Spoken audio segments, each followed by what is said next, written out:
And diagnosis usually involves clinical exams, antibody tests in the blood, and imaging like CT and MRI to look for thymus abnormalities.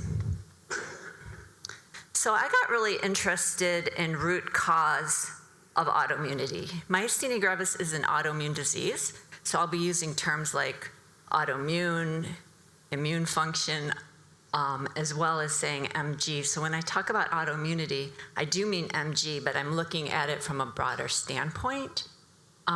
Because myasthenia gravis is rare, there's not a lot of studies, particularly in lifestyle choices with MG. So I have to pull literature from other autoimmune diseases like rheumatoid arthritis, lupus, multiple sclerosis, diseases that are more common, and extrapolate from there. So I got interested in root cause autoimmunity, meaning I wanted to know what is making the body make the antibodies to begin with. Is there anything we can find out about that? There's this triad of autoimmunity, and we say, well, there's 3 main factors that cause you to develop autoantibodies. One is your genetic predisposition. It might be that autoimmune disease is in your family. It won't necessarily be myasthenia. It could be another autoimmune disease. And then there's environmental triggers. Potentially, what could they be? Pro-inflammatory foods, toxins we're exposed to, infections. Stress is a really big one with myasthenia. We'll talk about that. And also the sedentary lifestyle. So I wanted to know, like, if we intervene in these potential environmental triggers, can it help us? And I think the answer is yes. So we're going to talk about how we can intervene in these environmental triggers and all the things we can do in addition to our medical management, which thankfully is getting better and better, but people still are having residual symptoms despite optimal medical management. And then we're going to talk about impaired barrier function. What does that mean? You might have heard about microbiome in gut health. And it turns out gut health is super important in immunity and autoimmune disease. So we're going to talk about how to optimize gut health. So this is lifestyle medicine in a nutshell, and we're going to go over all these factors. These are all super important for you: nutrition, exercise, stress management, social support, sleep, and avoidance of risky behaviors. And this is why meetings like this are so important, because social support is crucial. People don't talk about it that often, but loneliness and social isolation is a major risk factor for autoimmune risks. And especially, it's as high of a risk as obesity, which everybody cares about, and things like heavy smoking. So the MG Foundation is doing something great, getting you all together, networking, understanding what other people are going through, learning from each other. And when I talk about these different factors, I want to make it clear that there's a synergy between all of them. Like, we break them down, we talk about nutrition, we talk about sleep, exercise, but they all play off each other. And you notice, like, the better you take care of yourself, the better you feel. The less of these things you pay attention to, the worse you feel, and that's just how it is. I was asked recently to talk about mood and fatigue in MG. Particularly, these are persistent symptoms that continue despite medical management. And I talked about lifestyle because for mood and fatigue, all these things really help. And also for prednisone side effects. When I talk about fatigue, like, there's different kinds of fatigue with MG. There's that neuromuscular fatigue where with repetitive motion, you get weaker and weaker, like you're chewing, you're swallowing, or your limbs. That kind of fatigue is better left with treated with medical management. But then there's also this persistent fatigue. Maybe some of you have experienced where you just feel like you've been run over by a bus, that kind of fatigue. Or I'm lying on the couch, why is this so hard? That kind of fatigue that tends to really persist. But I find that lifestyle management can help these things. A big thing for people is, I want to lose weight. And of course, physical activity helps with that. But unless we pay attention to our diet, our stress, and our sleep quality, you're not as successful at losing weight and building muscle. So this is just to point out that they all work together. I'm going to spend some time on diet, and I'm going to talk about the Mediterranean diet. This diet isn't like this is the only diet or the best diet. It's the diet that has thousands of research articles on. And the benefits very clear.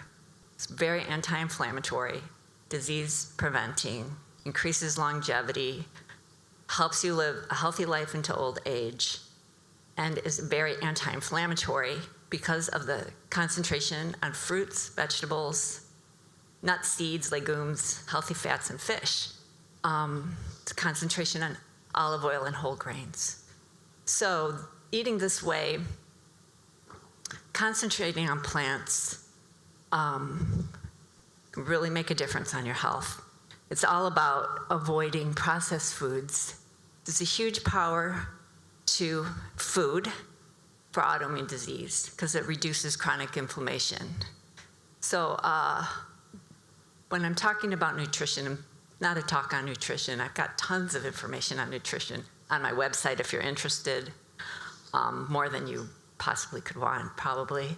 But it's really a concentration on eating really real food. Whole food, simple food, healthy fats. This helps to balance your immune system and can improve your quality of life. So what can a Mediterranean diet or plant-based diet do for you that could help your myasthenia?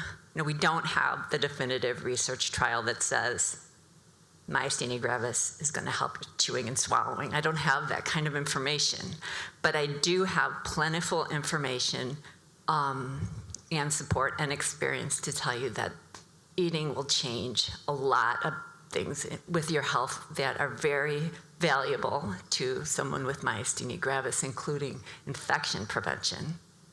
Nobody wants to get a virus. Nobody wants COVID. That can really exacerbate the disease, and diet can really help with that. Sleep quality, mood, fatigue, it increases energy and can help also with your bone density. Most American diets eat the opposite of what I'm describing here. The standard American diet, which we call the SAD diet, S-A-D, is very sad, and it promotes inflammation. Okay, so I kind of think about autoimmune disease like MG as a fire, and medicine, we have to put out the fire. But maybe it's best if we stop, if we stop fanning the fire, And pro-inflammatory lifestyle choices like inflammatory diets are just fuel for the fire. Most people spend most of their time eating processed foods and meat and dairy products. We want to concentrate on the opposite because here, think about which you would want to eat. Food is information for your cells. We've learned a lot about what food can do for us. It's not just calories, it's not just fat, protein, and carbohydrates. It's the phytonutrients that are in the fruits and vegetables. It's the healthy fats that are in the meat and fish. That's really important. So I always talk about eating the rainbow. That's just an easy way to remember all the things that can help you with the different colors of fruits and vegetables, because most Americans don't eat vegetables at all. And you can see this is just pointing out 86, 89% of people do not get enough colorful fruits and vegetables. In one day, it's really good to just, if you can, keep in mind to eat all the colors of the fruits and vegetables because they each have,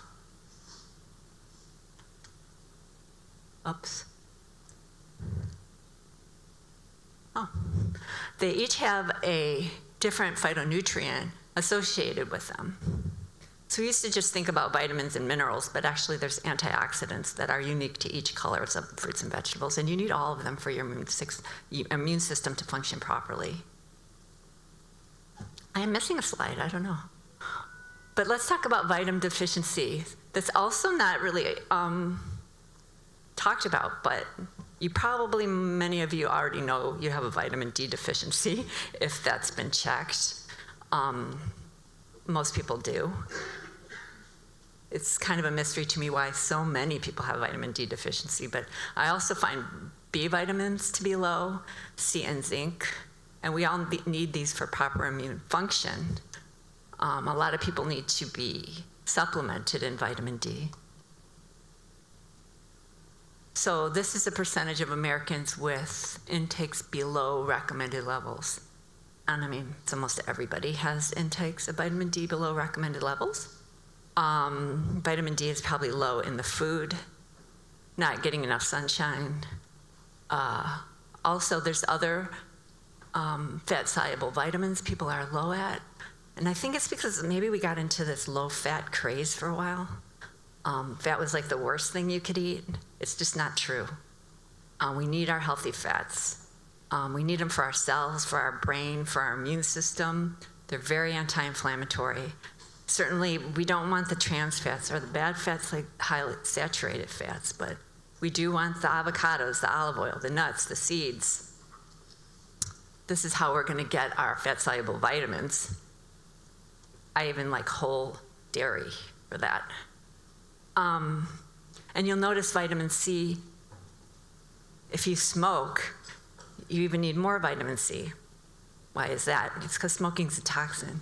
So vitamin C is a potent antioxidant, and it uses up our vitamin C. So if we're exposed to these kind of toxins, we even need more vitamins like vitamin C. And even prednisone. Prednisone changes our the way we use nutrients. You don't hear many people talk about it. You do usually know that you should be on supplementing calcium and vitamin D if you're on prednisone because of bone loss. But a lot of these other things are also happening. It's harder to utilize B vitamins. Zinc and selenium are decreased. Not that you can't get these in your diet, you can, but I'm just trying to build an argument for why we need to eat better. And what about sugar? Sugar goes by a million different names now. Manufacturers love to put sugar in all the food because we love the taste of sweet, and it's very addicting. So it gets you to buy more. But it's very inflammatory. It's clear that it's inflammatory. And these are the side effects of sugar: obesity, hypertension, high triglycerides, insulin resistance, diabetes, bone loss. They're the same side effects as prednisone. So if you're on prednisone, sugar is really something, you just don't need added sugar. And I know it's hard for people to get off, but once you do, you don't miss it in the same way. It's a very addicting substance. Yeah, and I even heard that you can call high fructose corn syrup natural now. So you got to really be careful with the labels and look at how many grams of added sugar are in the food. You can't really trust the front of the product. You have to turn around and read the ingredients, or just use Whole Foods. And just so you can see, I walk the walk. This is my husband here making our food this week was rainbow stir fry. So if you eat 7 or more daily portions of vegetables, 42% lower risk of death from all causes. So try to get at least 7 portions of fruits and vegetables a day. Go out and get some sunshine. It's easy for me to say because I live in Arizona. But 15 to 20 minutes in the morning of sun exposure is great for you. 40% of skin exposed. It's also great for your circadian rhythm because it will help you sleep better at night. Gets your brain used to the light in the morning. A beautiful way to get your vitamin D. Totally healthy. And also eating pasture-raised eggs, wild-caught fatty fish, mushrooms, keeping in mind your food has to be exposed to sunlight in order for it to have vitamin D for you to eat it. So all our food that has been being raised indoors, like chicken in the dark and getting your eggs from the dark and mushrooms from the dark, it's not gonna help. It has to be outside.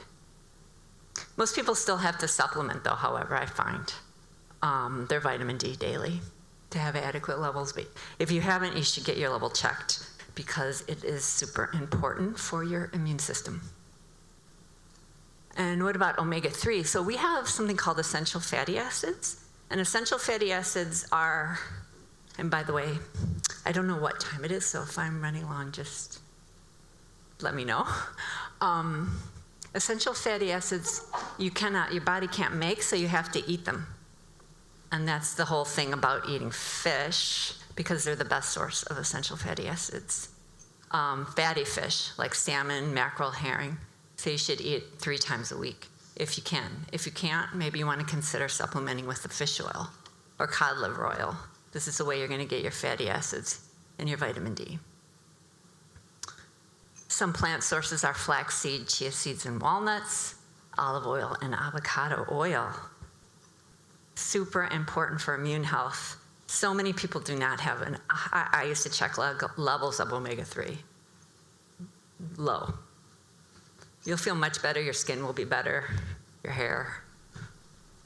And what about just everyday things you can do? What about green tea? It's amazing for your immune system. All the spices in your cabinets. People don't tend to think about spices as medicinal, but they are. Ginger, turmeric, rosemary, cinnamon, they're all antioxidants, so you can keep your spices fresh. You can use them every day. You can have tea. I'm not a big fan of green tea for people who have mood problems, under stress, because of the caffeine. But there's really great alternatives now, like if you like coffee too, probably best to avoid coffee. But there's dandelion and chicory root type coffee replacements that taste really good. I think they taste like coffee that you can try. A lot of things to try. I usually don't talk too much about supplements in a big group like this because they all have to be individualized. Every person's different, but I love curcumin, so I have to talk about it. It's the turmeric extract, and it's been shown to help autoimmune disease symptoms, not necessarily in MG, but other immune diseases. It's very potent anti-inflammatory and has a lot of benefits and a lot of mechanisms to help your health. It does thin the blood a little bit in a good way, but you might want to just make sure your doctor knows that you're on that. Eat more mushrooms. I love mushrooms for immune health. This is shiitake, chaga, reishi. I usually have chaga mushroom every day. It's really great for pain. Like curcumin is also great for pain. That's the thing I want to mention to you. When you change your diet, like you might not notice right away your myasthenia symptoms better or anything, but things you will notice, like soon, could be your pain gets better, your mood gets better, energy levels can get better. I've seen people really improve from making changes in their diets. So mushrooms, you don't think about them too much, but they're immune balancing. Different mushrooms have different properties, but they're antiviral and can be high in vitamin D if they're exposed to sunlight. Okay, we're going to talk about the next topic, which is the microbiome. So I think you've probably heard about the microbiome by now, right? I don't know. No? This is all the bacteria and other organisms that live in you and on you that perform a lot of functions. There's trillions of them. And we never really it's a whole nother organ system that I didn't know anything about because we didn't know anything about it when I was in medical school, but it's turning out to be extremely important in our health. There's more other cells on us than our own cells. There's more DNA from these other cells than our own DNA. So it's more like I try to think of ourselves like we're a garden more than a single organism. We have lots of organisms in us, and we need to cultivate them in a healthy way. And it's super important for immune regulation, and it's becoming very important in autoimmune disease. So what do? Digestive support. They help us digest our food. These organisms synthesize vitamins for us. They protect us from pathogens. They communicate with our brain. They make brain neurotransmitters like serotonin that regulate our mood. So we want to have the beneficial bacteria grow in us. That's what this whole craze is about probiotics. Our gut is actually our biggest immune organ. So in our gut houses about 70% of our immune cells. And our immune cells are what drives or protects us from autoimmune disease. It's a key site, our gut, for immune regulation. So it makes sense that we want to eat to promote a healthy immune system. And these organisms are affected by everything we do with our lifestyle. They're affected by diet and supplements, exercise, our genetics, the antibiotics, our environment. So we want a healthy microbiome, healthy gut. And how do we do that? Well, we're back to the fruit and vegetables again. I'm going to repeat fruits and vegetables and fiber probably about 10 times in this talk, so if you take anything away from it, maybe that's the thing to remember. Fruits, vegetables, and fiber are going to help your microbiome. And adding fermented foods, which I'll talk about in the next slide. What are those? Those are probiotic foods. A lot of people ask me, should I take a probiotic? And I'm like, if it helps you, that's fine, but why not eat probiotic foods, live foods where we know the organisms are there for you and they're alive. We also want to avoid gut disruptors. What does that mean? Every time you take antibiotics, maybe you need them, that's fine, you have to take them. But I wouldn't take antibiotics unless I really needed to, because every time you take them, it kills off a lot of your gut bacteria. It's indiscriminate, right? To feed your gut bacteria, you need to eat, what do you think you need to eat? What do you think your gut bacteria needs to eat? Fruit and fiber and vegetables. They live on fiber. So if your gut bacteria doesn't have what it needs to eat, they're just not going to grow, they're not going to be flourishing. We want them to flourish.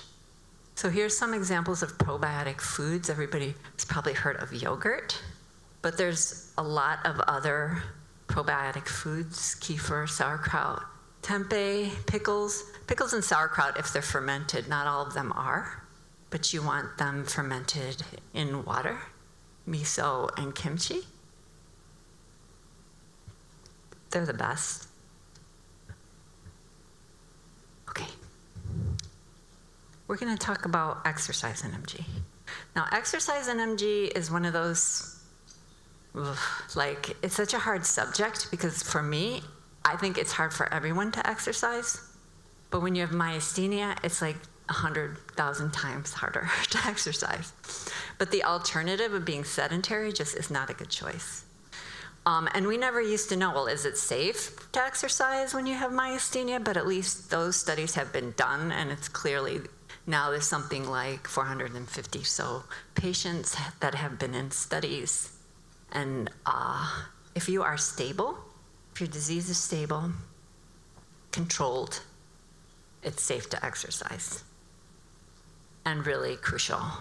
And truthfully, people who, once they're stable, take this seriously, I think are people that do best with their disease. It's something about myasthenia, because it's just so fatiguing and probably scary to start exercising again, because you don't know if it's going to make me worse. I don't know how much I can do. I've exacerbated before when I've exercised. It's a hard thing to do, but people who've managed to be consistent with their exercise, and we'll talk a little bit more about that, have improved fatigue and function and strength. And let's just face it, exercise is as close as we have to fountain of youth. I mean, does everything. It reduces inflammation, it boosts microbiome diversity, which we just talked about. It increases energy and improves sleep and mood and strength and function. And being sedentary is very pro-inflammatory. It's not going to help your myasthenia. So if you are stable, stay active. You know, I try to tell people, just start where you are. It's not like you have to hit the gym. Like if walking in your house or in your bedroom is what you're doing, then that's what you're doing. We're just going to start low and go slow. Like none of this is a race. With the lifestyle medicine, you know, it's for the rest of our lives. I've been like a dozen years or so working on this, and I'm still learning things. So it's not a race. We don't have to be fit tomorrow. We just have to start. And listen to your body and prioritize rest and progress slowly. And if you can, have help. I find with exercise, it's crucial to either have a friend, a physical therapist. Some people have personal trainers, a group that you exercise with. There's a Facebook group, Myasthenia Gravis Exercise Facebook group, which is very motivational. Like just to hear people's stories, their challenges, their successes, they share on there with myasthenia. And I don't know, I find it extremely powerful Facebook page when I go on there. And if you have questions about this, let me know. So let's talk a little bit about toxins in autoimmune disease. What does that mean? So toxins can disrupt immune system regulation, so we want to avoid them. And unfortunately, there are harmful toxins in our environment now. Pesticides, heavy metals, and industrial chemicals are becoming widespread, and they promote inflammation and autoimmune responses in the body. So we want to be able to minimize our toxic exposure, and we want to be able to eliminate toxins if we are exposed. So what are ways that we can minimize toxin exposure? Well, certainly we don't want to be drinking alcohol or smoking. You know, even that one glass of wine, red wine a day that everybody's like holding on to is good for them. It's probably not panning out. Sorry to say. But there's other ways to relax and get our antioxidants. So we want to choose natural cleaning products and personal care products. I studied Ayurvedic medicine, which is a traditional Indian medicine. And that's one of the first thing they tell you is chew your food. Sit down and eat and relax and chew your food. Don't eat in your car or at work at your desk. The second thing they tell you is if you won't eat it, don't rub it all over your body. And it's like the first time I heard that, I was like, wow, yeah, that's true, because we give medicines topically and they absorb. So when you're rubbing all these other personal care products on your body, think about that. They're getting into your bloodstream too, probably. Same with cleaning. You can clean with natural products, right? Vinegar and water. They might not work as well, but it's a heck of a lot better than using toxic chemicals. Wash your produce thoroughly because there can be pesticide residues. Think about your indoor air quality. Avoid tobacco smoke. Use filtration systems.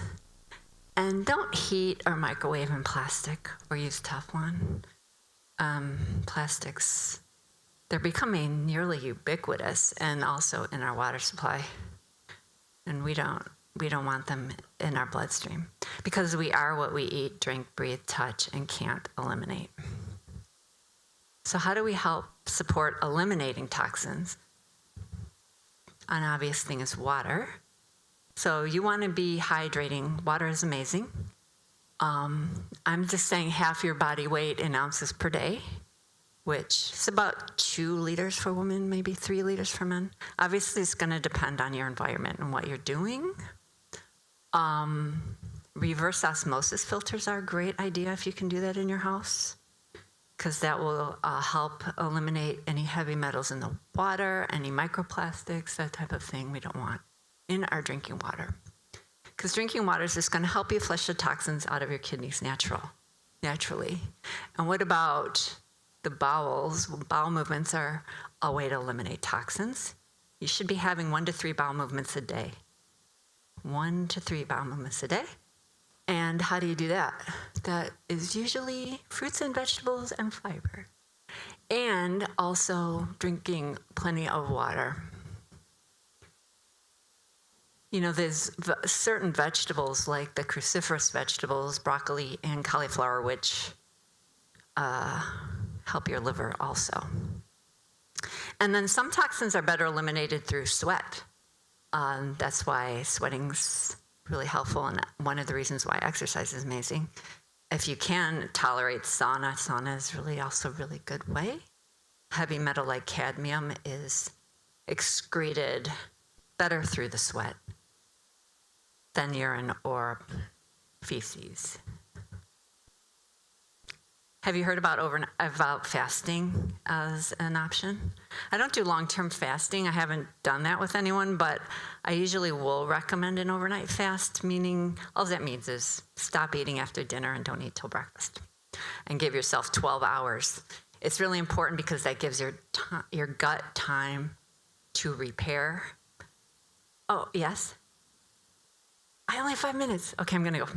It gives your gut time to repair, and you also... Sorry, now I lost my train of thought.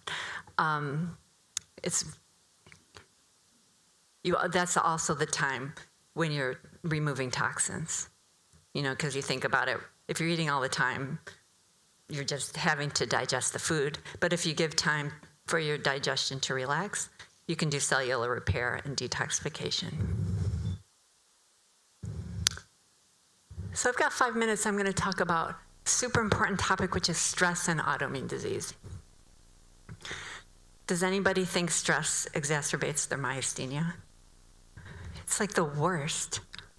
And they're finding a very strong correlation between stress and the disease connection. There's been huge studies even with 1 million patients in Sweden, showing the correlation between prolonged stress disorders, post-traumatic stress disease, and later autoimmune disease. Even childhood trauma can later on be correlated with adult onset autoimmune disease. Something really to think about. And even if you don't identify with having long-term trauma and stress, what about your myasthenia? That's a stressor in itself, and that can be a vicious cycle. Yeah? I mean, you already have this grief from having a disease which maybe causes you not to be able to function the way you used to. That's stressful right there. There's uncertainty, there's fear. Maybe you don't know if you're going to exacerbate again. So, remember, there's always help for you. There's counseling, there's support. I think behavioral health should always be built in. Anybody with myasthenia gravis, especially if it's a new diagnosis. It's a lot to deal with just in of itself. And I'm going to go through this faster. One way to deal with emotional stress is mindfulness. Most of us spend a lot of our time worrying about the future or ruminating on the past, and we're not here now. So mindfulness really helps us to come here now, see what's really true for us in the present moment.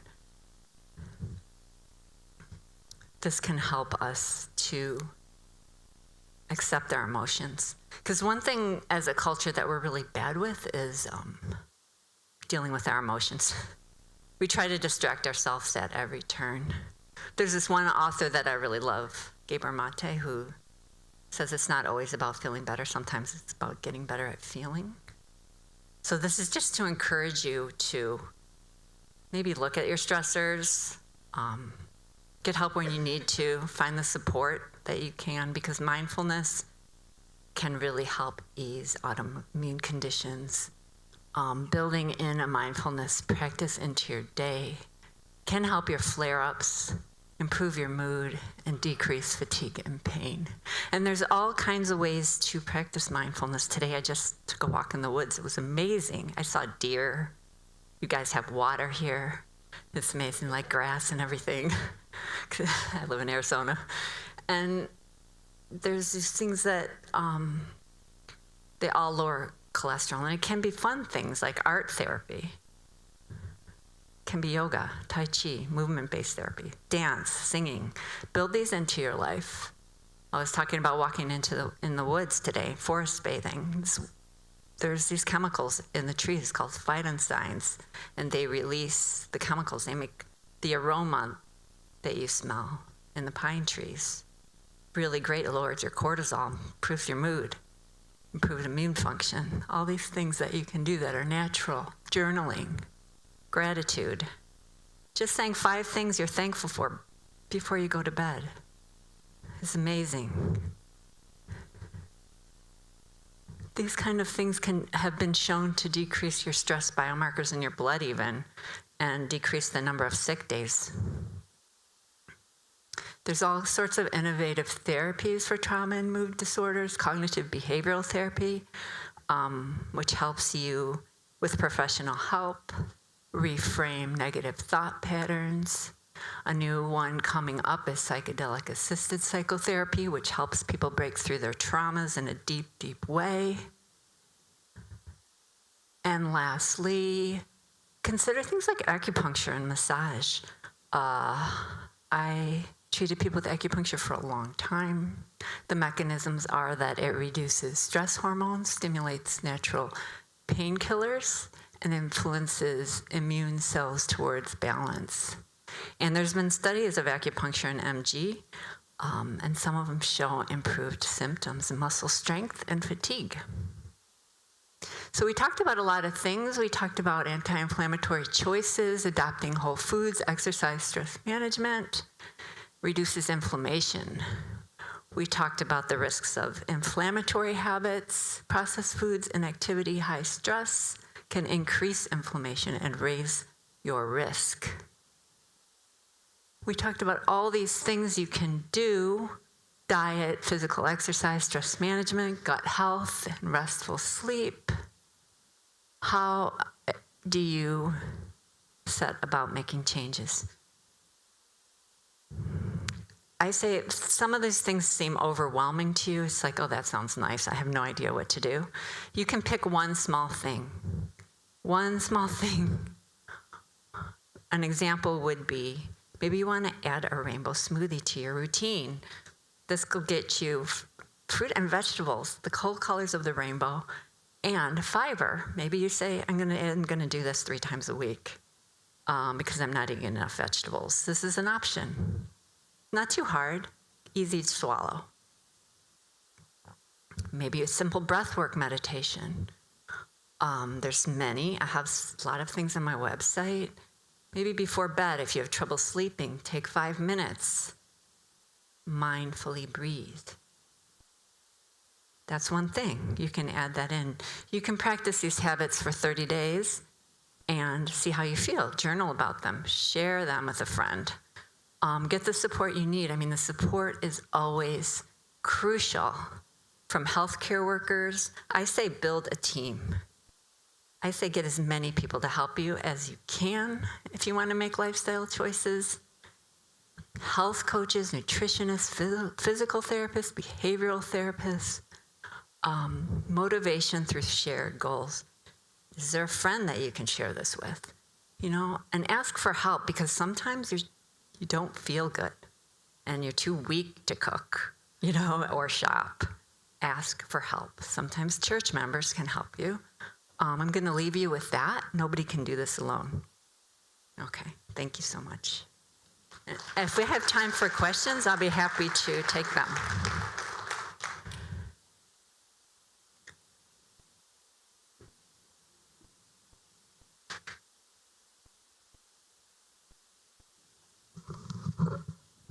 Any questions?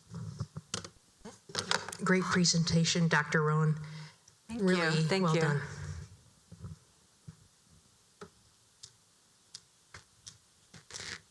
We can bring the mic to you, and we would appreciate it if you waited for the mic so everyone can hear, and the recording will have it. Appreciate all that you have said. It's very inspiring. I'm curious to hear from your perspective. I know you studied in like health education, but you said you also experienced MG, or you have it? No, I have another autoimmune disease. Oh. I don't even like to admit that. Like, I have antibodies. And Okay, I've yeah, had I a was lot of just curious. symptoms. Lupus. Okay. And it's different, but I do all the things. I do them all. And it was a gradual learning process. But it was like I was a medical doctor, and I was getting sick, and I thought I was crazy at first. But then I got a full body rash, and then it became pretty clear when I had the antibodies. I felt terrible. And I felt terrible in a way that I feel really sorry, the way I didn't understand patients felt, because it was like all the brain fog and the anxiety and the fatigue and the numbness and tingle and all those things that you can't really clearly diagnose. But then I had a friend who's a doctor also, and she's like, well, why don't you try this elimination diet? And I was like, okay, I'll do anything. I have 2 kids. I don't want this. And this diet was very difficult. I have this diet on my website. I actually ended up getting a personal chef. That sounds extravagant, but it wasn't as expensive as it sounds, because I had no idea what to eat. But I did it, and it helped. And I was like, holy cow, why didn't I know about this? It was like, seriously, I'm a doctor. I didn't know diet was going to help my autoimmune disease. What else is there? And so then I went on this whole, there's a story. What's next? And then it was health and fitness. And then it was supplements and plant medicine. And now my latest thing is I'm very into meditation, and that's been huge for me. The mindfulness piece is a piece that will change everything. Yeah. Did that answer your question? I could talk a lot about that. Yeah. When you talk about exercise for myasthenia, that is a really difficult activity to manage, I guess is what I'm trying to say. I had an exceptional physical therapist early in my diagnosis that was totally unfamiliar with myasthenia when he met me. And he took it upon himself to learn everything he could to be the best physical therapist I ever met.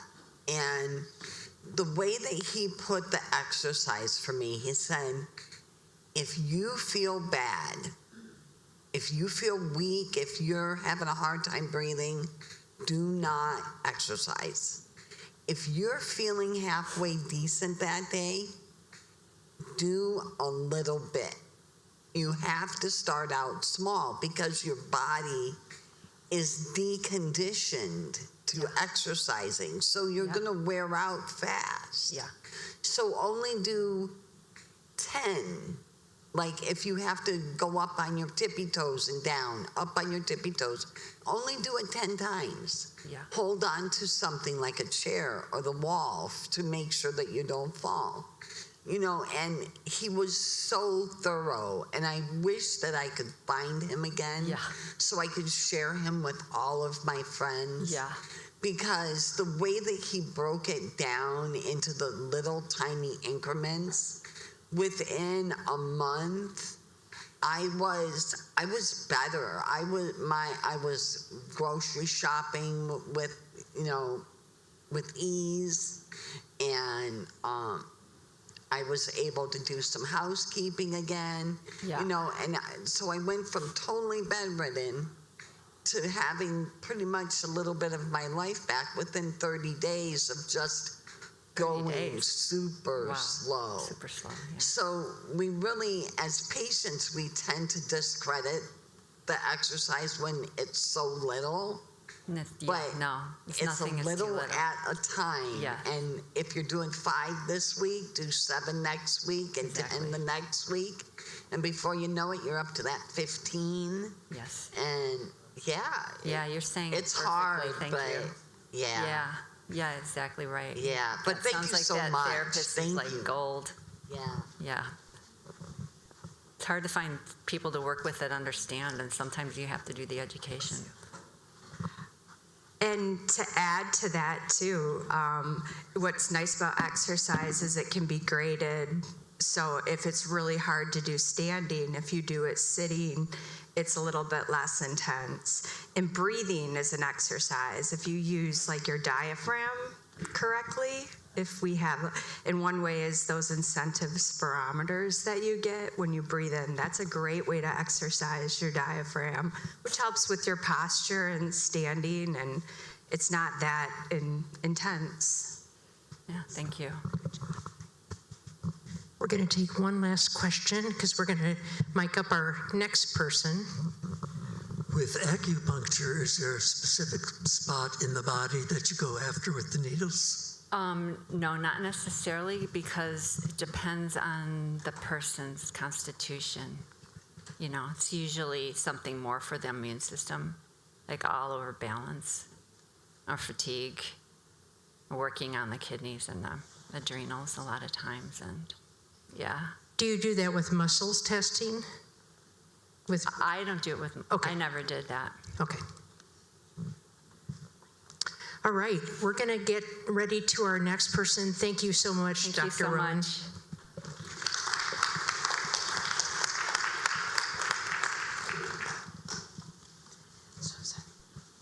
Susan? Yeah. Do you mind walking the stairs? How are you? I have to put that back on.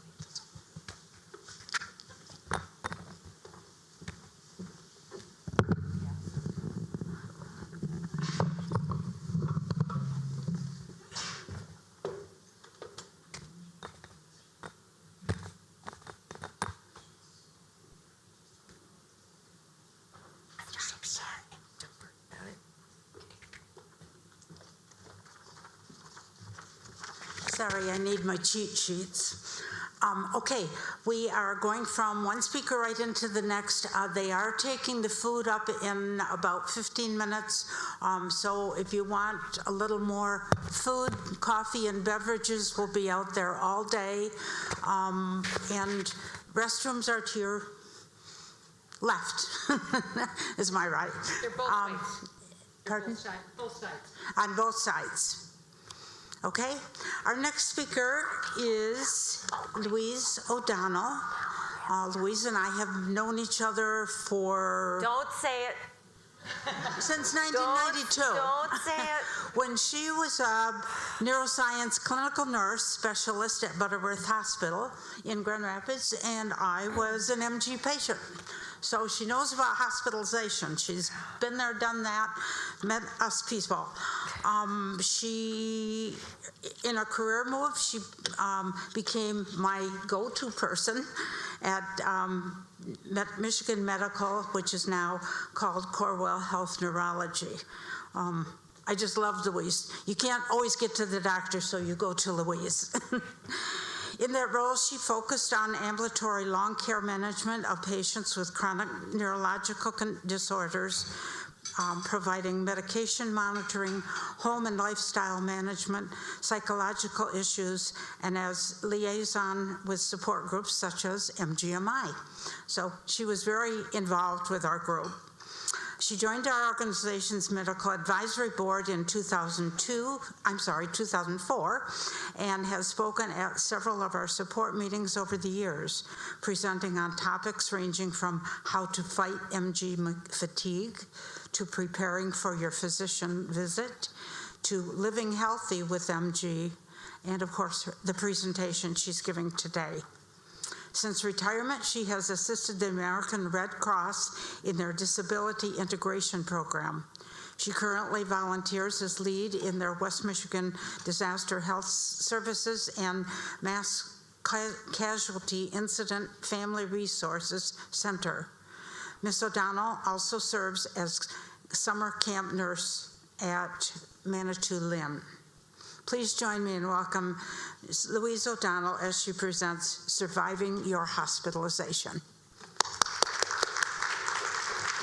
Well, good morning, everybody. How about a little whoop whoop? You guys are too quiet, okay? So, thank you, Esther. You're welcome. It always is weird to hear somebody describe you. I'm like, what? And first of all, I'm going to let you all know I am not retired, okay? I am not retired. I just don't get a paycheck anymore. I am in preferment, which means I'm just as busy as I was before, except I'm doing what I prefer, okay? And the cool part about being in preferment is you don't have to say you're sorry. You just say, that's not going to work for me, okay? So welcome. Thank you guys all for coming out on a beautiful fall day. Hopefully the sun comes out here in a little bit. And Esther got a hold of me and she says, hey, can you talk about surviving hospitalization? And I said, oh, sure. I've done that in the past. But you know, computer systems change and I couldn't access the old slides because they're on a floppy disk actually. And I couldn't figure out how to get the floppy disk to talk to the thumb drive to talk to.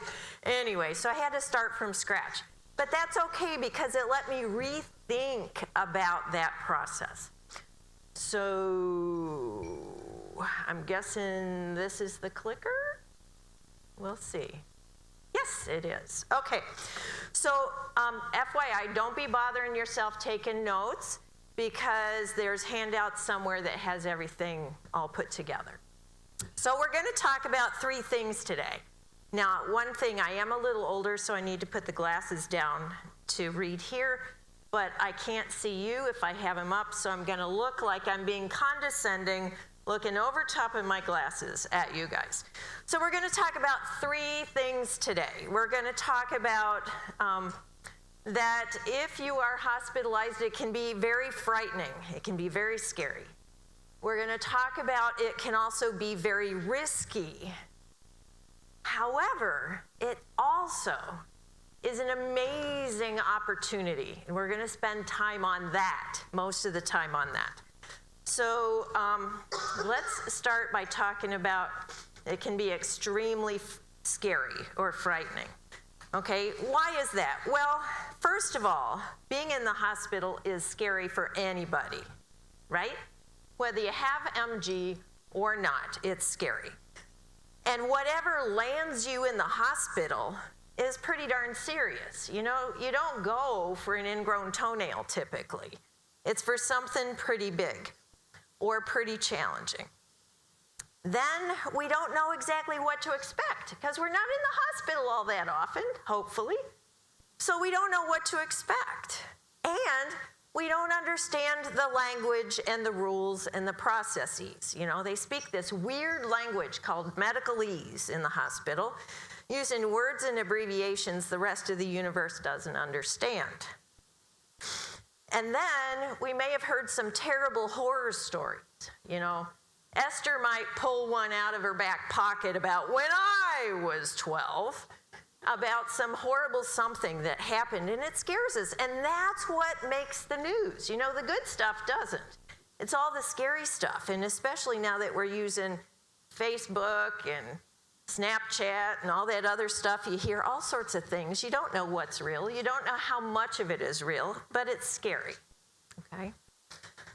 And then even more frightening is that you and your myasthenia gravis are ever changing. You know, it's not the same now as it was 5 years ago. It's not the same as it was 2 weeks ago, often. And you may just be getting to understand your myasthenia and how it affects you. Some of you, it might have been a longer time. For some, it's brand new and it's scary in and of itself. And then your myasthenia and your medicines may not tolerate being in the hospital setting for a variety of reasons, and we'll talk about that in a minute. And then the thing that scares me as a nurse and just as Louise is that for every day you spend in the hospital, it takes at least a week to get your strength back. So if you're in the hospital for 3 days for, I don't know, whatever, it's going to take you 3 weeks to get back to your normal strength. That's just the way our body works. They don't have an energy sucker outer thing at the hospital, but it certainly feels like it. Must be at the check-in desk. All right, so it's also extraordinarily risky to be in the hospital.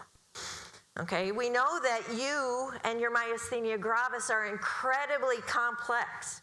I mean, each and every one of you is an amazing person with an amazing, miraculous body that is so incredibly complicated, and we all are very different. And then put myasthenia on top of that. Holy smokerinos. You know, we are complicated, and you with your myasthenia gravis are even more complicated. We also know that communication, how many of you are married? How many of you have a best friend? Okay. Have you ever said something, or your husband or your spouse or your best friend said something and you're like, what did you just say?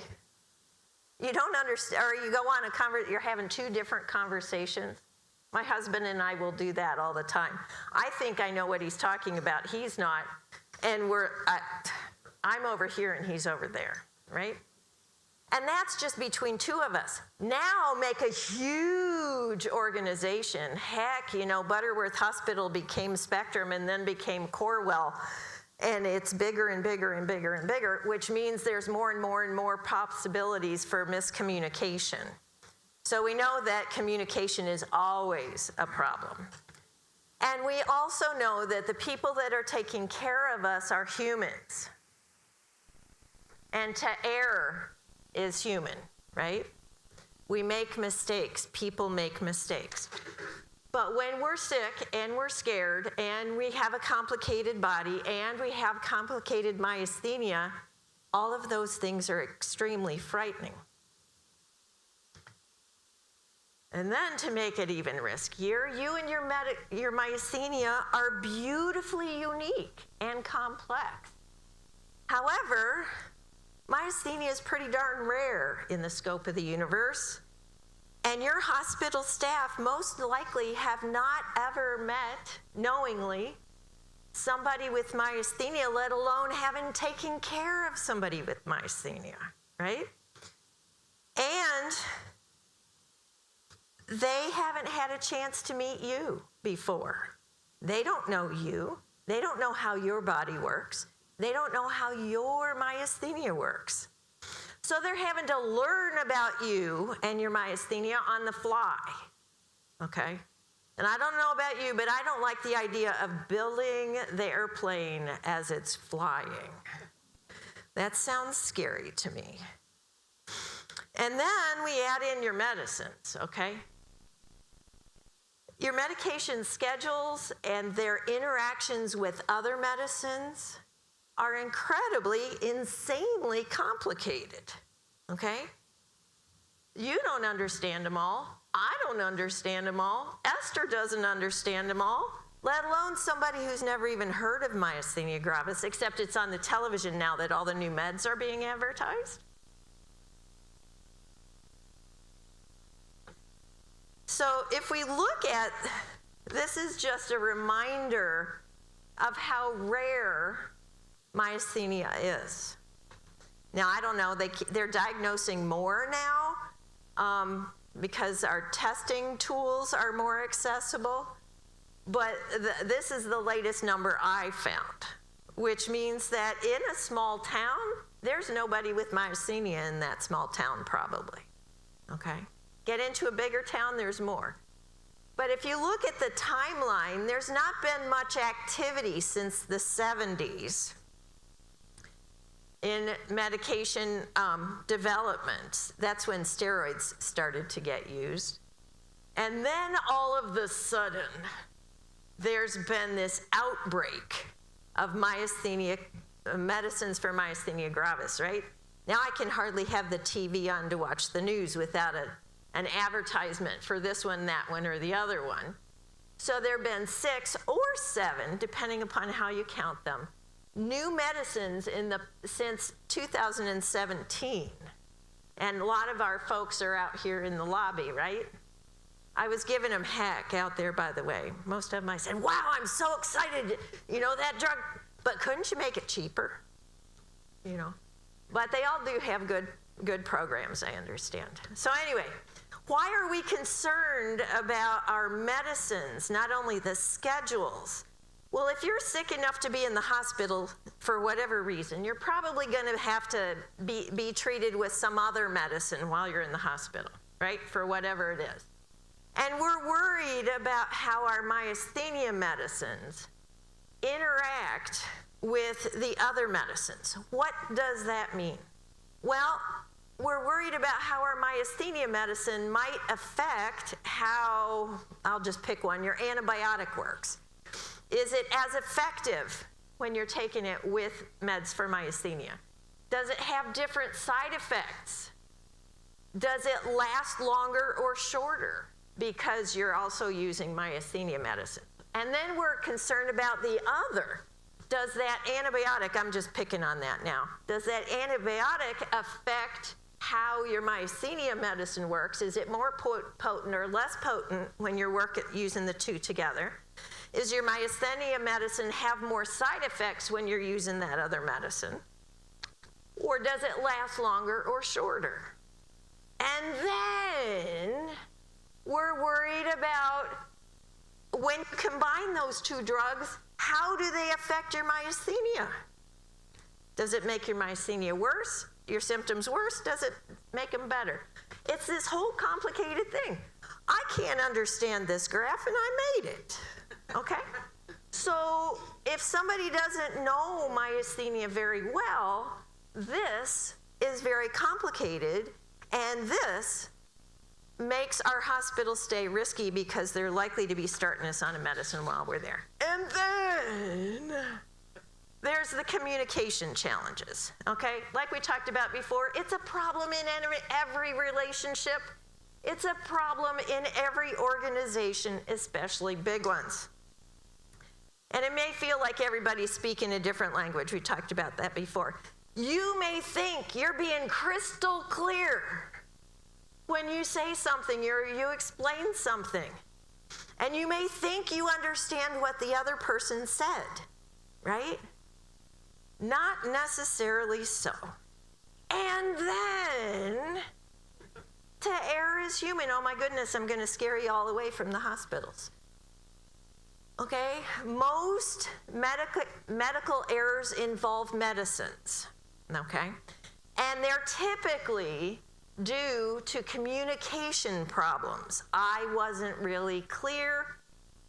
You didn't hear what I said, didn't understand what I said, okay? And sometimes it's because we're afraid to ask for clarification, to say, did you really mean left?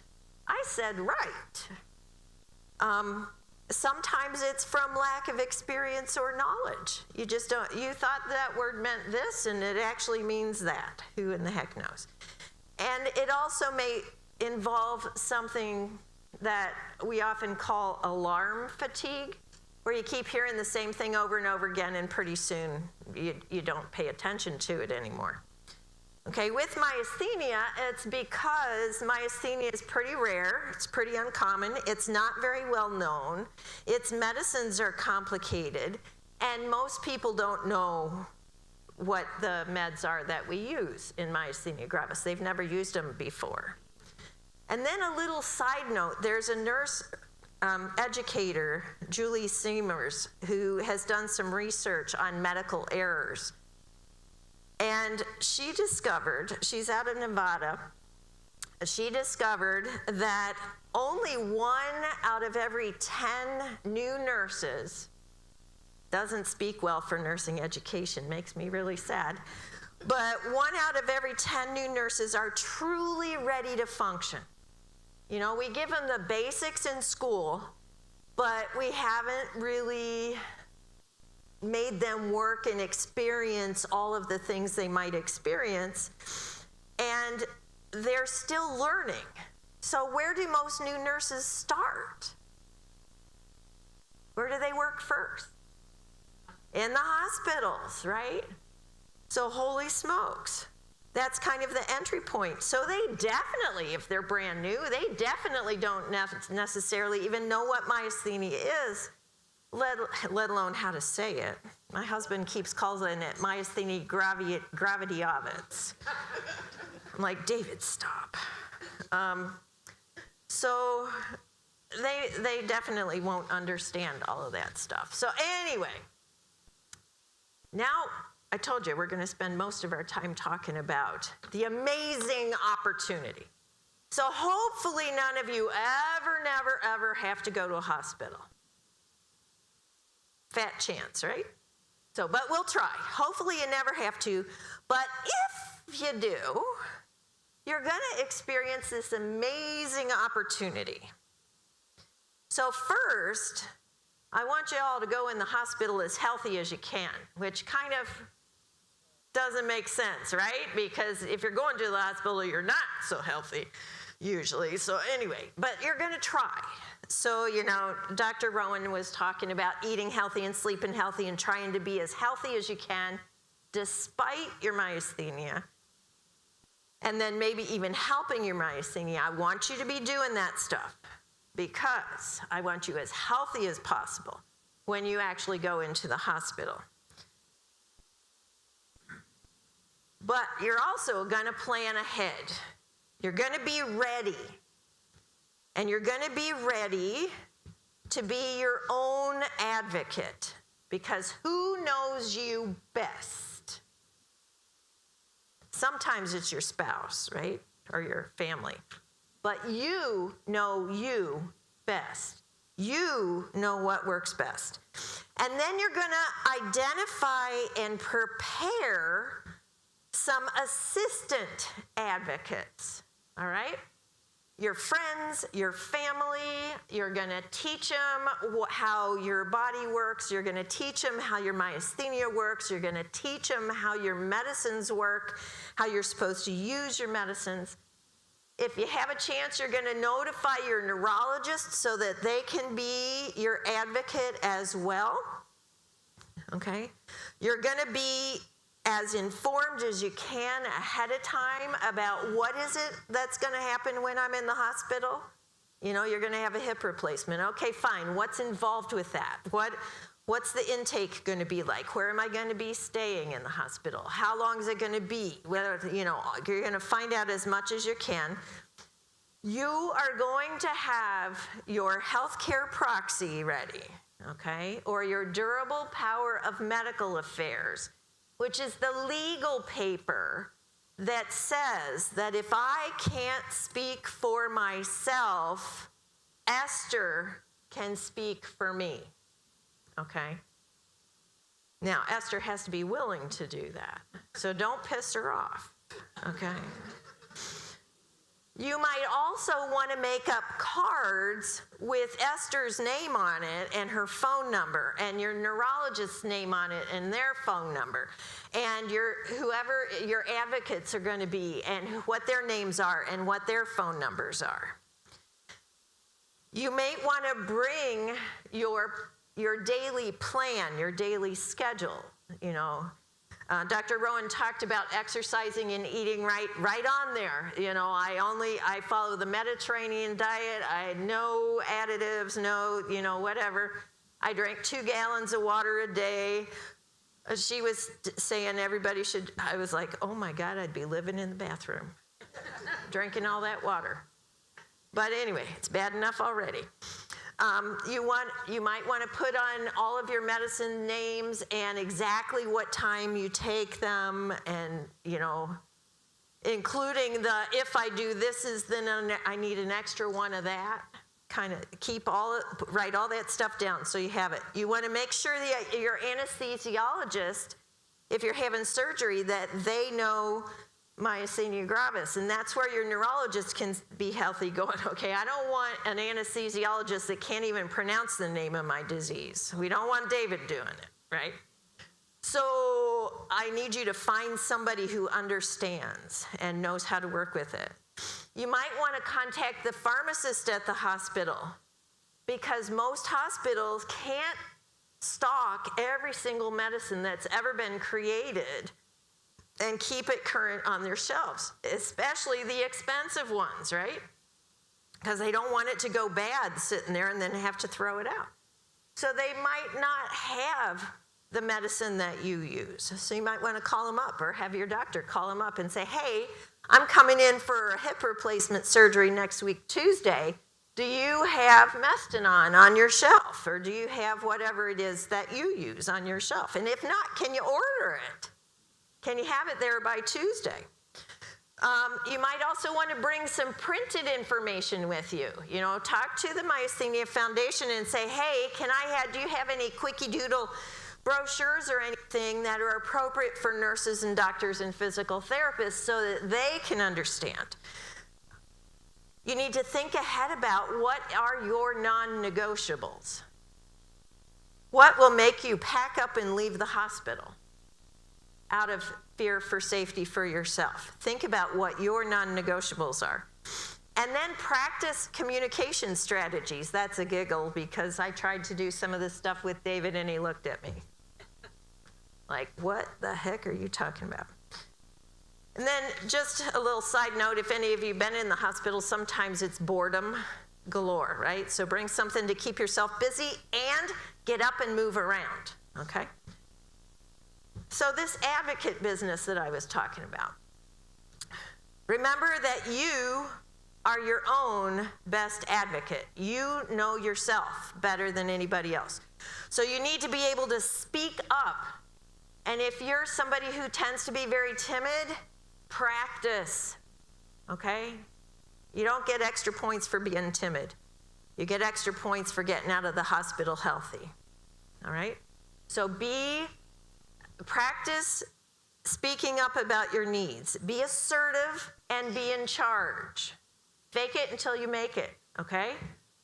Put on that little jacket and go, I am in charge. Practice in the mirror first. Practice with a friend. Practice with your spouse. Being able to say, not, oh, I really don't want to bother you, but no. Be assertive. You are in charge of yourself. Remembering that, though, that you also need to work and negotiate with the medical team to determine how best to mesh your needs with the function in the hospital, right? You, like we talked about before, you want to identify some friends or family who can be there with you. They can be your second set of ears. They can be the second set of questions.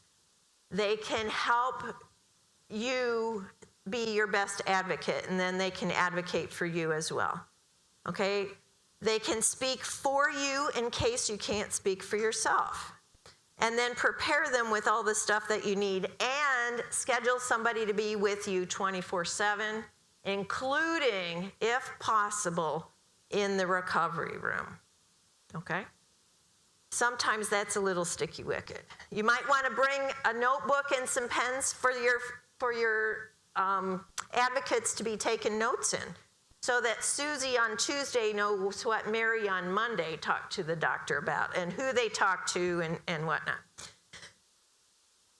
You and your team, your advocate team, are an added layer of protection against those medical errors that we talked about before. And so y'all are going to confirm the names, your name and your date of birth with whoever it is, whatever they're doing, whether it's therapy or anesthesia or medicines. Your friends are going to have to know your birthday, okay? They have to know how old you are. And no, I didn't know Esther in the 70s. I'm not old enough for that, I don't think. Maybe I was, I don't know. They're also going to double check the names of all the medicines and the doses of all the medicines to make sure that they're accurate, okay? and be able and comfortable asking, what is it? Why? And how might that affect me and my myasthenia? And then clarify, double and triple clarify. And then you need to be prepared to teach, okay? Because remember, a lot of folks have never heard the name myasthenia gravis. They don't know what MG means. They don't know the complexity of it all. So be prepared to teach. Share your story. Share your plan. Share your medicines. Share the brochures that you got. Share the names of the websites they can go out and look at. Okay? And remember, you're going to have to repeat yourself 120 times because there's a lot of people that work in the hospital, right? The nurse you had yesterday may not be the nurse that's working with you today because now she's off sick or she's working with somebody else or she got pulled to work on a different floor. So you're going to have to repeat yourself. Just accept that. It's the way it is. And put that smile on your face and start your story over again, okay?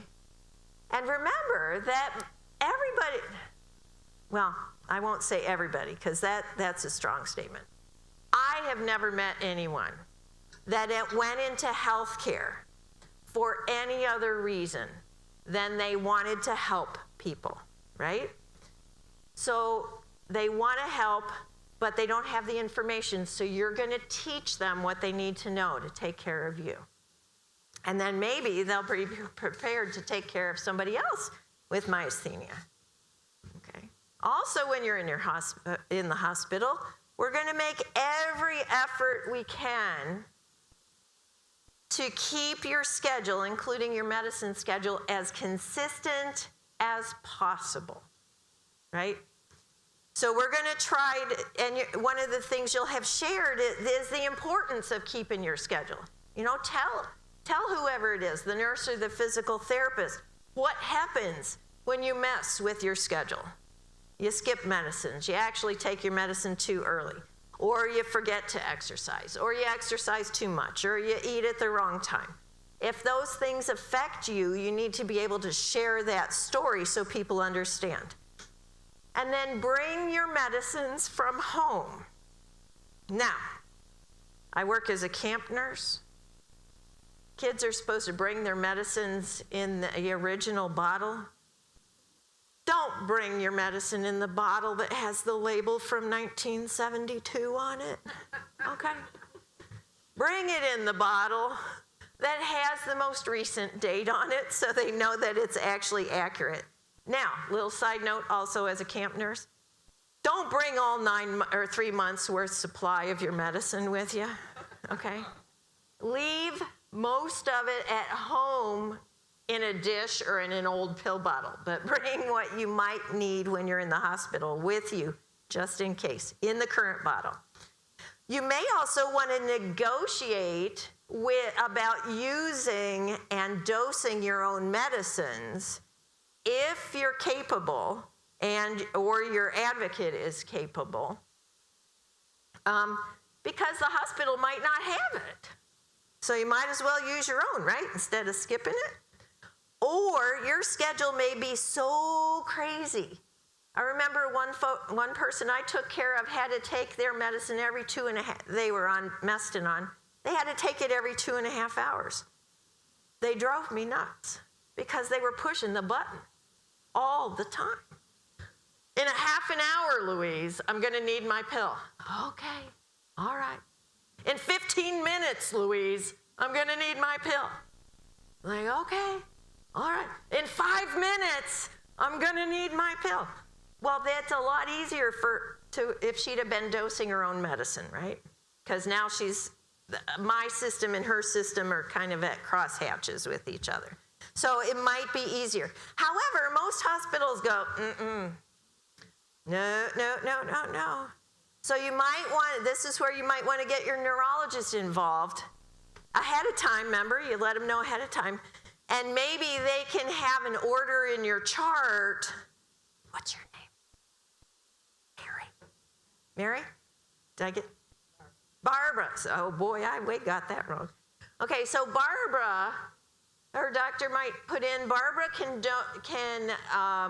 keep her medicines at bedside and dose them herself. Okay, maybe. It doesn't hurt to ask, right? And then advocate for yourself. But if you do that, you need to keep track and share it with the nurse so they can document in their record that, yeah, in fact, you had your medicine on here, there, and everywhere. All right? You might also want to bring a timer or an alarm because, you know, being in the hospital is like being in the twilight zone. Woo! Everything's all messed up, including the clocks don't always work right. And then get out of bed and move. You heard that. Movement helps. Every day you spend in the hospital bed, it's going to take you a week to get your strength back at least. One of the other things we can do is work on trying to minimize your risk of infection, okay? Because most of you guys look like you've had it long enough that you notice when you get a cold or the flu or COVID or whatever infection you get, your MS goes to heck in a handbasket, right? So we're going to try not to get sick, get an infection while we're in the hospital, which is kind of hard because who goes to the hospital? People who are sick, right? And then you got a nurse going from one room to the next room, and the housekeeper's going from one room to the next room, and the doctor's doing the same thing. So we got to work on advocating to make sure that we are okay. We don't get sick while we're in the hospital with something else. So we're going to try to go in as healthy as we can. We're recognizing that if we get an infection or a fever or whatnot, we are likely to feel worse. We're going to work on adequate rest, nutrition, and exercise like the previous speaker talked about, helps keep us healthy. We're going to ask for a private room if we can. Most hospitals are trying to, everybody, since COVID, everybody gets a private room, but that doesn't always work when the house is full. We're going to work on making sure we wash our hands frequently. We're going to make sure, and our advocates are going to work on making sure everybody else who comes in the room washes their hands effectively. And it's okay to say, you know, my system is kind of weak. I need to know that you've washed your hands. So can you wash them when I can see you washing them, please? Okay? Who's in charge here? You are, okay? Who pays the price if things go wrong? You do. So you're going to be assertive. You're going to be kind and polite about it, but you're going to be assertive. It's okay. I had a nurse come in one time. She was going to start an IV for me. I don't know what I don't know. Maybe it was, I don't know what I was having done, some biopsy somewhere. She walked in with gloves on. I said, oh, I don't know where those gloves have been. Can you change gloves for me, please? She says, well, they're clean. I said, well, they don't cost that much. Can you change gloves for me? She wasn't happy, but I was not going to have gloves that were doing who knows what, starting an IV on me. And this includes friends and family. They need to also be the ones washing their hands. And then if anybody's looking sick, they need to not be there. And if they're looking sickish, even if it seems like it's allergies, I don't care, wear a mask. Okay, they're cheap, they're everywhere now. It isn't like when COVID started where nobody had anything. So we're going to protect ourselves, okay? And you're going to go home as soon as you can. All right, so communication, we talked about how that can be a problem. I'm going to give you permission to use cuss words, by the way. You just wait. Now, one thing to remember about us is that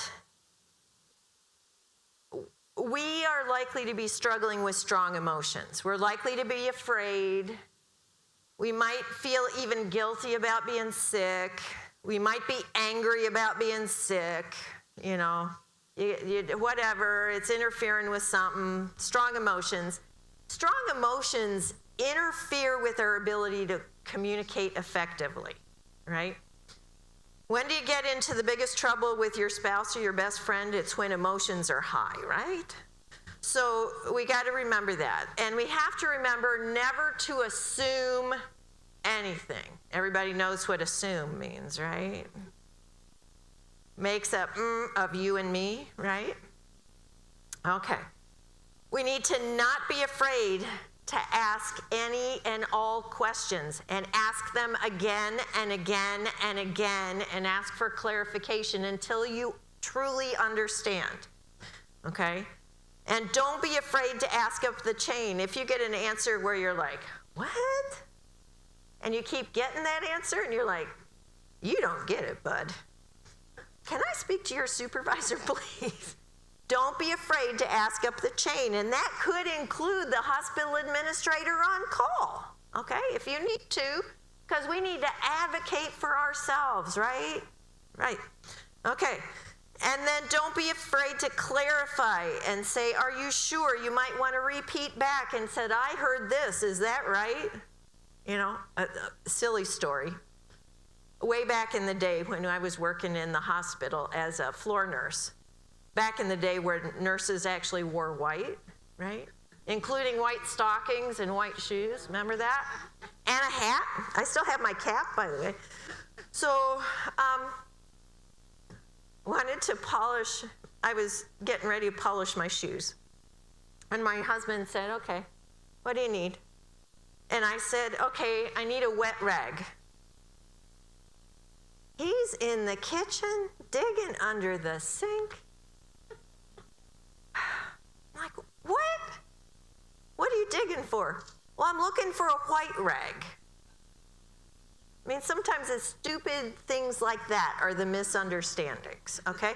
So clarify, clarify, clarify. Okay, rolled my eyes at that one, by the way. So when I said I give you permission to use the cuss words, okay? Framing things with saying things these 4 ways can help people help the person you're talking to not feel like you're really questioning them. You can start your sentence by, I'm concerned about you wearing gloves in the door because I know I'm very, very afraid of infection. Could you please change your gloves where I can actually see you put on clean ones? Might go a little bit further than my original approach was, I don't know where those gloves have been. Can you put on clean ones where I can see them? Probably this approach would have gotten me a little bit better response. Okay, and she might have actually hit my vein the first time instead of 3 times down the road. Not that she did that intentionally, I don't think. I'm uncomfortable about, or I'm uncomfortable with something because, okay? Again, it helps explain why you're asking that question. I'm scared about something because, or I have a safety concern about something or because. Does that sort of make sense? Those entries can kind of soften the blow but get the point across, and then people understand why we're asking them to do those things for us. Or I've kind of, before I heard about the cuss words, I kind of took the approach of, hey, you know, kind of like, hi, hey, can you check on Mary? She's just not looking right. Or, hey,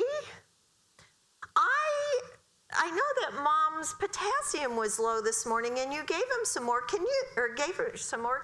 Can you tell me when she's going to get that checked again? You know, so kind of that polite, gentle questioning. And then we're also going to remember that lesson that Grandma taught us way back in the day, that the magic words do a lot, the please and the thank yous. They get us a long way down the road. And remember that our facial expression and our tone of voice and our body language conveys more than the words do. So sometimes I have to take a deep breath. I still don't believe it takes less muscles to smile than to frown, but they say it is true. I'm not so sure.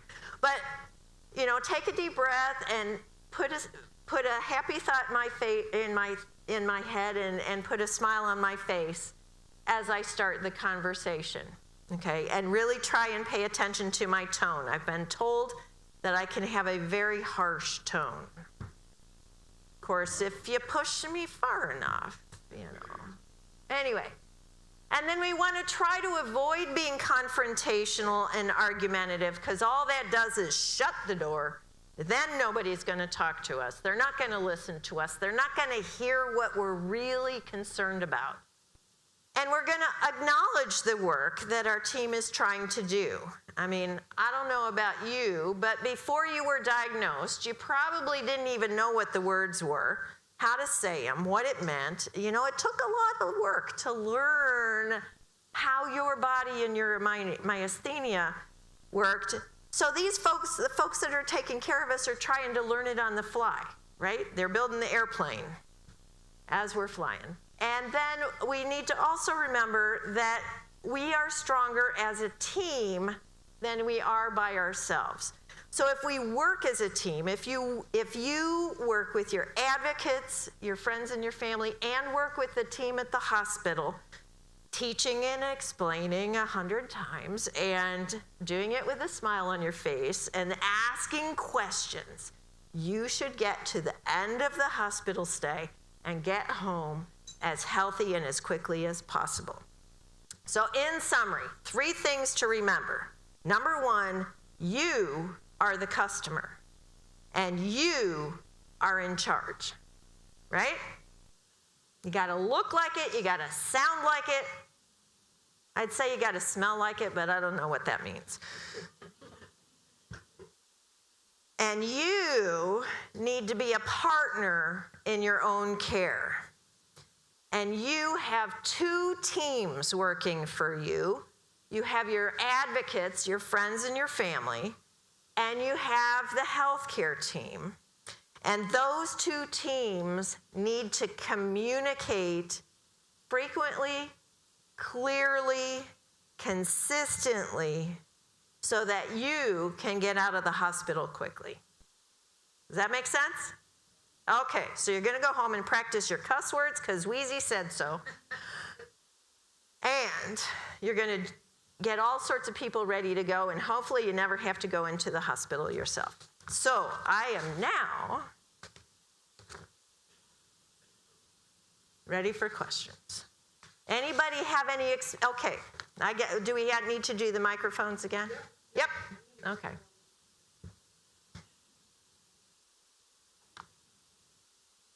Can you tell I got in a lot of trouble when I worked in the hospital? But you helped a lot of people.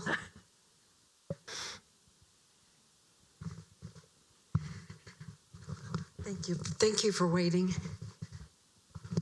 Hi. I have 2 quick, I think.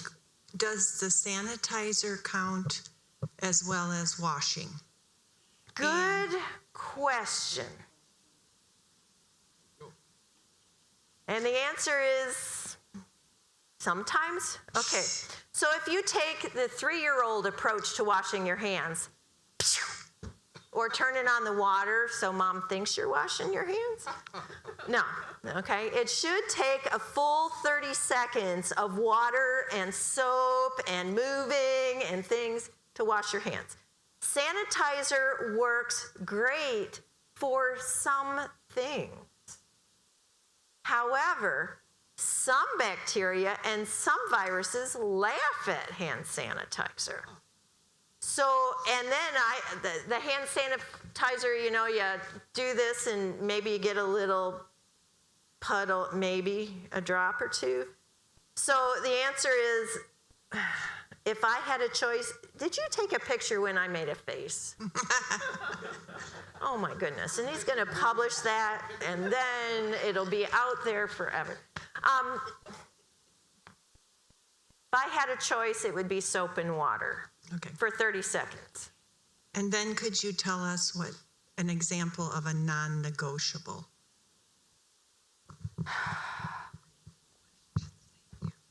Okay.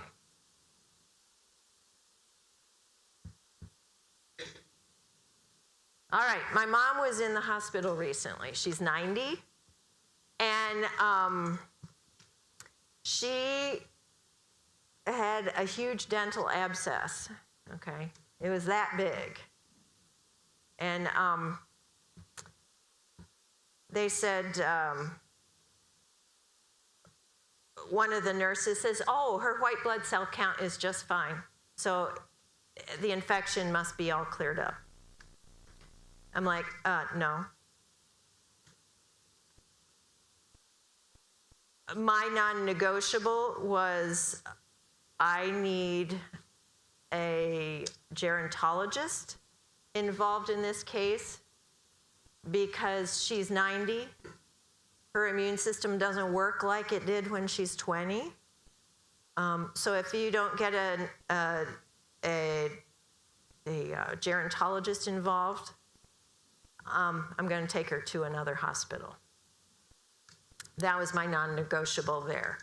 I can give example too of a non-negotiable with myasthenia. There you go. My non-negotiable, I'm Mestinon dependent. I have to have it every 3 to 4 hours. You were the one that was pushing the button a half an hour ahead of time.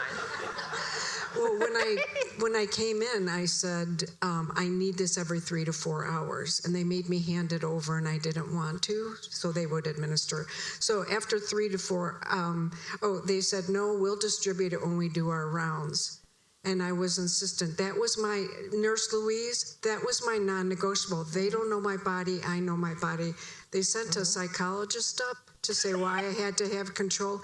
I didn't care.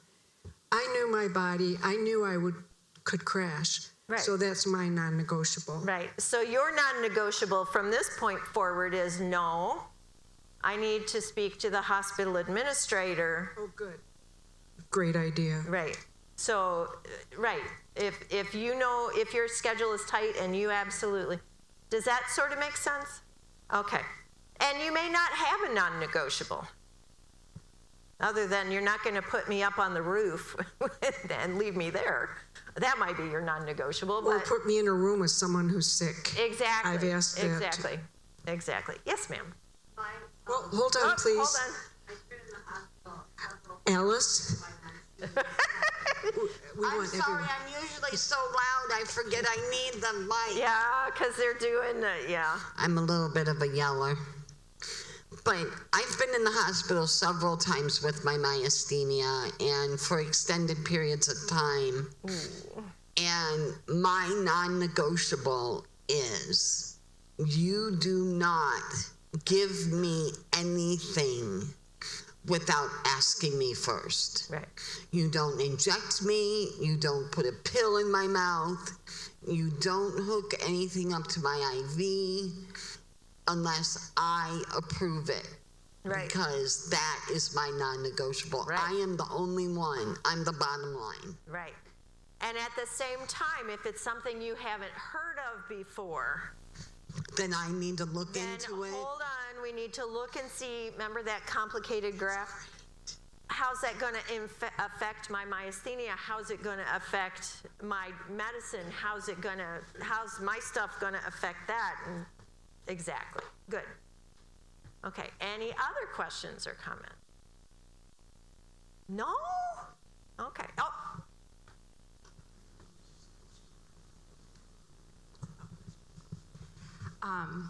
So I'm a healthcare provider, and more my family training has been turning towards advocacy, because our healthcare system has so many different doctors, so many different nurses. Every day you see a different healthcare professional. It's ridiculous, but it's our job now to take care of all that coordination. So I love this presentation, and I love that you have a list of durable power of attorney. It's like a survival hospitalization kit, just exactly what you say. And I'm gonna start doing this with my patients and telling them to like have a binder, maybe that you bring in. Because a lot of times I will just give a notebook to my patients and I say, I don't know who came in, but next person who comes in, tell them to write their name and what they say, and just keep doing it over and over again. And that's a great way for when you're not there to have, and it's not a ridiculous demand either, Right. you know. So I love this presentation. Thank you. Thank you. And, one more over here, I think. Two more over there. Thank you so much for sharing as you have. And I also come from healthcare administration. And there are a couple of things that you spoke to with regard to, everyone has today, with regard to being prepared when you come in. And I think one of the biggest compliments that I've received, some of the biggest, were preparing others, not only your family and whatever, but to go and actually have a concrete information and verbal communication to my first responders was huge. And they, in turn, from the fire and police crew, they had education through to the ambulance crew. So how cool was that when they're like, oh no, I know where I'm going, but I know what to do when I get there. Her oxygen's going to be fine, but she's probably not ventilating. And how cool that they knew all about it ahead of time. We also have prepared what we call the red bag. And that's the hospital bag that's got all the education in it, but it also shares what's not in the red bag in the event that my one person that knows what else to bring, the family members could grab the other things that we have to bring. That pyridostigmine 180 CR, I know they don't carry it. I always have to bring my own. I mean, that's a given. And I love that you said to the please and the thank you. Having come from healthcare myself, to hear that positive affirmation ahead of time, to share that appreciation for keeping my room clean, stocking the supplies, so when there is that crisis, I'm cared for. Those people don't get enough thank yous. You always hear the bad, you never hear the good. So thank you and everyone today for bringing this platform to help those of us as we travel this rocky road. The journey, yeah. All right.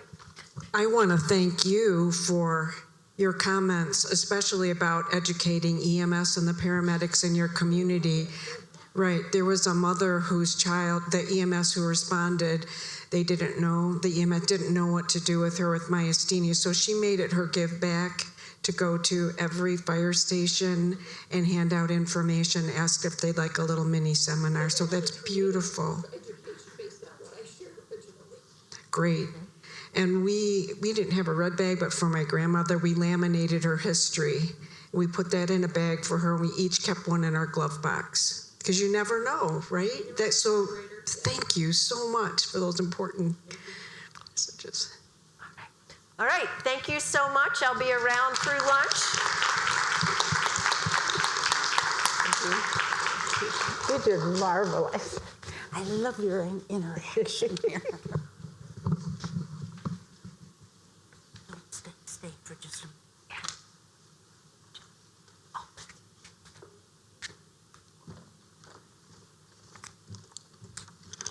Okay, I wondered where my glasses went. I found them. And now I don't need them to read my cheat sheet. Thank you for, again, Louise, for your energetic assistance for us as we go think of hospitalization. Our next speaker is Madeline Niblock. She is a recipient of our MGMI Esther Land 2025 Finding Solutions in MG grant. She is a fourth-year medical student at Michigan State University College of Osteopathic Medicine. The criteria for her to receive the grant was to conduct a literature review and formulation of a scientific poster of therapeutic selection in patients with both autoimmune MG and a second additional autoimmune disease. There were 7 deliverables she needed to complete. One was prepare an Excel table.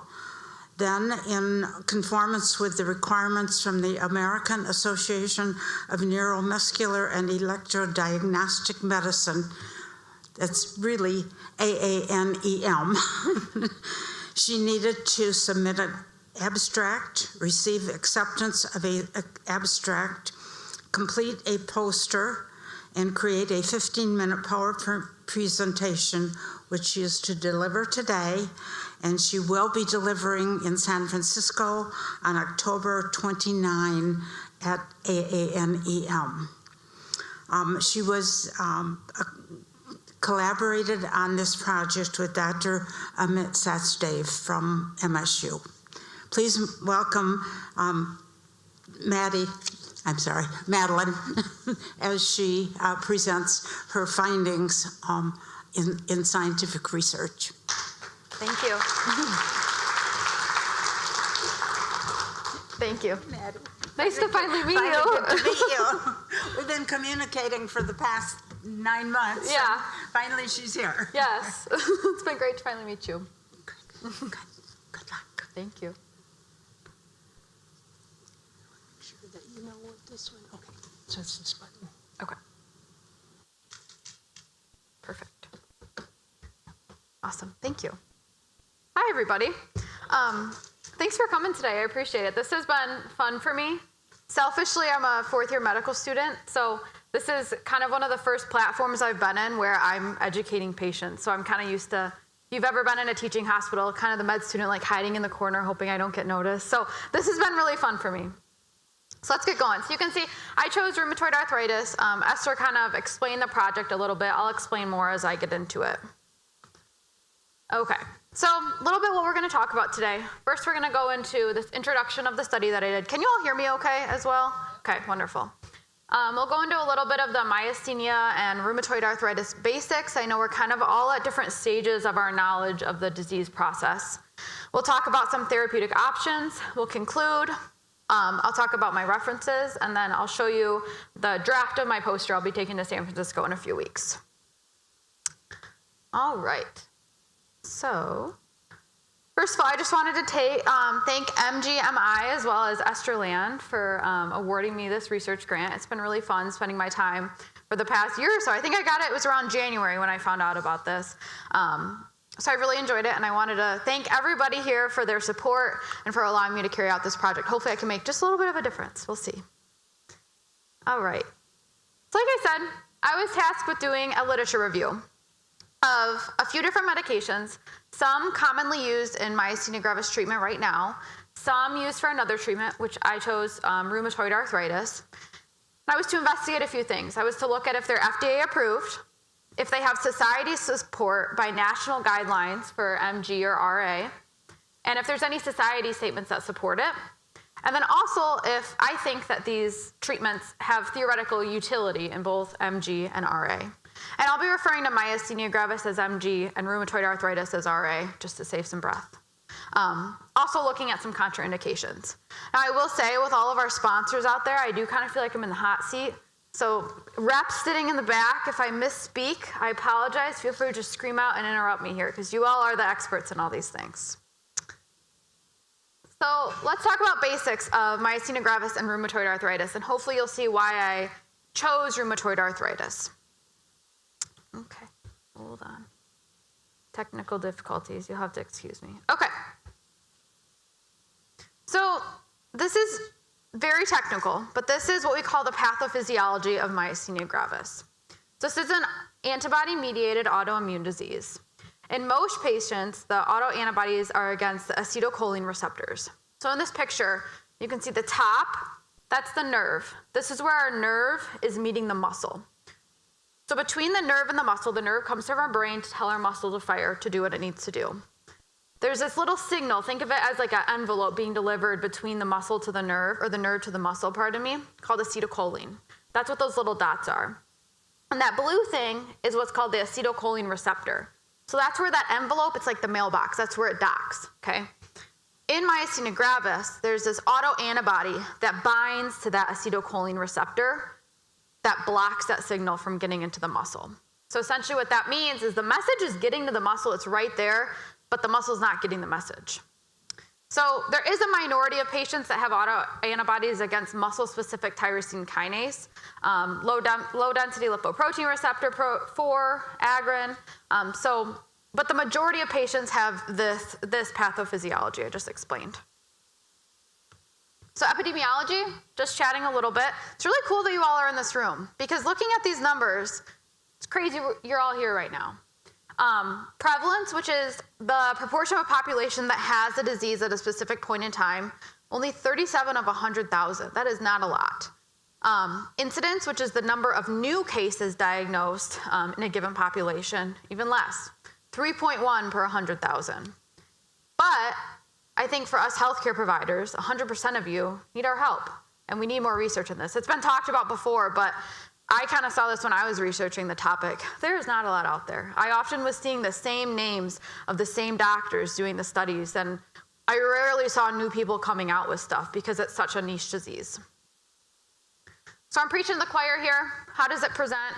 Ocular symptoms, ptosis, which is droopy eyes, diplopia, double vision, dysarthria, which is difficulty speaking, difficulty swallowing, chewing difficulties, limb and axial muscle weakness, as well as some respiratory muscle weakness, fatigue. You all know this, it's your day-to-day. So like I said, I was tasked with picking a second autoimmune disease. I chose rheumatoid arthritis. This is arguably one of the most, I would say, well-studied autoimmune diseases. That's part of the reason I picked it. There's a lot of literature there, and our first speaker kind of talked about how autoimmune diseases have a ton of overlap. So I thought, well, why don't I pick one that we know a lot about and see if we can apply some of that to myasthenia. So this is a very, very complicated image. The pathophysiology of rheumatoid arthritis, we as a medical society don't fully understand the depth of it. We know that it's an autoimmune process that targets synovial lining of joints, presents with, I'm sure everybody in here probably knows somebody, if you don't yourself have rheumatoid, joint pain in multiple joints, fatigue, fever, weight loss, malaise. So, like I said, I have a few therapeutic options to go through. So you can see up here, I'll go through each one of these. These are the few medications I chose. We're going to go through each one and talk about those different categories I mentioned. Their approval, support by guidelines, theoretical utility, and if there's any contraindications. All right, let's start with corticosteroids. And I know sometimes this topic can get a little dry, so that's why I put the little 1 out of 12 on the top so you can keep track of where we are if you need for a coffee break or anything. So hang with me here. So steroids. Who knows what a steroid is? A lot of people, right? This is very common. A lot of you are probably on steroids. Okay. So steroids function to inhibit the immune response and suppress the autoantibody production. So in myasthenia gravis, studies have shown that the MIR146A, which is in the thymus of patients with myasthenia, is typically downregulated. Specifically, prednisone has been found to restore this function of the MIR146A, and this leads to inhibition of the receptor pathways which suppress the autoimmune response. It's also been found that corticosteroids promote an immunoregulatory environment. They upregulate dendritic cells and regulatory T cells that function to control the autoimmune response. So in RA, similarly, corticosteroids upregulate anti-inflammatory properties and downregulate the pro-inflammatory properties of the immune system. They have an effect on what we call transcription factors that are necessary for inflammatory genes, such as NF-kappa B, AP1. And the use of corticosteroids over a long period of time has shown to slow the radiographic progression of rheumatoid arthritis. So this right now, it's not FDA approved for myasthenia, but it is FDA approved for rheumatoid arthritis. However, the Myasthenia Gravis Foundation of America, I'll call it MGFA, and then also the Myasthenia Gravis Holistic Society, MGHS, and the College of Rheumatology are all supporting this treatment, so it's obviously a big thing right now. No contraindications, which is great. Okay, so azathioprine. Azathioprine converts the active metabolite, hang with me here, there's a lot of big words on these slides, okay? Mercaptopurine, which downstream functions to inhibit purine synthesis, which is a very important role in cell turnover. I believe this is of utility in myasthenia. It functions to reduce the proliferation of immune cells that are involved in the autoimmune response of myasthenia, such as B and T lymphocytes. Specifically, azathioprine reduces the production of autoantibodies against the acetylcholine receptor. In rheumatoid arthritis, azathiopurine's inhibition of purine synthesis suppresses both the cellular and the humoral immunity, which therefore could be a benefit in the autoimmune process of rheumatoid arthritis. Studies of azathioprine have shown to be a significant benefit in patients with RA. Like you can see on the slide, it is not currently FDA approved for myasthenia. You kind of pick up, that's a common trend. But it is FDA approved for rheumatoid. It's supported by MGFA as well as MGHS and no contraindications. Now, this is not supported by any rheumatoid organizations, which is interesting to me. All right, mycophenolate mofetil. So this inhibits the inosine monophosphate dehydrogenase, which is a key enzyme in the production of guanine nucleosides. These are things that are necessary for cell reproduction. This leads to suppression of the proliferation of T and B cells, which are important in our immune response. This is of theoretical utility in MG. They have found that in rat models, the administration of this mycophenolate mofetil resulted in significant suppression of the anti-rat acetylcholine receptor antibody titers. Additionally, a retrospective study analysis of the use of this drug demonstrated some symptomatic improvement in these patients. In terms of its use in rheumatoid arthritis, T cells have been found to have a very, very large role in rheumatoid. Mycophenolate's ability to suppress T cell proliferation and adhesion may reduce the autoimmune damage that's seen in RA. Mycophenolate also has an ability to suppress macrophages, which play a very, very large role in rheumatoid arthritis. This medication also inhibits prostaglandins synthesis, which is another benefit in rheumatoid. It's regularly used in many autoimmune conditions, but its use in RA is promising and I believe should be further studied. So it's not FDA approved currently for MG or RA, but it is society supported by both the MGFA and MGHS. No society support from the RA side of things, but no contraindications either. All right. Let's look at zilucoplan. So zilucoplan is a complement inhibitor. This prevents the cleavage of the specific protein C5a to C5b, which reduces the deposition of C5b9 at the neuromuscular junction, inhibiting MAC. So complement is a very big pro-inflammatory process that our cells use. In myasthenia, this is of theoretical utility. A randomized, double-blind, placebo-controlled clinical trial showed a significant complement inhibition in myasthenia gravis patients, and a study of 44 MG patients treated with this drug over 12 weeks demonstrated some sustained and rapid improvements in their symptoms. From the RA side of things, the C5 component of complement system and the MAC complex have been shown to play a large role in the pathogenesis of RA. Its ability to target both the C5 and the MAC complex is utility in RA as well. In animal models, they found that inhibiting the C5 component has been shown to be of clinical benefit. It is FDA approved for myasthenia, but not RA. Society support, the societies are on board for MG, not RA, no contraindications. All right. Talk about eculizumab. I've practiced saying these names a lot. Can you tell? I say them to my fiance at home. Like, I need to make sure I know how to say these. So eculizumab functions as a monoclonal antibody that inhibits the cleavage of those same complement proteins C5. This prevents the formation of that membrane attack complex, a pro-inflammatory process, and decreases the MAC deposition at the neuromuscular junction, which has been shown to be involved, like I showed previously, in pathogenesis. Specifically, MAC deposits damage the postsynaptic membrane at the muscle level. In myasthenia, there was a REGAIN trial. where patients with eculizumab demonstrated improvement in their, what they call the quantitative myasthenia gravis score and the myasthenia gravis activities of daily living score. In the RA perspective, the complement system that eculizumab works on was shown to have an impact on the pathogenesis of RA, demonstrated by complement deposition in affected tissues and of elevated complement levels. But the pathogenesis of RA is very complex and multifaceted. So overall, more studies are needed to fully understand the effect these modulating the complement response has on RA. And eculizumab is very costly at this time with many side effects. It is FDA approved for MG, but not RA. It is society supported by MG, not RA, and again, no contraindications. All right. Rivalizumab.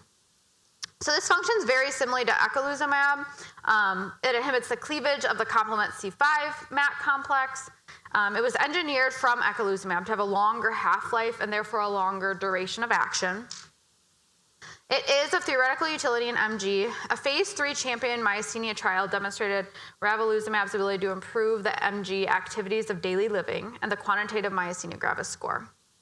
For RA, there's not a lot of literature out there, but the support ravulizumab has in patients, I believe the similarities between ravulizumab and eculizumab gives some promising hope for ravulizumab in RA patients. It is FDA approved for myasthenia, not RA. Societies are on board and no contraindications. All right, efgartigimod. So this is a neonatal FC receptor antagonist that functions to promote the breakdown of the autoantibodies by decreasing their recycling. So in MG, the IgG autoantibodies target the acetylcholine receptors, like I showed on that first big slide. So in mouse model, efgartigimod was treated mice demonstrated an improvement in their EMG of their calf muscle. So EMG is that electrodiagnostic study. I'm sure a lot of you have heard of that, if not had it done on yourself. In a phase 2 randomized controlled trial, efgartigimod was shown to decrease the serum levels of both the pathogenic IgG and autoantibodies, and patients also had clinical improvement as well.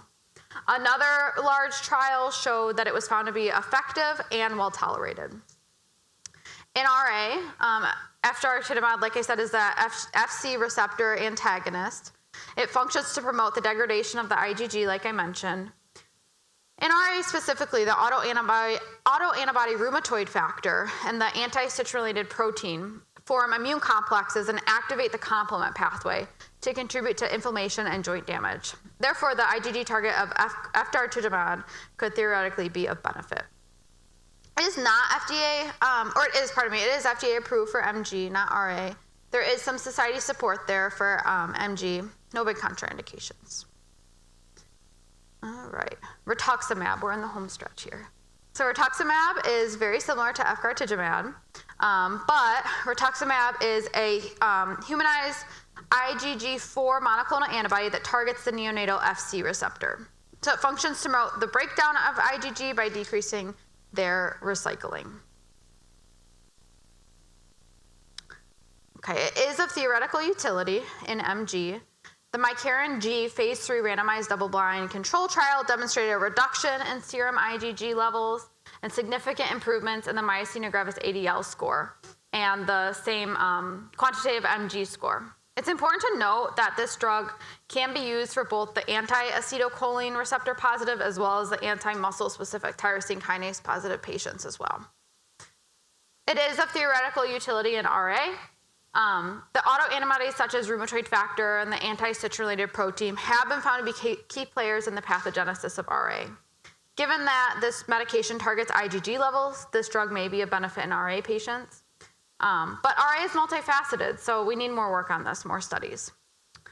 It is FDA approved for MG, but not RA, and there are no big contraindications. Methotrexate. Let's see, maybe? There.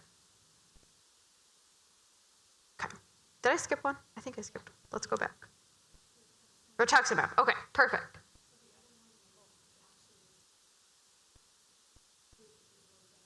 Okay, thank you. So rituximab. So rituximab is a monoclonal antibody against the CD4 antigen on B cells that leads to B cell degradation. is of theoretical utility in MG. So in MG, the B cells play a very, very large role in producing autoantibodies to the acetylcholine receptor at the muscle-specific tyrosine receptors. It's much more effective in those patients with muscle-specific tyrosine kinase receptors as opposed to those with acetylcholine positive MG. We do need some further studies on rituximab specifically. I am struggling technologically, I apologize. Thanks for hanging with me. So in RA, the B cells in RA produce the autoantibodies, presenting antigens and pro-inflammatory cytokines that are key in the pathogenesis of RA. Rituximab has been studied in a very, very large trial, and it has found to be of significant improvement with RA patients when combined with methotrexate compared to methotrexate alone. It's not FDA approved for MG, but it is approved for RA. And there is a lot of foundation support on both the MG and the RA side. All right, now we're on methotrexate. So methotrexate is a common RA drug. It inhibits the dihydrofolate reductase and therefore DNA synthesis, resulting in decreased lymphocyte proliferation. It is of theoretical utility in MG. So in MG, this will subsequently result in a decline in the autoimmune response. There's currently debate over methotrexate, its steroid-sparing abilities, but a random controlled trial did not find a specific steroid-sparing ability. More recently, a study showed that methotrexate is steroid-sparing and that it reduces the prednisone area under the dose curve. In RA, methotrexate is a very powerful drug. It's used in RA because it targets the many pathophysiological components of the disease process. For instance, methotrexate stimulates the release of adenosine, which further inhibits the production of pro-inflammatory cytokines. Methotrexate also upregulates the production of T regulatory cells. The medication inhibits the JAK-STAT signaling pathway, which is very important in inflammation. Not FDA approved for MG, but it is for RA. There is society support on both sides. All right, leflunomide. I'm going to come back to this one later as well. This is another RA drug. It inhibits the pyrimidine synthesis enzyme, dihydroorate dehydrogenase, DHODH.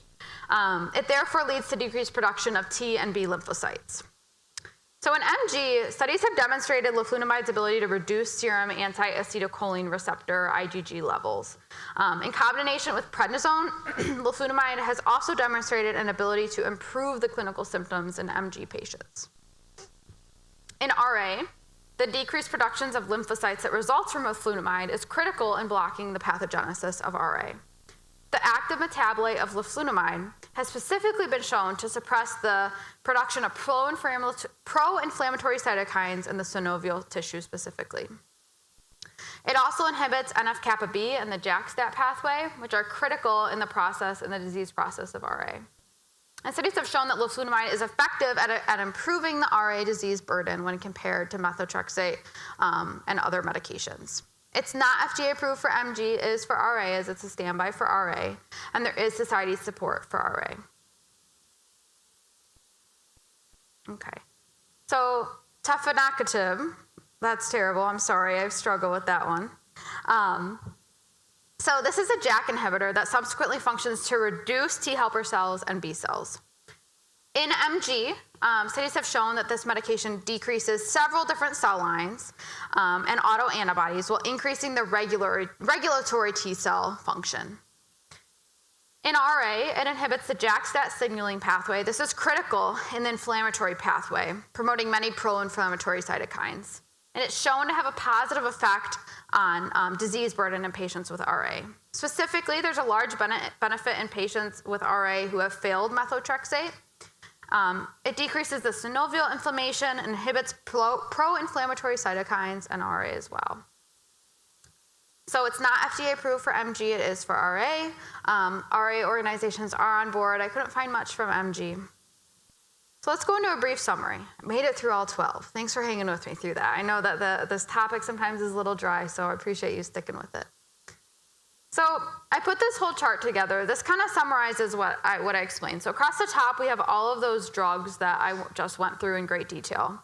On the left, you can see the first line is FDA approved, yes or no, if there's society support, if they're of theoretical utility, and if there's any contraindications. And so the first check in each square is for MG, and the second is for RA. So big takeaways. There's not a lot of research in MG. I'm preaching to the choir here when I say that. Like I said when I first started talking, I saw multiple papers from the same doctors over and over again. And it didn't really stray from this handful of physicians that I was seeing researching this. There's a lot of drugs that have support for MG patients from these organizations, but that are not FDA approved. That surprised me when I was going through this. So we need more studies. We need more people to be studying myasthenia and have interest in this and help find out more things we can be doing for you all. So I specifically want to talk about leflunomide. I have that one highlighted there. That was the second to last one I talked about. So leflunomide has been FDA approved for RA, and preliminary data is suggesting that it could be a benefit in myasthenia. So my big takeaway, and what I'll be taking to this conference I'll show in a minute, is that additional studies are needed on leflunomide, but I'm thinking it could be a very, very promising drug for patients that both have myasthenia and rheumatoid arthritis. So that's kind of the big takeaway of this big study that was completed. So briefly, I'll touch on my references. I'll just click through this. So like I said, I'm very grateful for the committee. I'll be heading to San Francisco in a few weeks to the ANEM conference.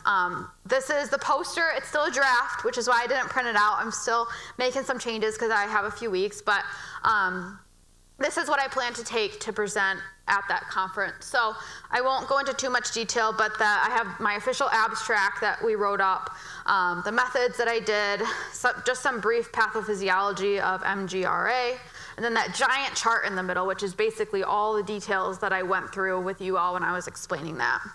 I'll finish with the leflunomide mechanism of action at the bottom, which is that big drug that I'm really recommending. Obviously some disclosures, and then all of our sources at the bottom. So once again, I just wanted to thank everybody for their support. This project has been very interesting for me. It's definitely pushed me out of my comfort zone. As you can tell, there's a lot of big technicalities, and I appreciate the reps for being here. You all are the experts way more than me, and so I just wanted to thank everybody once again for their support. Any questions? Yeah, we have questions, and while I'm bringing the microphone over, I have one because I have both a severe case of RA and my myasthenia. And in all your research, did you ever find someone that was taking two biologics, which each one separately is targeting a different pathophysiology? Because I'm already on a biologic for RA for 20 years. Yeah.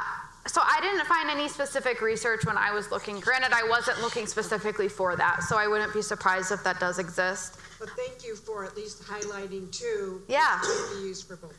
Because I think the thing I wanted to highlight with that is that the goal, if anybody's heard of the idea of polypharmacy, we struggle with that a lot in the hospital. It's when we have patients come in and their med list is like a mile long. And the problem is when you have a ton of meds on board, you end up treating side effects of meds instead of just finding a different med that's going to be better. So I think that was kind of the purpose of this, of sure, maybe we could give you as many biologics as we want, but what if we can just do one? What if we can cut down on that? But we have another question. Yeah. I'm going to ask two questions. Okay. The first has to do with my two drugs I take. I've had myasthenia for 3 years. Mm-hmm. I take Cellcept. Okay. And I take Mestinon. I was really surprised Cellcept wasn't FDA approved, because my neurologist, part of Corewell Health, says it's like one of the standard. It's kind of our basic deal. And then I was surprised that Mestinon's not up there, but I know you have answers for both. Yeah. So reps, feel free to step in as well if you have answers for this. But I'll give it my best shot. Remember, I'm a doctor in training, so I'm not a doctor yet. So legally, this is not medical advice. Okay. So can you repeat your first question? I got to answer one at a time. I take Cellcept and Mestinon. It's not really a question, I guess. Is there not a reason FDA approved. Cellcept is not FDA approved? I don't have an answer for that. And why is it used so much if it's not FDA approved? Because it's all we had at that point. Yeah. And they repurposed a drug that was used for something else because we had nothing for MG. And I think that goes to how I was saying there's not a lot of research. And why is Mestinon not up there? Same reason. Yeah. Same reason. We did not, there was no sponsored research on those drugs in order for, with MG, and it was repurposed as an acceptable use drug. And now we have drugs that are specifically approved for MG. And I think that that's the crux of really all that we're dealing with now is the treatment of MG is still in the dark ages because of what is happening and what are some of the side effects from some of the things that you're currently taking that could be mitigated by one of the newer medications that we know is FDA approved. Okay, my last question is, you use the term no contraindications. Is that the same as no side effects? Because all these drugs have a million that they run through at the end of the ad and all that. And from my perspective, not knowing what you just said, my, very lovely neurologist, young, learning, we have kind of a let's don't fix it if it ain't broke. So if what's working is keeping you stable, old, non-FDA approved, it's feels risky to try something new when they list all these different side effects. I agree. I wanted to add, because I had a similar question, by no contraindications, did you mean taking them together? They don't contraindicate, or did you mean, because I agree, we have lots of side effects. Yeah, so side effects and contraindications are very different. Perfect. Side effects are when you read, like when you hear the drug commercial that's like, this may cause nausea, vomiting. It's like they speak really fast. Those are the side effects. Contraindications are more of like, in the first lecture we talked about a supplement that causes your blood to thin. So if you're somebody that has a stroke risk or something, or has another risk, that would be a contraindication to that. So that's what I meant when I said that. Does that answer your question? Yeah, go ahead. Side effects are things that are seen in a clinical trial and identified as part of the trial study. Yep, thank you. Okay, my question was going to be similar to his about pyridostigmine, which is also Mestinon, but you kind of answered that. But I was wondering, with any of the medications that you've already talked about, are there any possible cures, or are they just treatments? So the ones I talked about are more treatment-based, managing how our body has been rewired to manage that new pathophysiology. So I did not focus on the cure aspect of it. I'm not as familiar with that research that's going on, but this was more of the managing the condition that we have. Okay, thank you. We have another question. I'll foreshadow that Dr. Sachdev will be covering some of that as some of the science that's going on in treatments that are disease-modifying therapies. We have a question there after Ashley. Go, Ashley. Hi, more of a suggestion instead of a question. I have a little bit of a medical background, and some of those I recognize, and I know a lot of patients in here were lost at half the words they're saying. Excuse me. So I would highly recommend that you use the brand name when going through those med lists. I was sitting here Googling a lot of them, and I was like, oh, Solaris, I'm on that. I didn't know that's what it was called, actually.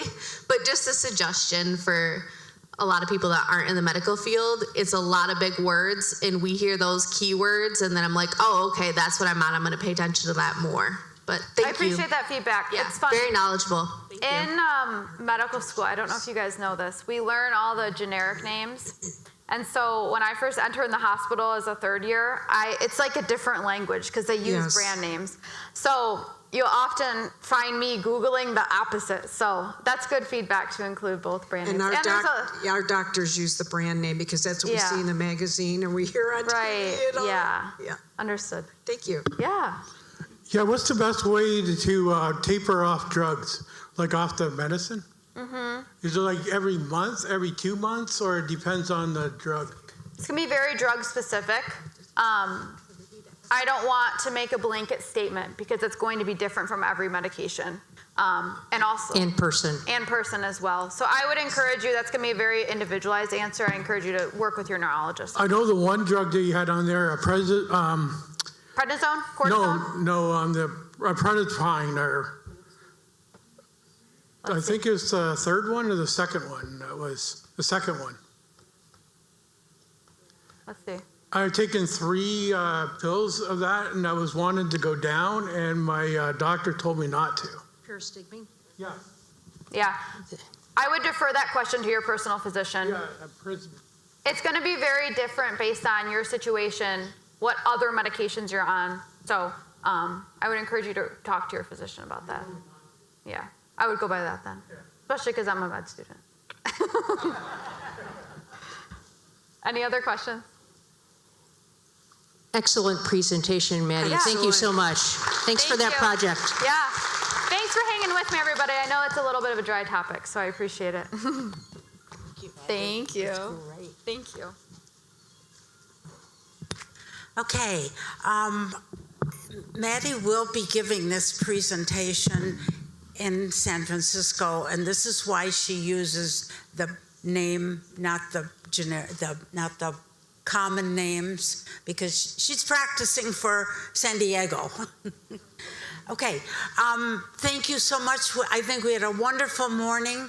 We are now going to take a lunch break on the tables out in the fireside room.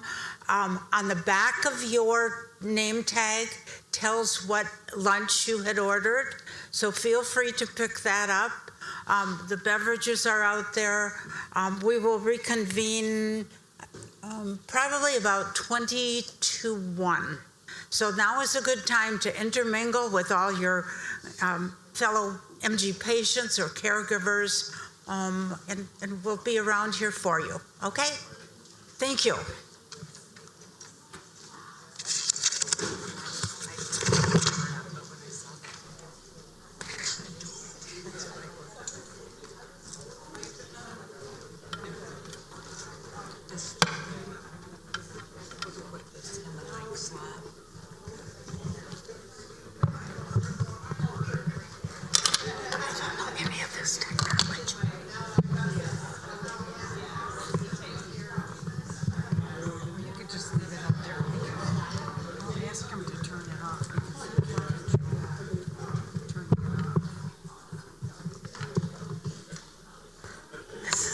I don't know how to turn anything off.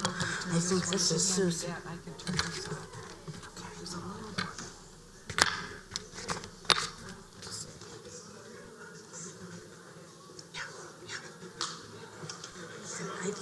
I don't know whose computer this is either, but.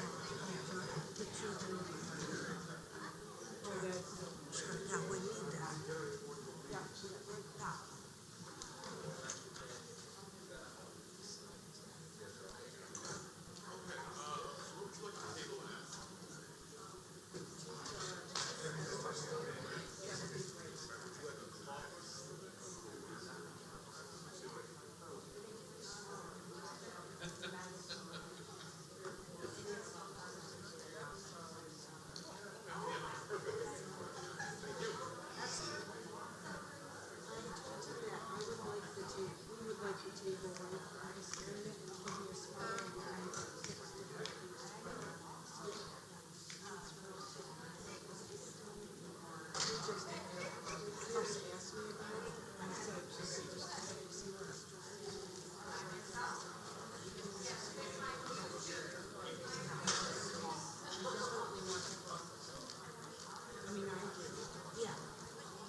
It's all in the marketing. Yeah.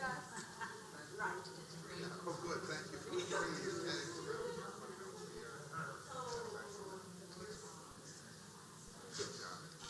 Thank you so much for your support. I appreciate your support.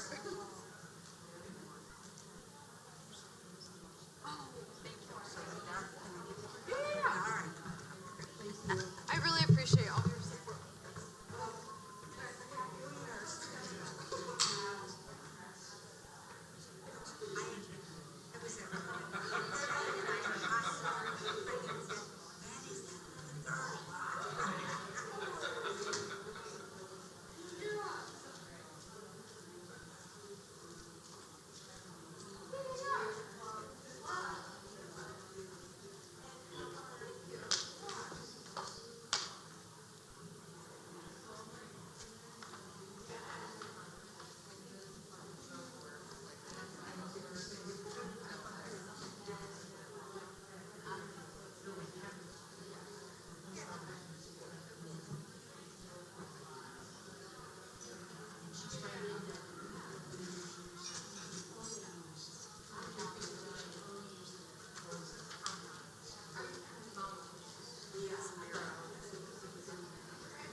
make sure you get, everything ready.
I hope you're enjoying your lunch.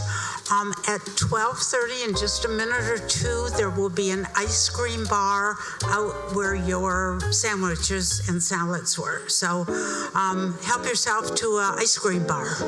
And we will reconvene at 12:45. Thank you.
4 items to hold, and I'm going to hold the Coraggio book. And what do you want me to hold? Would you want to hold the plaque because you have the plaque?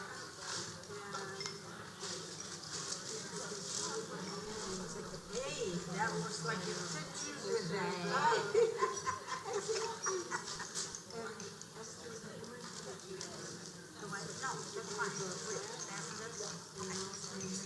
And we have to come closer. I knew that was coming. You can hold that. Okay. Those are your flowers. Okay. And then hold these up a little bit, Esther. Yeah. Okay. We'll go at an angle behind you. This way or that way? This way, okay. Oh, that looks good. All right, do you mind trying that again? The book was falling. Do you mind trying it again? Oh, yeah, okay, good. I need to grab this so it doesn't keep falling. Okay, now I have a better grip. Thank you. Okay, that looks good.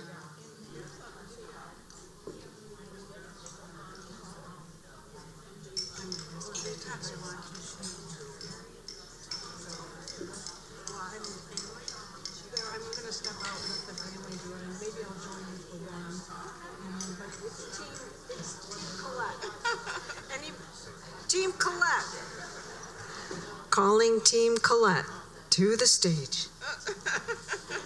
Team Colette.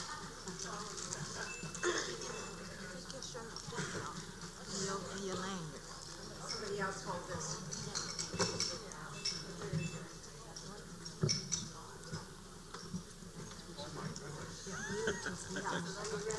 For when we do it.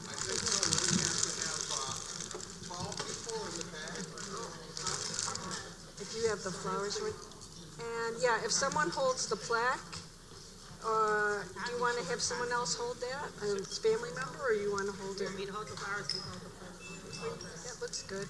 You put your flowers in here. You can have those ones if you want, unless you want to. You want to hold mine? You can hold mine for now, because I have something in mine. I'm going to be, John, I'm going to be in for one, and then I'm going to step out so it's family. You want me to be closer to you? Okay. I'm going to be moving. Yes, please, go ahead. I'm going to put my shoulder behind your shoulder. No, they wore the shirts. We're going to take a couple then for you.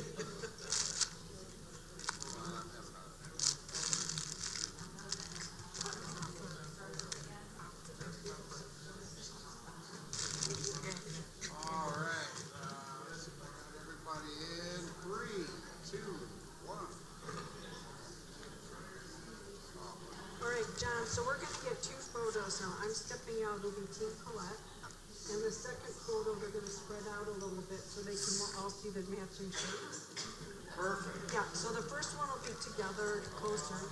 And then Somebody want to run down and grab some cameras if you want to take some shots? And I can do that too. I'll be down. Who would like to hold the book? Here, hey, man, you hold it. It's so nice. It's so nice that all of you are here. It's just so nice.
She just wants the shirts.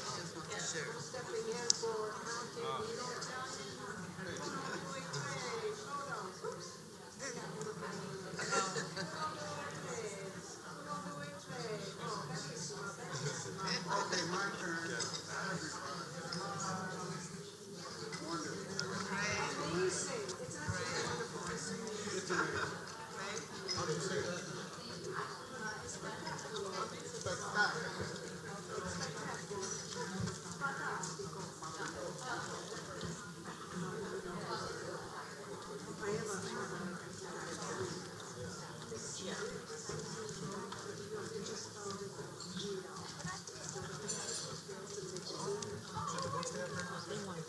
Yeah.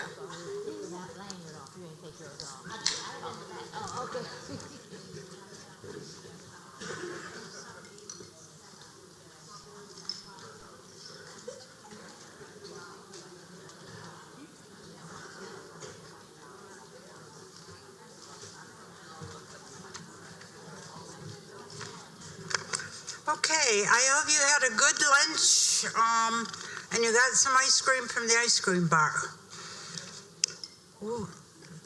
At this time, it's our pleasure to acknowledge and reward people who have been active in MG.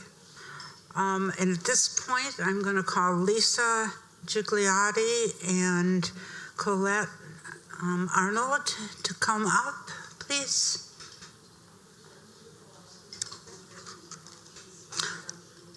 Our first award today is for, it's Lisa is Italiano, and the award is Coraggio Spirit.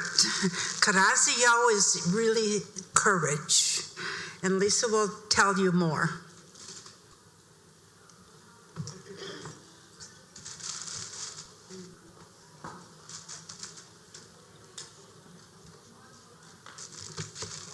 Buongiorno, buongiorno. The Coraggio Spirit Award is annually presented to a recipient who embodies the Coraggio theme, which is, with courage, you can persevere and resiliently lead a life of purpose and joy. The 2025 Coraggio Award recipient is a woman who chooses each day to not let MG define her or define what gives her meaning in life. With courage, she bravely pursued answers to her symptoms, continued her busy career, the pursuit of family, friends, faith, and encouraging others. And on the 15th year of the Coraggio Award, 15 years since founder Esther Land and I had this idea and brought to life, honoring a person who really embodies that spirit. We are so very proud to award Yolanda Colette Arnold with the Coraggio Award. She's also celebrating a milestone, 30 years living MG strong. Woo! Yeah. Her ophthalmologist failed to diagnose her with MG after droopy eyelids and double vision, but she used the Coraggio take charge philosophy.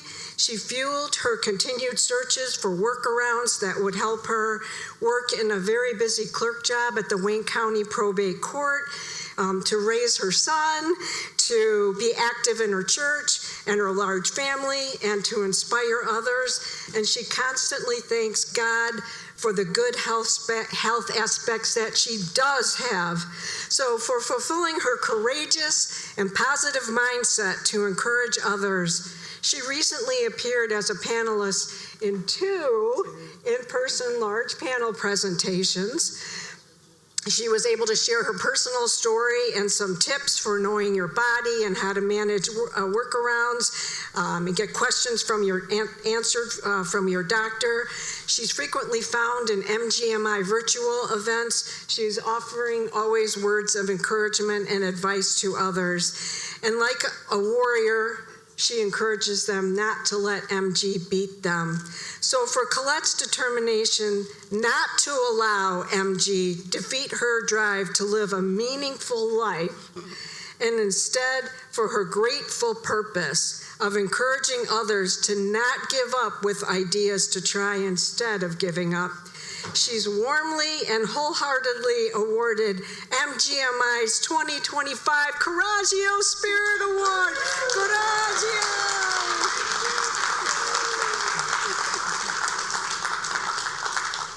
And if you haven't yet met Team Colette, please stop by the table here and the table there and say hi. And how blessed are you to have this support? I am very blessed. Okay. Good afternoon. First, I want to say to Lisa, thank you very much for recommending me for this award of perseverance and courage. Although I am so honored to receive this, I give all the honor and glory to God. I was diagnosed with myasthenia gravis in 1994, and like many diseases, it sent me through many life changes. My struggle was not always easy, but with good doctors, good meds, self-discipline, self-determination, and family support, I was and I am, and it is tolerable. My faith says with God, all things are possible, and He can move any mountain that gets in your way. We, MG patients, are known to be warriors and will always fight. A person who endures trials with patience will be blessed for their steadfast faith and perseverance. Again, I thank Lisa, Esther, and the entire Myasthenia Gravis Foundation of Michigan for this awesome award. I also want to thank my family who are here for their love and support. But most of all, I thank God. Thank you.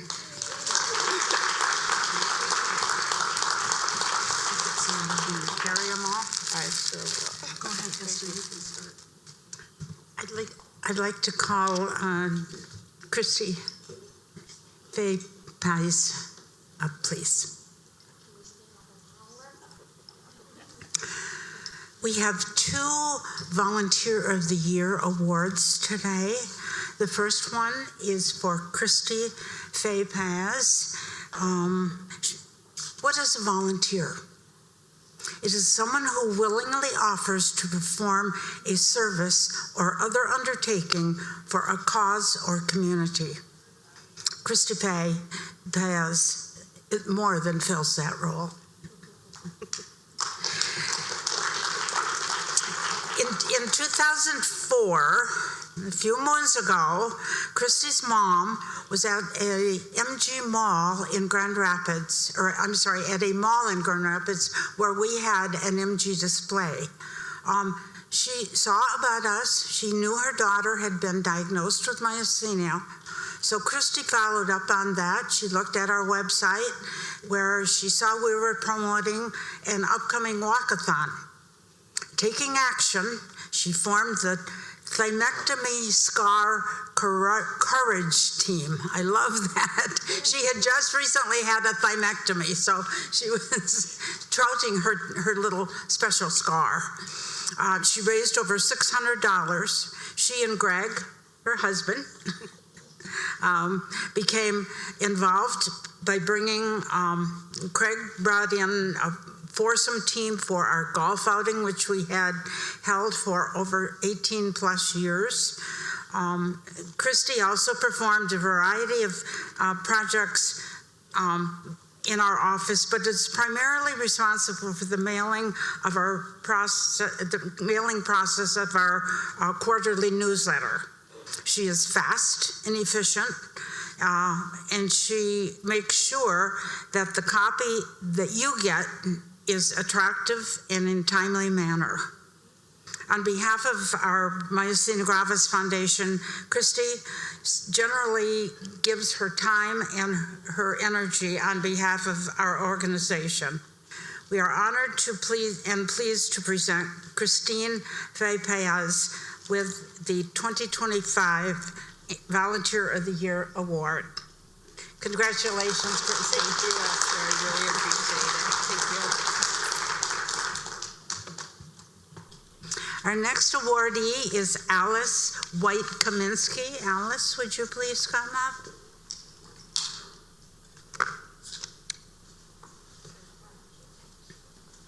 This is another Volunteer of the Year. We at MGMI couldn't do what we're doing today if it wasn't for other people stepping forward to help in various ways. So all the volunteers out there, we thank you as well. Alice has been a strong advocate for myasthenia gravis awareness ever since she was diagnosed with MG in 2011. She is connected with MG patients across the U.S. through Facebook and blogs. In 2014, she single-handedly undertook an awareness campaign that took her into doctors' offices, hospitals, ER and EMT stations, distributing information in the Warren, Michigan area. That same summer, she rose to fame while participating in an audience question about MG on Detroit Public TV in the segment of Feel Grand, narrated by Jane Seymour. Alice is passionate about promoting awareness of MG and supporting patients in their daily living with the condition, particularly in Southeast Michigan. After spending time at our Grand Rapids office, and being armed with materials to share, she has been energetically involved with the Macomb County Regional Support Group by providing information, materials to patients, reporting meeting summaries to our office, thinking outside of the box to promote lively and meaningful meetings. Additionally, she has volunteered at Lansing, Owasso, and Livonia events, which encouraging patients to live their best life with MG in spite of limitations. Alice is an enthusiastic, positive asset to our organization and to many patients. And she readily attests that she would not be able to do all she has done without the help of her husband, Brian, who is her best support and her big pack mule. We are honored and pleased to present Alice White-Kaminsky with the 2025 Volunteer of the Year Award. Congratulations, Alice. Thank you so much. Yeah. You want to say anything else? I do. Okay. I do. I'm a little choked up. I wasn't expecting that. I'm so grateful and so humbled by this award. It has been my greatest pleasure to be able to give back to this community that has given me so much joy and helped me get through so many hard times. I only hope that I can continue to bring awareness and education and hope to anyone that has their life touched by myasthenia gravis, whether you're a patient, a caregiver, or a provider of medical help. I really feel strongly that our caregivers and our medical professionals deserve so much gratitude when they step up and they go above and beyond for us, because we are not easy patients, and it is not a 15-minute appointment when you have myasthenia gravis, as we all know. So I will take this as my time, and I will say thank you so much for recognizing my efforts, and I will continue to strive to do good in the future. Thank you. Thank you, Master.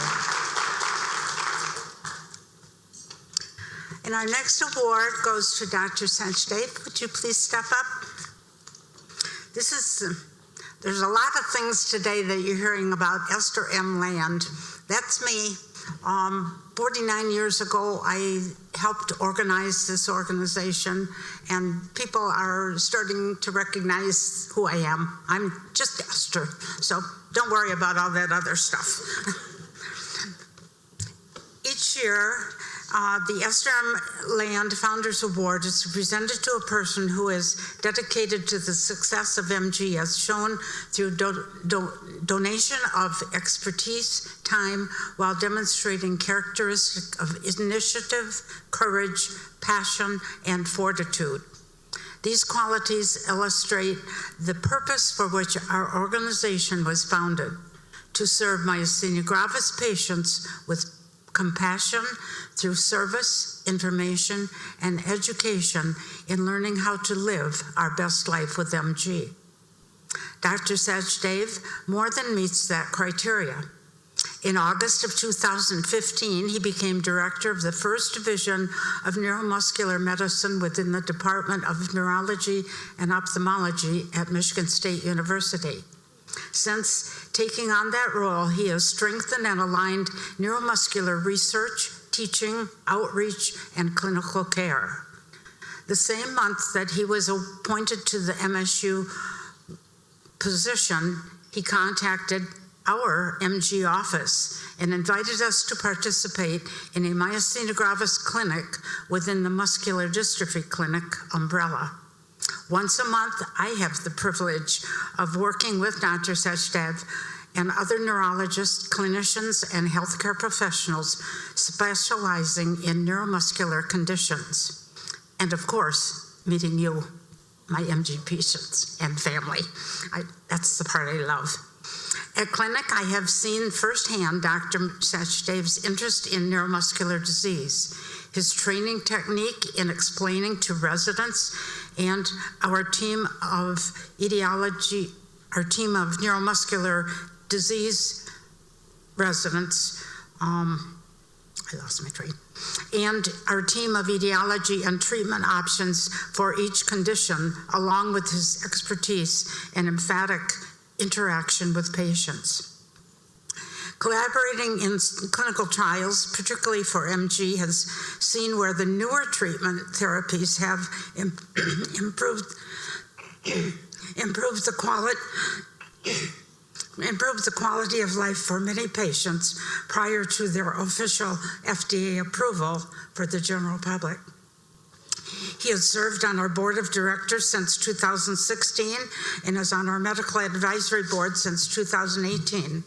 He presented updates on MG at our annual conference for the past 9 years and is a contributor to our quarterly newsletter, Ask the Specialist column, and conducted webinars on MG. One is coming up next Monday on seronegative MG, so tune in.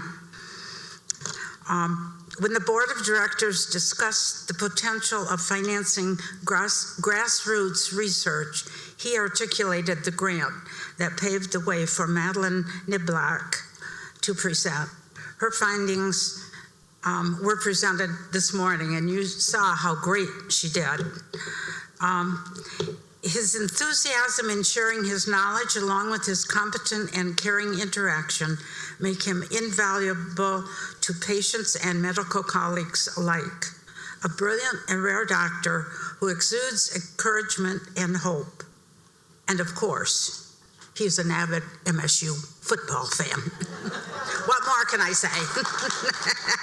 On behalf of MG and MG patients, we are privileged and honored to present to Dr. Amit Sachdev the 2025 Esther M. Land Founders Award. Congratulations, Dr. Sachdev.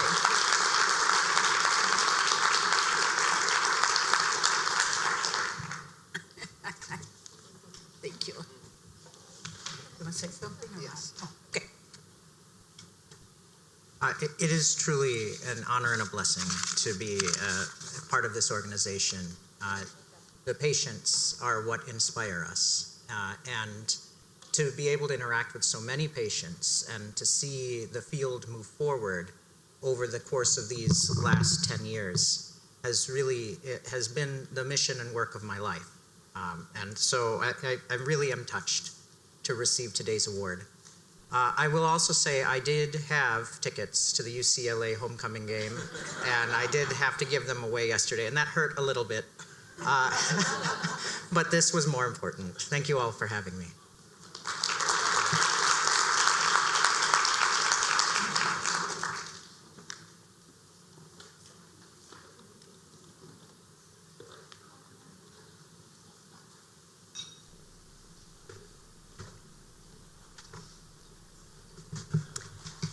Thanks for allowing us to do that in front of you and be cheered by family, friends, and other people who recognize that we haven't always had champions cheering for us when we're MG patients. And so being able to share both clinicians and volunteers what they do for us is invaluable, and it also makes what our organization does, because we're a complete volunteer organization. We're a patient and clinician-run organization, so we're all volunteering our time, but it's because we have a passion for what we're doing, and that's exactly who you want to be doing this for patients, because for a long time we haven't had that. I'm going to transition to our next presenter. Melanie, you want to come up towards this? As we're doing it, there's this sheet that's on the table, the MGMI table out there, and it is an annual report that we do each year. It's 1 year behind because that's when we close our books and we look at the number of patients we serve, but also our financials. We publish this. It'll be up on our website, but you're welcome to take one of those. The most important thing that I wanted to point out is it also has our board members on there, and these are all volunteer people who are part of our board and who help really steer what our board does, how much we're involved in, and really how we use the money that we get from sponsors and things like that, but also the communities we serve. And I want to just recognize a few people. I know that some of the people were here earlier but have left. James Burr, Jim Burr is an attorney, a local attorney. Mallory Cole, Lisa Gigliotti, who's here right there. Esther Land, who's our secretary as well, and Amit Sachdev is on our board. He and I came on the board at exactly the same time, and we're going to get him on the executive committee, whether it's come hell or high water. We have openings on our board now. If this is something that you feel that you'd like to be able to do and help us kind of steer what we're doing, we'd welcome your interest. We have a board packet that we can send to you in order to be able to have you know exactly what you're getting into. But it really is important that we have people who really are patients, family members of people who are patients, clinicians who are on the board in order to help us do the good work we're doing. I want us to also recognize two other people. Rhonda Wentworth, who is our director, Dana Green, who's actually running the live stream over there, and then John Bosserman. You see him going around taking photos. He is our communications person.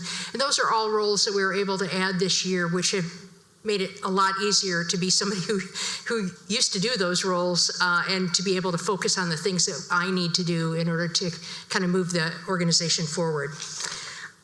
Let me get you wired up, Melanie, and then we'll get your presentation. I think that's it, right? Is there a way to see it here? There's not. Okay. There's not. Yeah. You want to stand? Or I could just grab this and stand over here and, yeah. Just take it off here? Yep. Yeah. You want to do that instead of this one? Okay. This is your clicker. It's that green arrow to advance it. All right. So let me introduce you.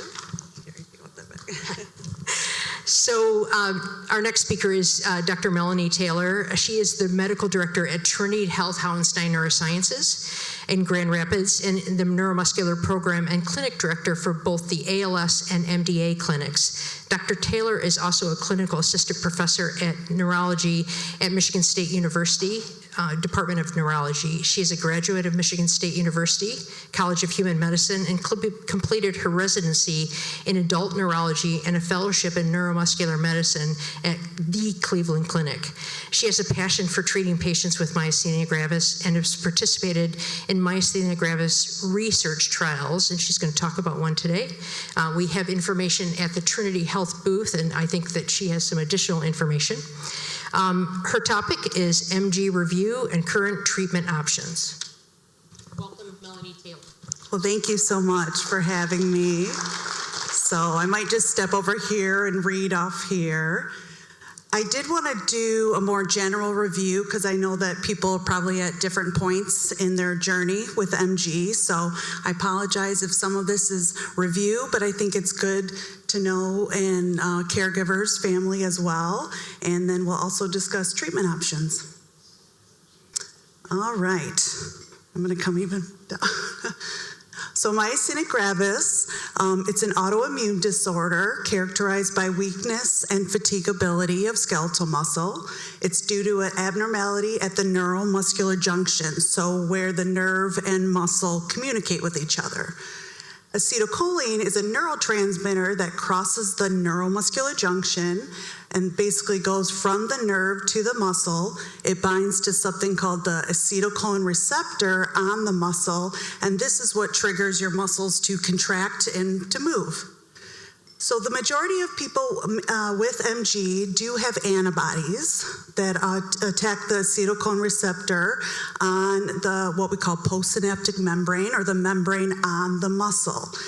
These antibodies are thought to originate in the thymus gland, so we'll talk a little bit more about that. And the acetylcholine receptor antibodies are present in about 85% of generalized MG patients and about half of pure ocular patients. There are other antibodies that are less common, MuSK antibodies, LRP4, and then there are people that do not have antibodies found in the blood work. So what causes MG? That's always a question we get asked, a very common question, and there's a lot of unknowns. The precise cause, the precise trigger of MG does remain unknown. It's probably a consequence of complex interplay between genetic susceptibility and the environment, so like infection triggering. There's something called epigenetics, which basically is that combination of environmental triggers, whether it's drugs, toxins, infections, or alternated internal milieu, like hormones, that can influence the activity of DNA and consequently impact gene expression. So it's probably some genetic predisposition in some people, but a lot of unknowns for autoimmune disease. Research has suggested an association of MG with other autoimmune diseases. So if you do have a personal history of autoimmune disease or a family history of autoimmune disease, that unfortunately does put you at increased risk. Overall, it is an uncommon condition, about 20 to 30 per 100,000 people in the US, but the prevalence has been increasing over the last 50 years, and this may be due to a variety of factors. Some of it may be due to better recognition of disease as the population is getting older, longer lifespans, and probably other factors as well. It can occur at any age. However, there is kind of two peaks that we see, an early peak in the 20s to 30s, which is a bit more female predominant, and then a later peak in the 60s to 80s, which is more male predominant. Juvenile childhood MG counts for about 10% of MG, but again, it really can occur at any age. So we'll go over symptoms, which I know a lot of you guys are very familiar with, but the hallmark is a fluctuating degree and variable combination of weakness in the eye muscles, what we call the bulbar muscles, speech, swallow, face, jaw, arms, legs, neck, and respiratory muscles. Weakness usually is worse later in the day or after activity exercise. And unfortunately, if you have more severe symptoms, or maybe times when there's no time you're symptom free, but it may fluctuate in how severe the symptoms are. There are two types of MG, pure ocular MG, meaning that it stays just in the eye muscles, and generalized MG, which is eye muscles and goes to other muscles as well. So just a little more information about the symptoms. So eye muscles, variable eyelid drooping, or what we call ptosis, throughout the day. It can hit one or both eyes, may switch from one eye to the other. Double vision, because it is how the muscles, eye muscles interact with each other. If you close one eye, it gets better. So sometimes we'll see people come in with one eye closed. It may be horizontal, vertical, diagonal, and some people do describe more of a blurry or eye fatigue than the classic double vision. So some of the symptoms of bulbar, speech, swallow, chewing, the muscles of jaw closure can be involved, can cause fatigable chewing. So especially things like tough meats or things that you really have to chew a lot. A lot of people will stop chewing gum. The muscles get really tired, especially end of the day, and that's true for a lot of these symptoms. So slurred speech or dysarthria sometimes sounds more nasally, raspy, just can't really project voice as well. And the more you talk, the more that the speech can change. Difficulty swallowing, which can be a serious situation because it puts patients at risk of choking or aspirating, things going down the wrong pipe. And you can also have facial weakness. Some people have a facial droop, not as bright smile or difficulty smiling, difficulty puffing cheeks. So neck muscles, some people do have what we call a head drop or trouble picking their head up. You might notice at the end of the day you have to rest your head or your head feels heavy. And then arm and leg weakness, sometimes more is just a general muscle fatigue or feel really heavy. It tends to affect the arms more than legs, and the upper arms and legs a bit more than the hands and feet. But again, sometimes it is more just a generalized all over. So breathing, respiratory, shortness of breath, especially with exertion, and there's something called orthopnea when you lay flat and feel more short of breath. This is the most potentially serious symptom. We do monitor in our clinic something called PFTs or pulmonary function testing. So we can see the diaphragm muscles and those numbers of where you typically run, and if there is patterns. Something called the myasthenic crisis, everyone should be aware of. It's acute worsening of respiratory status, severe enough to possibly even need a breathing tube, and or severe swallowing, not able to get intake. This can be life-threatening, so definitely if you're having progressive worsening, you want to go to the ER, call an ambulance. Can occur in about 10 to 20% of MG patients, most in the first few years after the diagnosis, when the disease is often its most active, unpredictable. So MG over time, not everyone gets every single symptom. So it's not like, oh, this is a progressive disease where eventually I'm going to get all these symptoms. It really is variable. And if anything, it's the most active the first few years typically. But it's a large spectrum. I know you guys have heard the term snowflake disease and how it presents in people. But most fluctuations, most severe symptoms, typically in the first 3 to 5 years. And some people can have a remission later on as well. Of those who present with ocular MG, about half, 50% generalized by 2 to 3 years. So if you do have eye symptoms, you have to definitely be aware of what to watch out for. But if you've had only symptoms in the eyes for 3+ years, high likelihood it'll stay pure ocular. So as many of you know, there may be times where symptoms flare up or worsen. So there's sometimes triggers. It can come out of nowhere, but some triggers include surgery. Sometimes people are first diagnosed after they've had surgery. Infections, certain medications, which we'll talk a little bit more about, but everyone should be aware that certain medication supplements can worsen MG.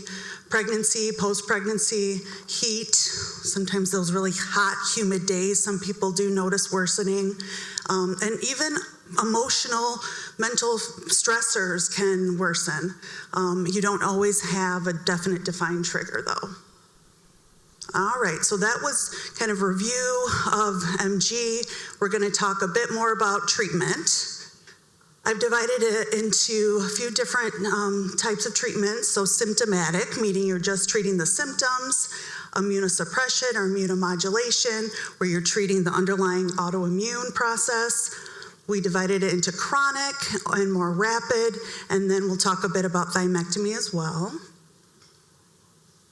So most of the time, the first line treatment that patients get is just for the symptoms, and it's Mestinon or pyridostigmine. It's an acetylcholinesterase inhibitor. What that means is acetylcholinesterase breaks down acetylcholine. That's a chemical messenger between the nerves and muscles, or how they communicate with each other and how the muscle activates. Mestinon basically blocks this acetylcholinesterase and increases the amount of acetylcholine available, and this enhances the nerve-muscle communication, therefore strengthening the muscle. It does work pretty fast, usually within 15 to 30 minutes, but it's a temporary benefit. You see kind of within 3-4 hours, the benefit can wear off and you can feel due for it again. It's usually started first, but commonly not sufficient in severe or generalized MG, or you might have to escalate treatment, so we'll talk more about that. It's a safe medication, especially lower doses, but there are possible side effects. The most common one that bothers people is GI, abdominal pain, bloating, diarrhea, muscle cramps, twitching, runny nose, runny eyes. And sometimes your body can get used to it, but definitely can have some side effects in certain people. So moving on to immune suppression treatment options. A very common next step that we'll do is steroids, typically prednisone. The onset of benefits usually within a couple weeks, so it does work pretty fast, but you may have to start slow and slowly increase, start with a lower dose. If you go too high, too fast with steroids, it can cause actually transient worsening symptoms in up to 50% of people if you start really high dose. So in the outpatient setting, we'll typically start kind of a mid dose and slowly increase if we need to. We kind of have a love-hate relationship with steroids because they can work really well, pretty quickly. They're cheap, they're easy to get, and there are no insurance issues, but there's a lot of possible side effects. So this is not an all-inclusive list, but it can increase your blood pressure, sugar, irritability, personality changes, insomnia, skin changes, weight gain, some GI upset, ulcer, reflux. Definitely if you have osteopenia, osteoporosis, got to be careful because that can affect bone health, several different eye changes and more. So it's really the type of thing we want to try to avoid high dose, long-term steroids because it is dose dependent. The higher you go, the more chance of side effects. If you can get on a low dose and you're tolerating well, people do stay on it, but we try to get on lowest possible dose or change, treatment.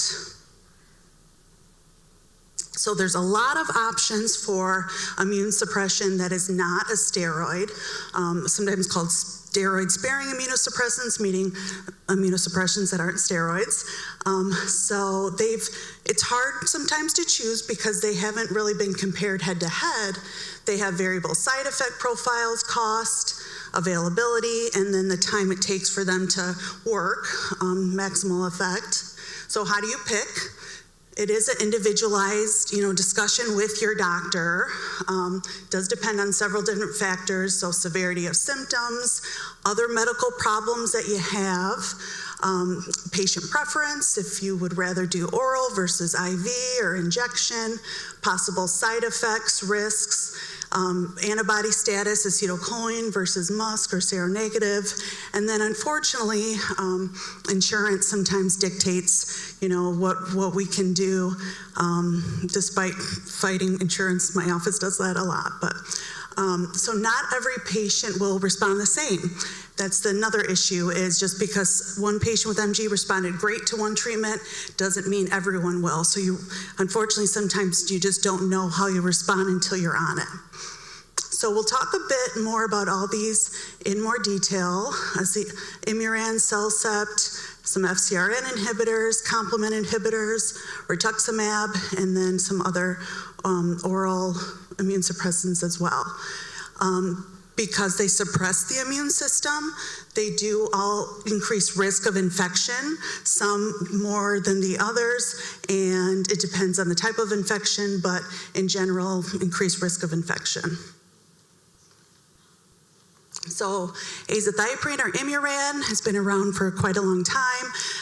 One of the major drawbacks, it does take quite a long time to kick in. It can take up to a year to work.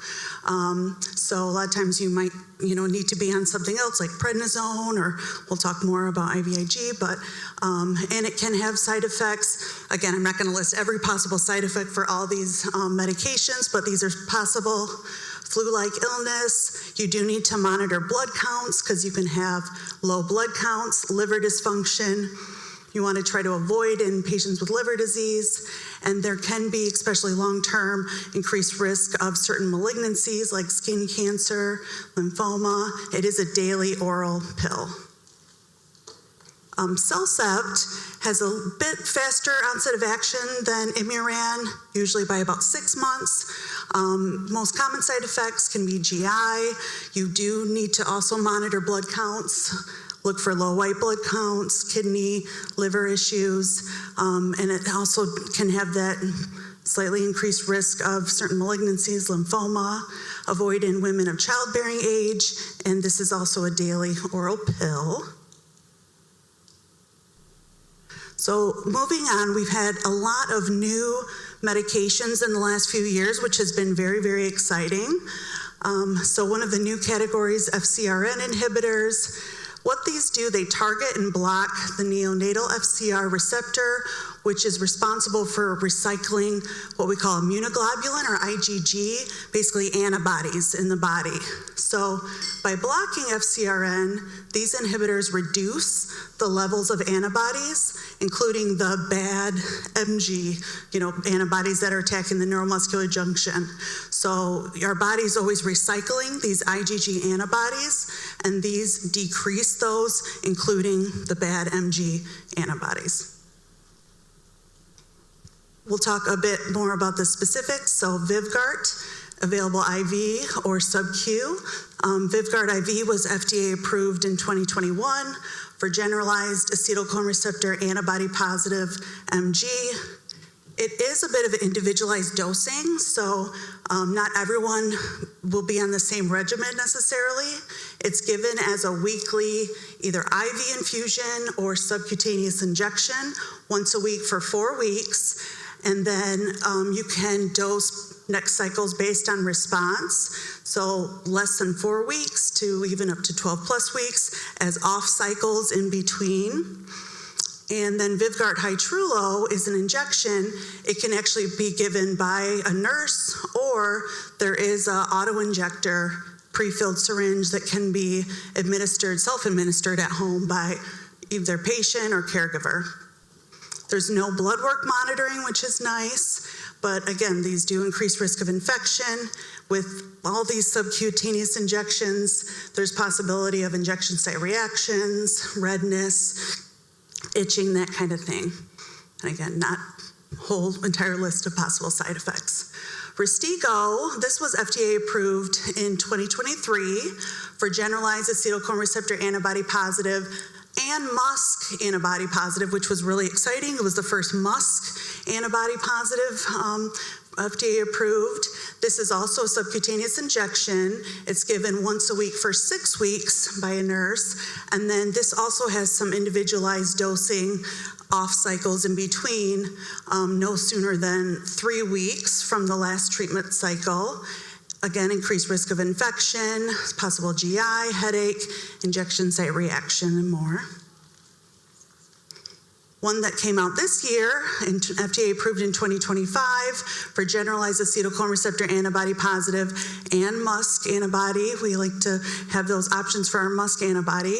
This is just a standard dosing, not individualized. It's an IV infusion every 2 weeks. And again, increased risk of infection, other possible side effects, edema, increased cholesterol, and more. So we have options for our FcRn inhibitors, which is great. Moving on to complement inhibitors. So we'll talk a little bit about the complement system. In MG, the bad antibodies, the acetylcholine receptor antibodies, recruit the complement system. This is a part of the immune system, and it inappropriately targets the neuromuscular junction, leading to actually destruction of the neuromuscular junction. So complement inhibitors target specific components of this complement system, and it prevents the formation of something called a membrane attack complex. And this damages cells, So by blocking its formation, complement inhibitors help protect the neuromuscular junctions and improve muscle strength. It's not an option for MuSK antibody positive MG, as MuSK antibodies really don't activate the complement cascade. The biggest black box warning with these complement inhibitors is that everyone has to get a meningitis vaccine prior to starting, and then you have to intermittently get boosters of the meningitis vaccine because it can increase the risk of meningitis or infection, and that's true for all the complement inhibitors. Basically, the complement system helps fight off the type of bacteria that meningitis, it causes meningitis. We also recommend staying up to date on pneumonia vaccines and really in general for vaccines and other immune suppressants as well. So a little more details on the complement inhibitors. Ultomiris was FDA approved for generalized acetylcholine receptor antibody positive in 2022. It's an IV infusion every 8 weeks. Possible side effects, headache, diarrhea, more. And then Solera's actually came out first. It's given IV every 2 weeks. I will say now people prefer every 8 weeks, as you can imagine, versus every 2 weeks. So do a bit more Ultomiris now. And then zilucoplan, this was complement inhibitor approved for generalized acetylcholine receptor antibody positive MG in 2023. It's a daily weight-based subcutaneous injection. So instead of IV infusions, it's done at home as a subcutaneous injection. Possible side effects, diarrhea, injection site reaction. Talk a little bit about rituximab or Rituxan. This is used in more research for other autoimmune diseases and even certain types of cancer. There's not as much research for MG, but it definitely is growing, and there are studies that can show benefit. It's what we call essentially a B cell inhibitor, and B cells are what make antibodies, including the bad MG antibodies. So growing number of research supports its use in MG, especially certain subsets, like patients that are refractory, that are difficult to treat and have tried, other first-line treatments, or MuSK. There is some research that shows that MuSK antibody MG is particularly effective. Rituxan is particularly effective for them, so you might want to use that a little earlier on. It's given as an IV cycle, and there's a couple different protocols. Some people do once a week for 4 weeks, or once and then repeat 2 weeks later. And then you repeat the cycles. Again, it is a bit individualized. On average, I'd say about every 6 months or so, but you can go even longer at times. It can take a couple months to fully kick in. Possible side effects, it is kind of a big hitter in terms of immune suppression, suppressing the immune system, so it can increase risk of infection. There are some minor infusion reactions that are common, but serious ones can occur. You monitor blood counts, rare cardiac issues, have to screen for hepatitis B, because that can activate if you have subclinical hepatitis B. These are ones that I don't use too frequently, but there are other options for treatment. Cyclosporin has a bit earlier onset of action than Imuran, so you might see benefit within a few months. Side effects, it can increase blood pressure. Kidney toxicity is a big one that you have to really be aware of and monitor, and it does interact with other meds, so why it's not considered one of the first line.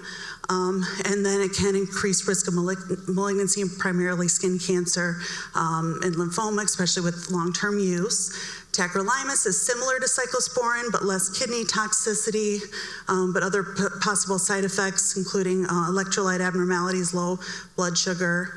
Methotrexate is sometimes anecdotally used. There was a study that did not show much improvement in MG patients, but I know it is still sometimes used. And then cyclophosphamide or Cytoxan is a pretty heavy hitter, immunosuppressant. It is effective, but has some pretty serious potential side effects like bladder, liver toxicity more. So this is reserved for a very, very small subset percent of cases that are refractory really to other treatments.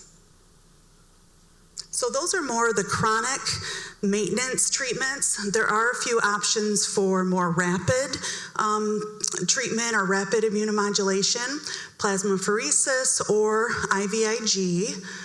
So these work quickly over a few days, usually within 7 to 10 days, but the benefits are short-term, so you do have to repeat them. These are used most often in the myasthenic crisis, when patients are hospitalized, sometimes preoperatively, so we'll talk a bit more about pre-op getting these, especially if you are having a large surgery under general anesthesia and your MG symptoms aren't under the best control. And sometimes we use it as a bridge. So like I mentioned, some of these meds can take 6 months or longer to kick in, so we'll sometimes do an IVIG bridge while these other therapies are kicking in. And then sometimes IVIG and plasmapheresis are used as a maintenance treatment, especially patients that have tried other treatments and not had a good response, or there's contraindication to immune suppressants, or more difficult to control refractory MG.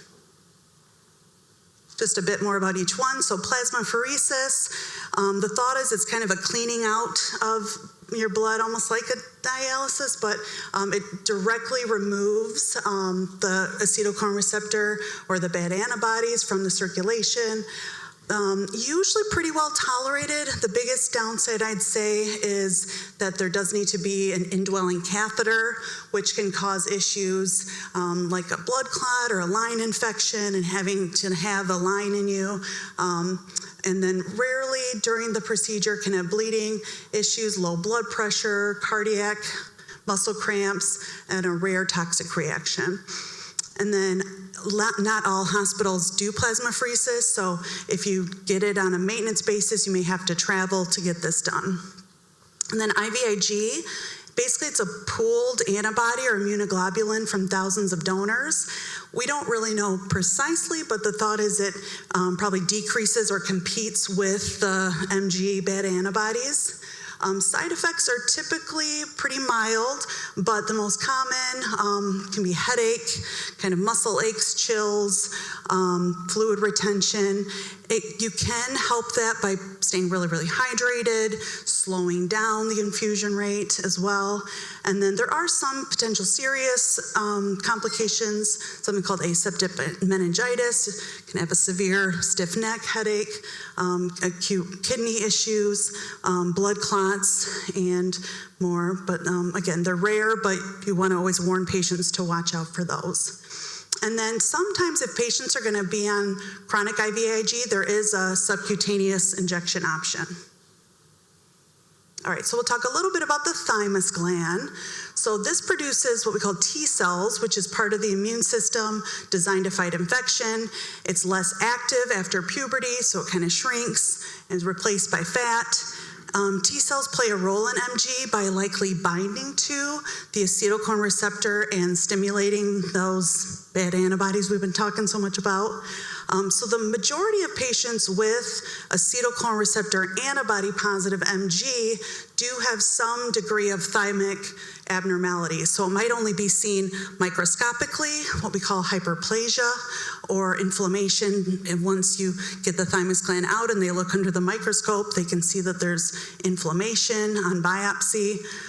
About 10 to 15% of people with MG have something called a thymoma, which is a growth of the thymus gland. It's typically a benign tumor mass, but we want to get it out because likely triggering those antibodies. So really at the beginning of diagnosis, when you get diagnosed with MG, all patients should get some kind of imaging of the chest to look for growth of the thymus gland or thymoma. And then getting the thymus gland out, or thymectomy. So who should get this? In general, it's recommended to improve disease control. In studies, it's been shown that patients are able to be on less treatment, reducing medication requirements, and can increase the chance of remission. And the benefit of thymectomy, I think some people think I get it out and I'm going to feel better, but it actually can be pretty slow. Time to maximum effect, 1 to 10 years. So it really is several years maximal benefit. So if you get imaging and you see that there's a thymoma, we want to get that out if possible. So regardless of age or what symptoms, antibody status with a thymoma, people usually get a thymectomy. However, the majority of people don't have a growth on imaging. So there was a big study almost 10 years ago, I guess time flies, 8-9 years ago, that looked at who would be good candidates. And it did show the strongest argument for getting thymectomy over patients with generalized acetylcholine receptor antibody positive MG. So it depends on the antibody status, the type of MG, and patient age. So their acetylcholine receptor antibody status, there is evidence to support a benefit of thymectomy for evidence to support benefit of thymectomy for patients with seronegative MG is more limited. They weren't included in the large pivotal study. Limited evidence does not support a role for thymectomy in patients with MuSK or LRP4, but again, it is limited. And then in general, it's more for generalized versus ocular. The role of thymectomy in pure ocular is a bit controversial, but thymectomy may be offered to ocular MG patients if there's significant symptoms and they're really not responding to or can't tolerate medications. And then patient age, in the study they looked at, less than 50 years, typically offer 50 to 65 is a bit more individualized, maybe offered in certain patients based on symptom severity and operative risk. You are going under general anesthesia. It is a large surgery, so you want to take other illnesses into account too. And then over 65 years, the study said thymectomy is generally not indicated, more chance of anesthesia issues and other underlying illnesses as well. There's a couple different ways to actually have the thymectomy done. The goal is to remove the thymus and then also some surrounding fat around the thymus, which can have some thymic tissue in it as well. There's the more traditional approach down the sternum, which is a bit more invasive, but it does allow full exploration to completely remove all the thymus tissue and associated fat. And this was the approach that was used in that pivotal trial. But newer, less invasive approaches are available as well. They are less complications post-op and faster recovery times. However, the thought is they may, though, provide less access to some of that thymic tissue outside in the surrounding fat. So the effectiveness is less well established. There's different approaches that include video-assisted or robotic-assisted thymectomy or extended transcervical through a low kind of neck incision. Limited data comparing the two kinds, transsternal versus the less invasive. In retrospective studies, MG outcomes did appear pretty similar across the different techniques. So timing of thymectomy is always a question too. It is an elective procedure. It's not an urgent thing. So you really don't want to perform in the setting of severe symptoms or myasthenic crisis, or if you have symptoms that are not under great control. So you want to ideally have MG under good control with especially minimal bulbar and respiratory symptoms, and try to taper steroids as low as possible because prednisone steroids can affect healing in the post-op setting as well. Talk a little bit about pre-op, and this is not just for thymectomy. This is for, procedures, surgeries in general.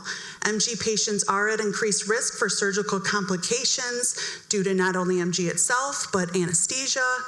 Reported rates of myasthenic crisis after thymectomy range from 2 to 25%.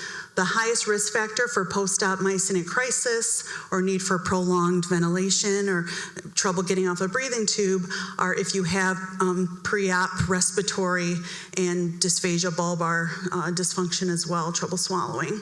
So that's where we will sometimes give patients IVIG or plasmapheresis prior to surgery, especially if they're having more symptoms, respiratory, swallowing, to help avoid MG flare or crisis.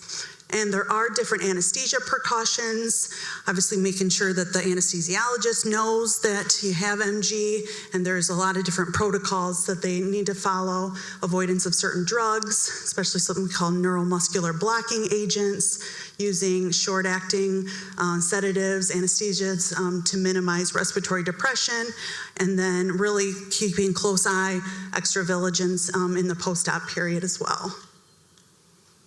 Just a few other general treatment considerations. We do get asked a lot about exercise. There was a 2021 study that did show exercise to improve muscle strength, daily function, and quality of life. However, you really do need to individualize it. Obviously, if someone's very symptomatic and a flare and activity makes symptoms worse, they're not going to be able to do too much exercise, but at least stretching range of motion is very important.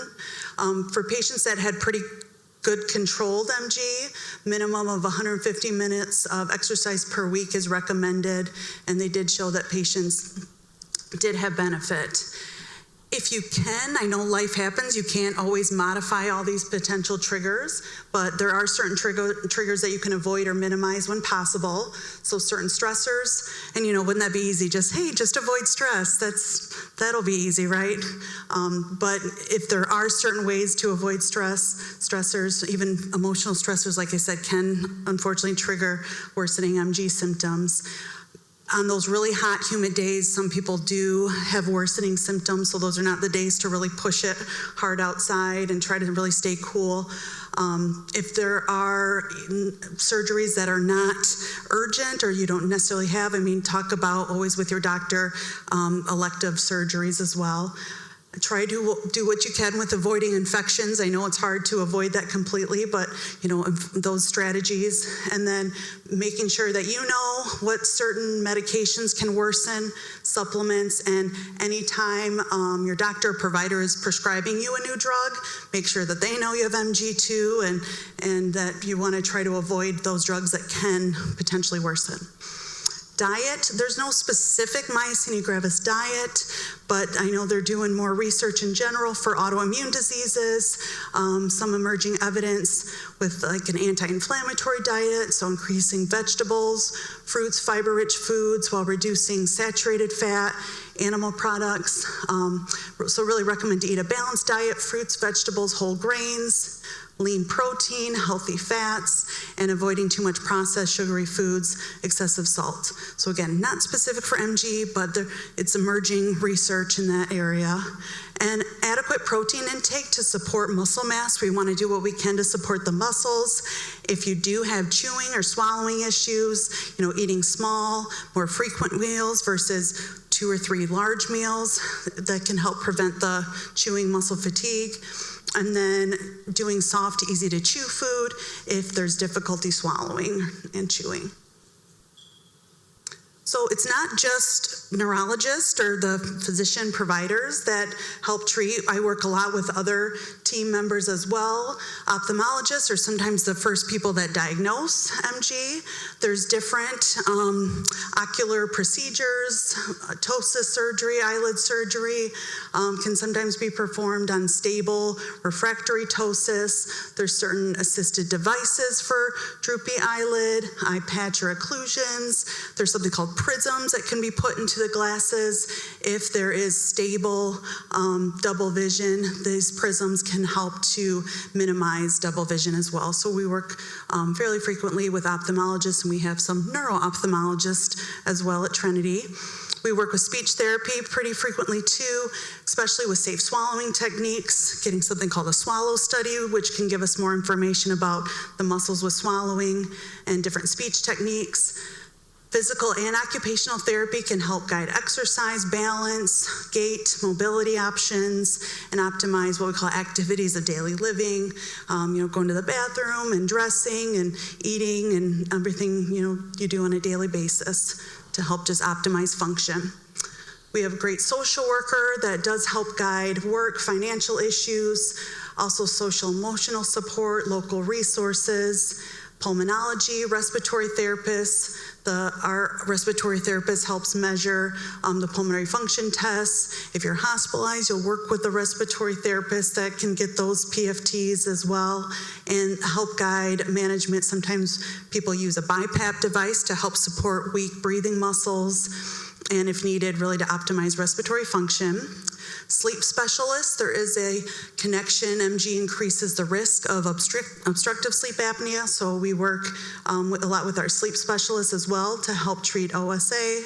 And then psychology counseling, as you guys know, it's extremely difficult to live with a chronic disease, and it affects not just physical, but financial, emotional, social, mental, so just trying to treat the whole person. This is the end of my presentation. I just wanted to talk a little bit more, shout out that we are doing a research trial at Trinity. It's a phase 3 randomized double-blind placebo-controlled study with an open label extension, meaning there's a phase where you may get a placebo 50-50, and then afterwards everyone gets the study drug. It's for telitacicept, which is basically part of that B cell depleter, the B cells that make antibodies, and it is a weekly subcutaneous injection. There are different inclusion-exclusion criteria, including you do have to be seropositive for acetylcholine receptor or MuSK, have generalized MG, you can't have certain other health issues, and can't be on certain MG treatments along with it. So I did put up our research coordinator's email and phone number if you want to learn more information about that. So, all right. I think the next one's the end. So, yep, all set. We should have time for questions, I think.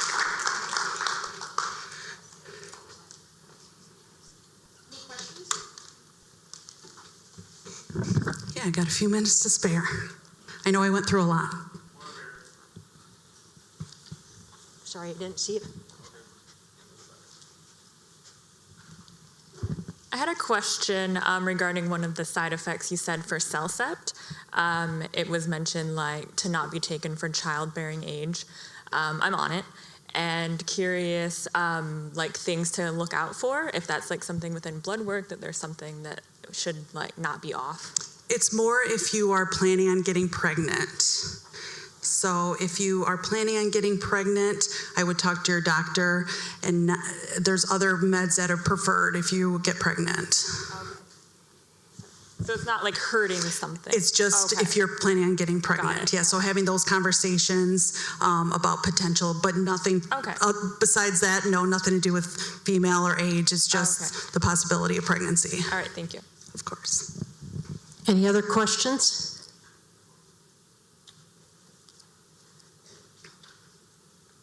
Thank you so much, Dr. Taylor. Thank you. Thanks for having me. The trial that she's doing at the table with the purple table cover on it has some flyers about that. So if you want some of those, if you are interested in the trial, please pick those up. Dr. Sachdev, there you are. Just a minute, let me get my cheat sheet.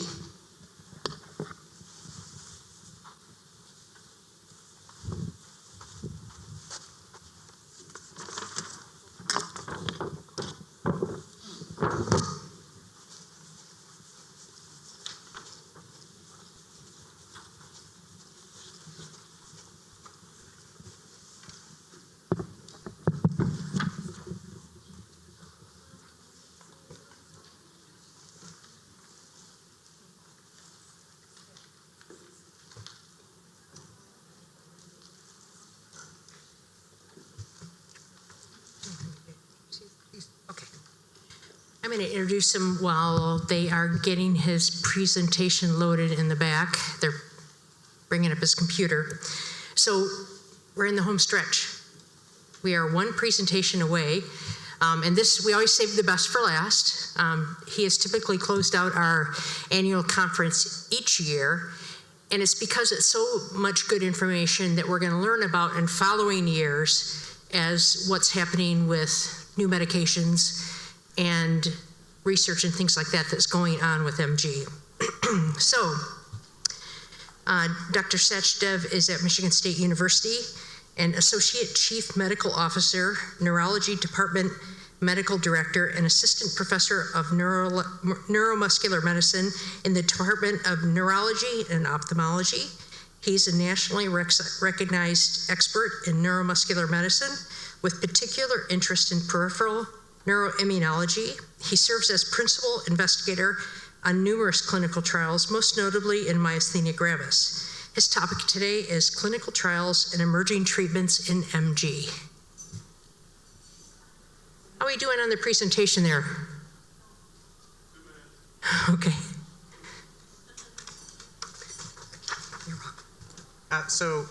While we wait for that to get queued up, please, one more round of applause for Dr. Taylor.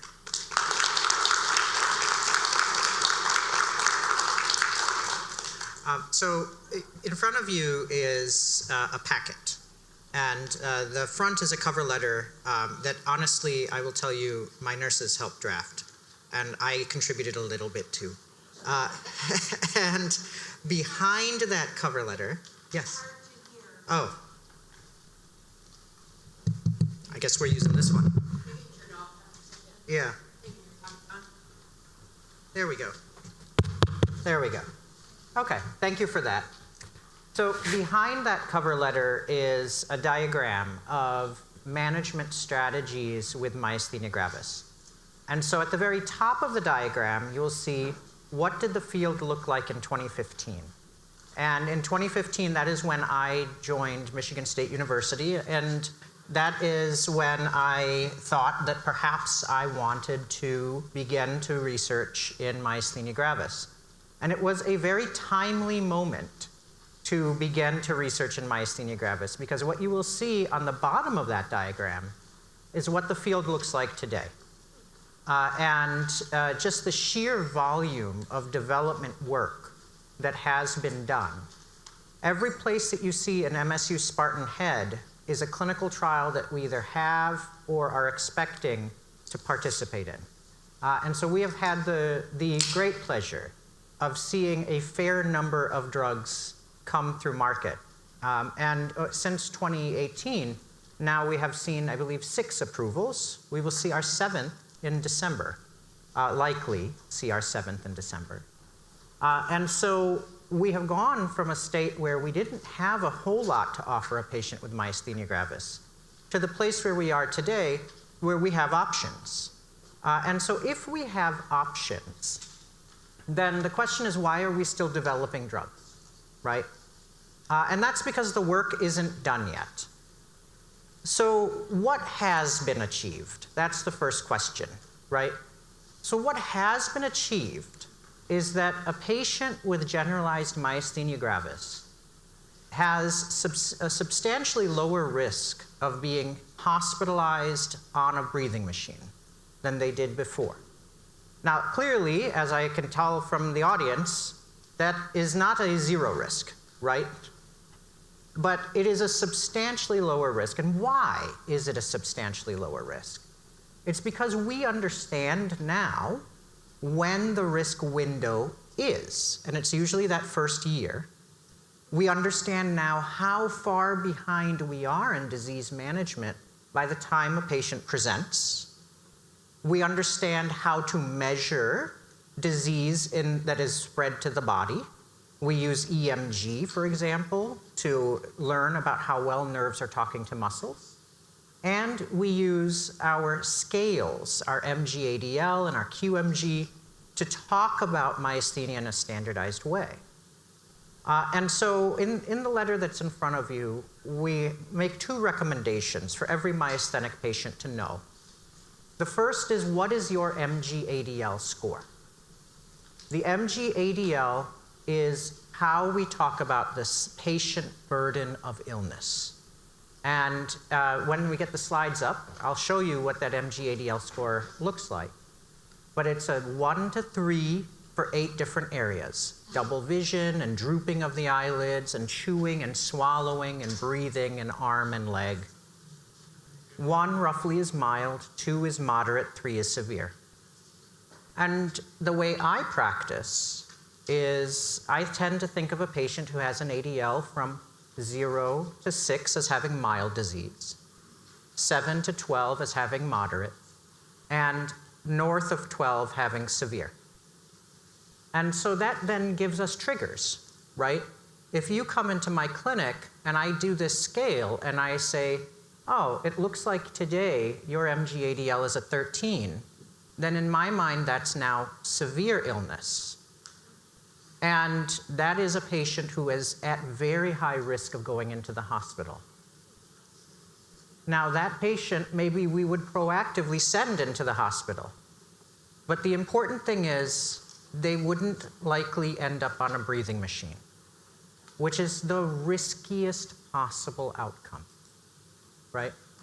So we have begun to understand how to talk about this disease, successfully talk about it, such that we now have treatment options. And we have begun to characterize this disease in such a way that we can gauge risk, and we can intervene when those risks are getting too high. The other neat thing about that MG-ADL is if it moves more than 3 points, something is happening that is more than just happenstance. And if it's moving 3 points, you have to intervene.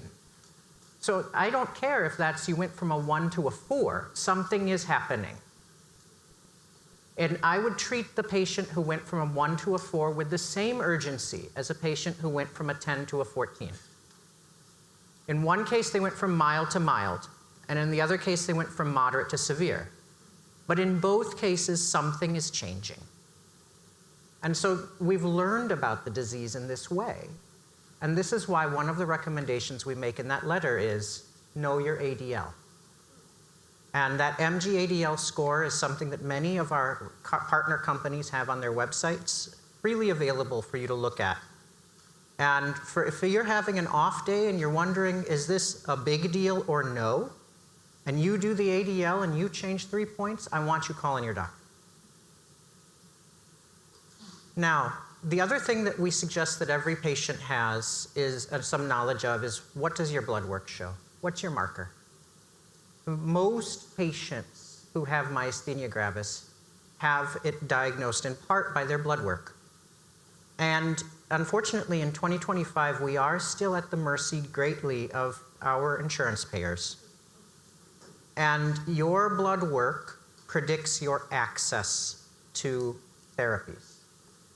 And so those two things, what is your ADL and what is your blood work, those are important elements of the conversation around MG.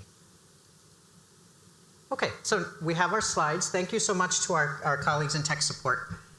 So today is emerging therapies in autoimmune anti-acetylcholine receptor antibody positive myasthenia gravis. That's me, and that's all of the various things I do. We do need to talk about disclosures. I run a lot of clinical trials. Those clinical trials are facilitated by pharmaceutical companies. And my institution, Michigan State University, has contracts with those companies. Those companies support the work that advanced my career. And that is a conflict of interest. And so that's why this slide is here. Conflicts are on register with the university, and the university has a process in order to adjudicate conflicts of interest. My additional disclosures include consulting and speakers bureaus. Many times a company that is looking to enter the market for myasthenia wants to know where could they possibly slot in terms of the medication options.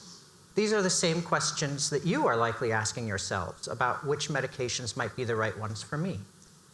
And so companies will ask for me to consult for those sorts of questions. They will also ask me to educate other physicians.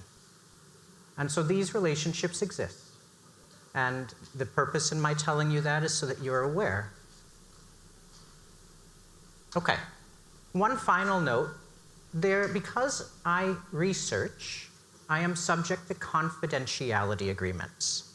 What this means is that the companies that we partner with have given me access to their research that they've done in their labs that they do not wish to be shared with the general public, that they will use ultimately for a submission to the FDA. And so because of those confidentiality agreements, there are some things I just can't talk about. And because they would influence things like stock prices. So there may be a question that I just can't answer. When it comes to stock prices, I don't actively invest in the market. I am in mutual funds. And so I can't even tell you what my positions are. And that's how we adjudicate such a conflict. And these are topics that we have to think about when we're dealing with pharmaceutical companies, and we put a lot of thought into. Okay, so emerging therapies in myasthenia gravis. So there are 3 stages within this talk. There's a 4th stage that I ended up adding. So immunology basics, introduction to clinical trials, why do patients think about clinical trials? And the 4th stage is what are the actual trials that are available? And it was a little bit ambitious, but I thought that was actually the topic that you guys all wanted to hear about, so we're going to squeeze it in. Okay, so immunology basics. We just had a great lecture from Dr. Taylor, and so we're not going to rehash all of the immunology. We're going to boil it down, though, to there are 2 cell lines that are responsible for your immune system. They are the B cell and the T cell. The T cell is the managers. So you can think about any office environment you've ever worked in. If the manager is not there today, nobody's working, right? So this is the way you can think about the T cells. They organize, they inform, and they promote the activity of the immune system. And sometimes they just do the work themselves of going to eliminate threats. So this is the role of the T cell as the manager, much like your managers, or if you are the manager, that's the life you live every day, right?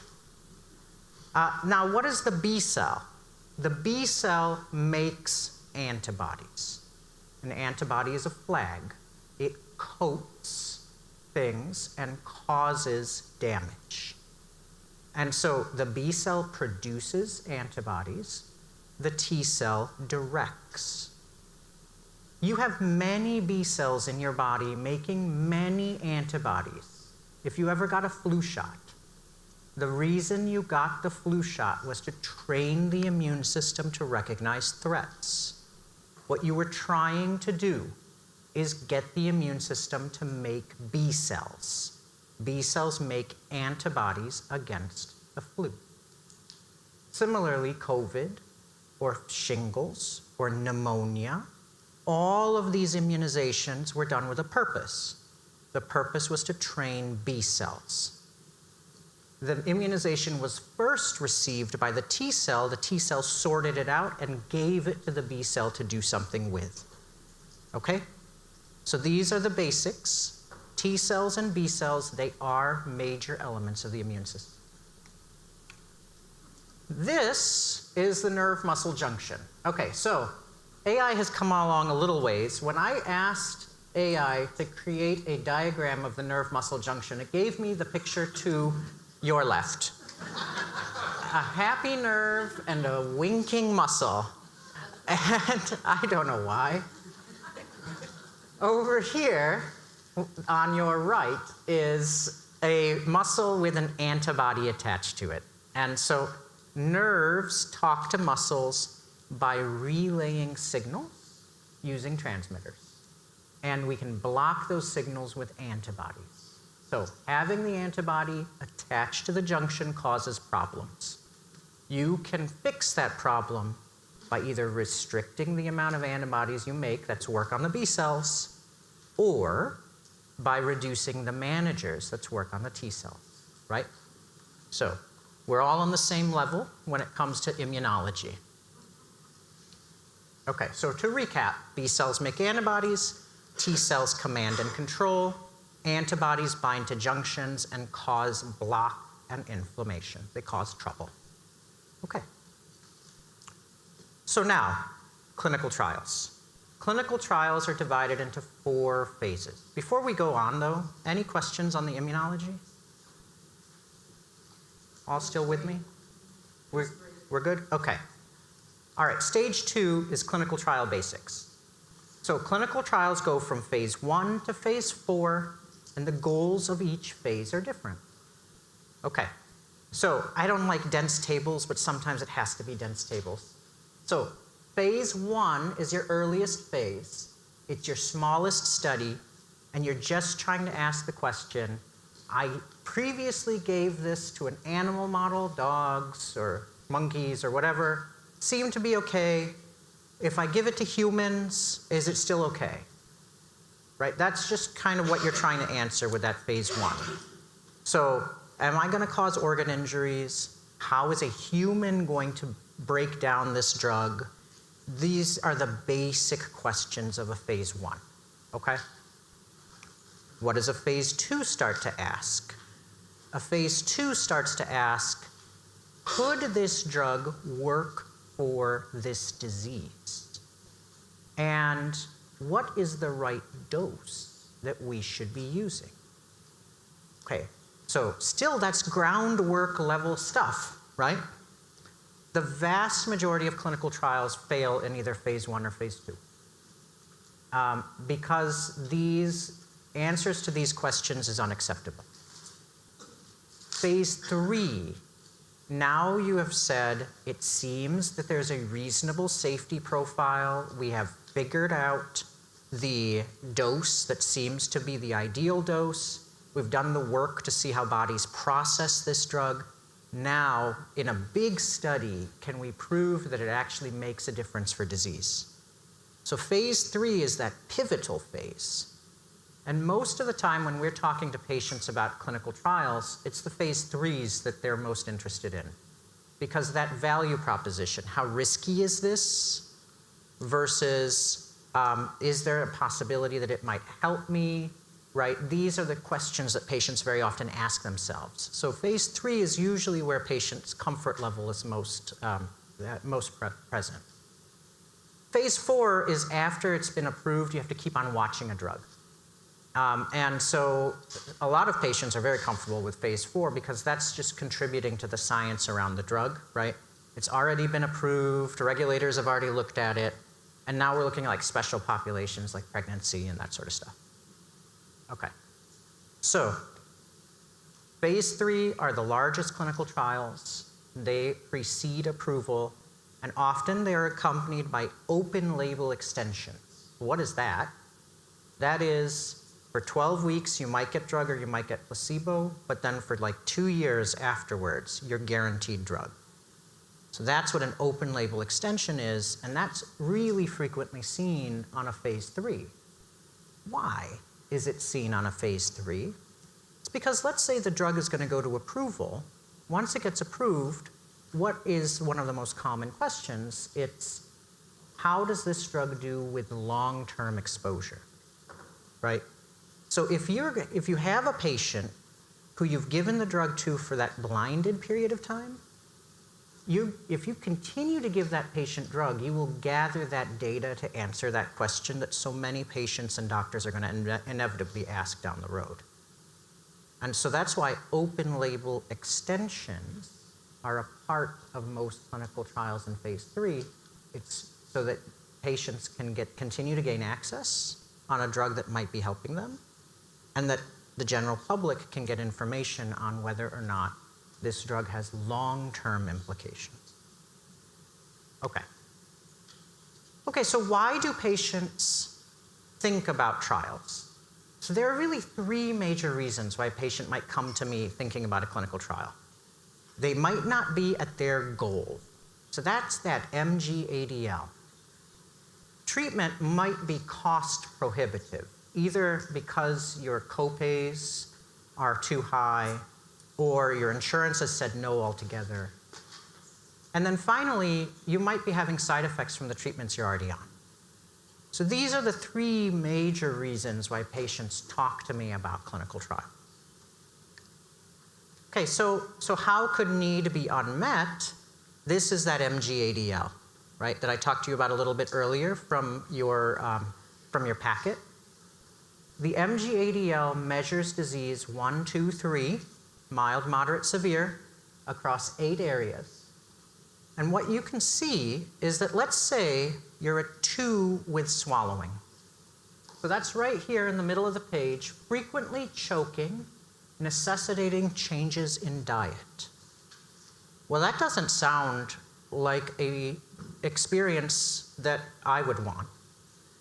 And if that is the circumstance that you're having on your current treatment strategy, it would be valuable to you to go from 2 to 1 rare episodes of choking, right?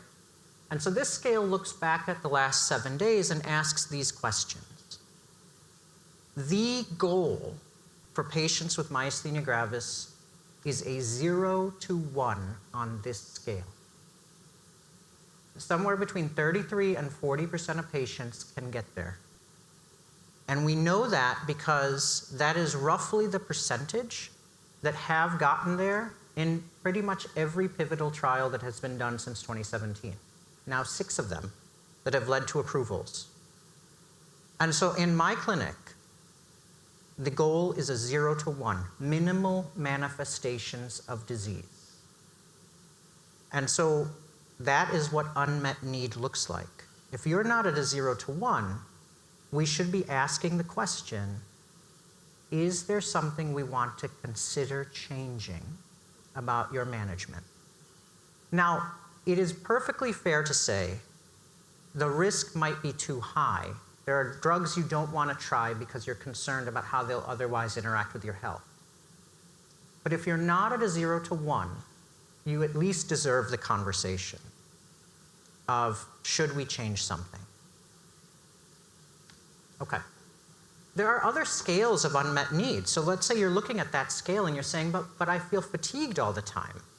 How come fatigue wasn't there? Well, we have other scales for that because there are clearly limitations to the MG-ADL. The MG Pro helps us understand fatigue. The QMG helps us understand endurance. And so there are some elements of the disease that aren't well represented on that MG-ADL. But since that was the pivotal measure for almost every clinical trial that has come out over the last 10 years, I would encourage you to know that number. Now, if, let's say you're scoring as 0 to 1, but you're still miserable, then we still should have a conversation, right? Okay. This is the QMG. So again, this is a really busy slide. What I'm going to do is I'm going to point out to you the line that says arm outstretched 90 degrees. That's this. You should be able to hold your arm like this for 4 minutes. If you cannot hold your arm like this for 4 minutes, then you're scoring on this scale, right? Anything less than 4 minutes, you get a point. So this scale attempts to define normal and sets those expectations. And so this is what your physical abilities should be. Now, let's say you have a rotator cuff tear. Okay, then that's not fair, right? Right? But you need a good excuse in my clinic. A good excuse for why you aren't at this standard. And that rotator cuff is a great one. If you're not, we need to talk about, are you experiencing adequate control of your disease? If you are, then that's great. Your day-to-day life is fine. But to give you the opportunity to discuss, could you be better? This is how we think about it. And these are the scales we use in the research unit. Okay. Why might treatments be inaccessible? It's no mystery. The cost is exorbitant. Now, there are patient access programs. There are copay assistance. There's NORD, the National Organization of Rare Disease, grant programs. We help patients navigate all of that. But it's very clear why all of that needs to exist. And it's that the costs are really out of hand. And so this is another reason why patients might come to our clinical trial programs. Because in a clinical trial, there is no cost to you. And in fact, there is every attempt to make sure that you don't even incur costs with things like travel. And so a part of our marching orders are really to engage, to promote accessibility of care. Okay, what are the side effects? I'm not planning on going on every single one, but clearly there's the potential for lots of them, right? And so if you're experiencing side effects that tie back to your medications, again, that may be a detriment to those medications' effects. Okay, so to recap for stage 3, scales help define disease burden. The MG-ADL tells us about the patient's experience over the last 7 days. You can do it at home, and I would encourage you to know your number. The MG Pro can help us talk about things like fatigue. The QMG can help us measure muscle power and endurance. Cost can be a barrier, and side effects can be a barrier. And these are all reasons why patients think about, maybe I want to do a clinical trial. And these are reasons as to why we continue to offer clinical trials. Okay, so new approaches to therapy. So this is the meaty section where we talk about the different ways to treat myasthenia. 33 to 40% of patients in pivotal clinical trials achieve minimal manifestations. I want you to leave with that. That should be your expectation for the management of your disease. Barriers exist to patients getting to that point, so what's next? Okay, so this is that diagram that you are all holding.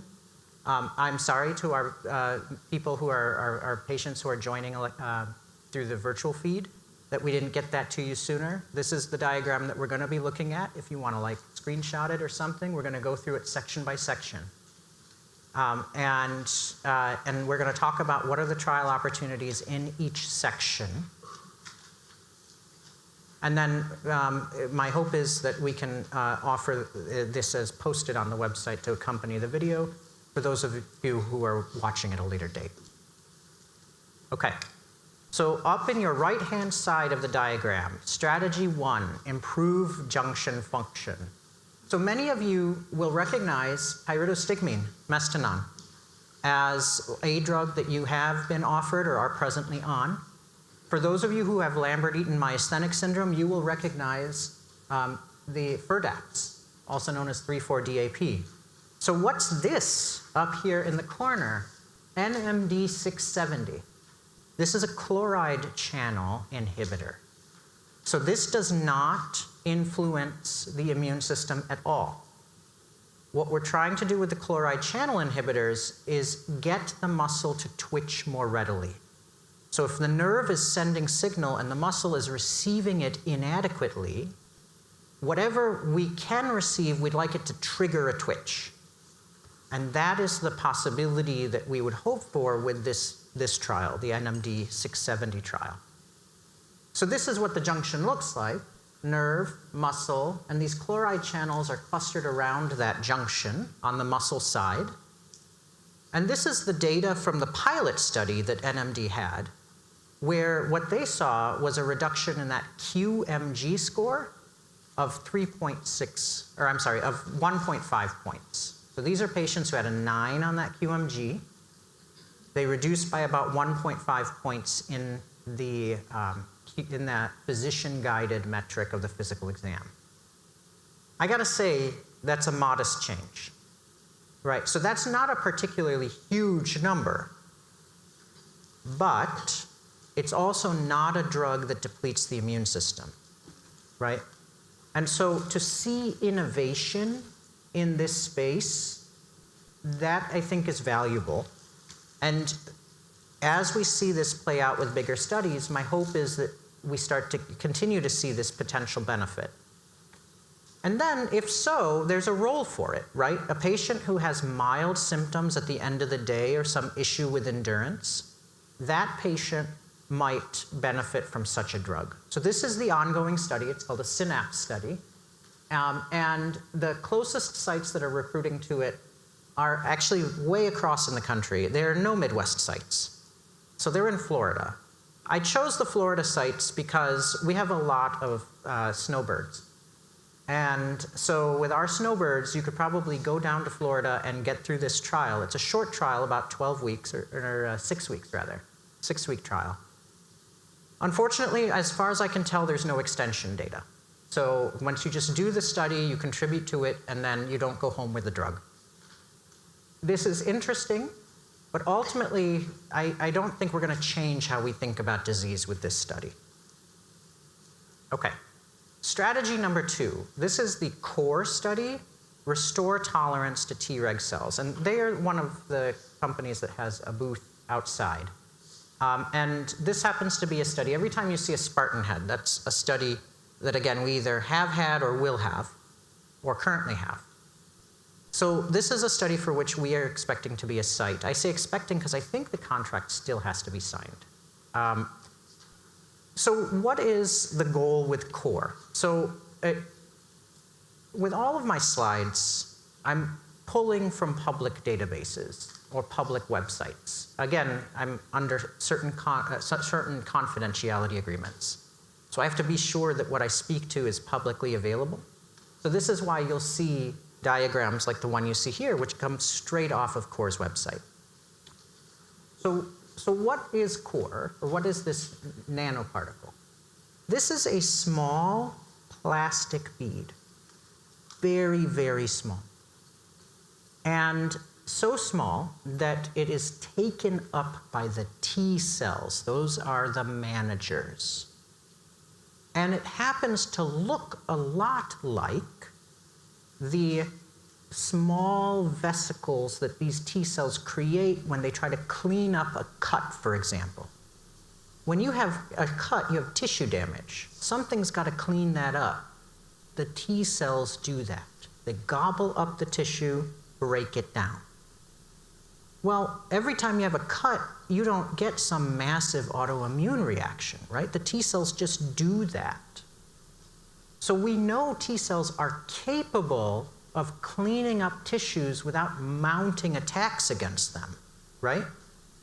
So why then have they turned on the muscle in myasthenia? And the thought is that context might matter. So these beads look a lot like those endosomes that the T cells create. And inside of them are some of the parts of the muscle membrane that the immune system has started to attack. And the idea is if you represent to these T cells those parts that they've driven attack against, that they're going to slow down the attack because you are starting to reteach them that this is not foreign tissue, this is not a bacteria, that this is a part of the patient. So what's really exciting about this is that the goal of this approach is to restore tolerance, reteach the immune system. And I have hopes that this might be how we are treating autoimmune disease in 2033 or 2031. Right? Rather than deplete and damage the immune system, that we might reteach it. So this is a very early phase study. Remember I said phase 1s are limited exposure to humans, trying to make sure that this is okay to do with humans. This is a phase 1/2. That means the phase 1 period was like the first 9 patients in. That period, I believe, is progressing. And then we go into a phase 2 period, trying to understand the right dose. So this is a really early phase study. And if you're thinking that you might want to contribute to what is known about disease, this is one of those studies. Because this is where we're learning about how can you bring a whole new mechanism to treatment. Okay. 2 more sections, and then we'll do a quick recap, and then we'll do the back end. Okay, so the next strategy, this is a little bit lower on your diagram. This is strategy 3, complement activation. So you can see that this is bundled with steroids. So steroids reduce inflammation, and the complement inhibitors also reduce inflammation. And so I tend to think of them as relatively similar in their goal. And in this diagram, what you can see is that there are several already approved drugs. eculizumab, also known as Soliris, ravulizumab, also known as Ultomiris, and zilucoplan, also known as Zilbrys.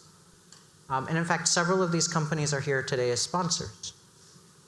So we see that there are 3 FDA-approved drugs right here in the middle, and then there are several more that are experimental. In fact, 4 more that are experimental. So why all of the interest?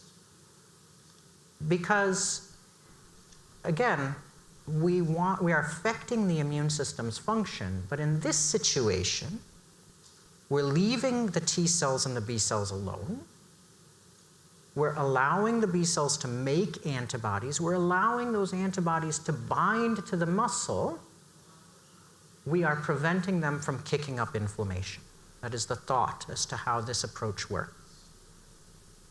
So that section of the diagram does affect the immune system's function, but the thought is it's a relatively narrow effect, reduce inflammation. And that is what has contributed to these 3 approvals. These 3 approvals right here, and that's why there's ongoing interest. Now, this drug right here, Dianthus 103, what's interesting about this drug is it targets this inflammatory cascade in perhaps a more narrow way. So what do you expect from the 4th, 5th, or 6th drug in a class? You expect we learned something from the first 3, right?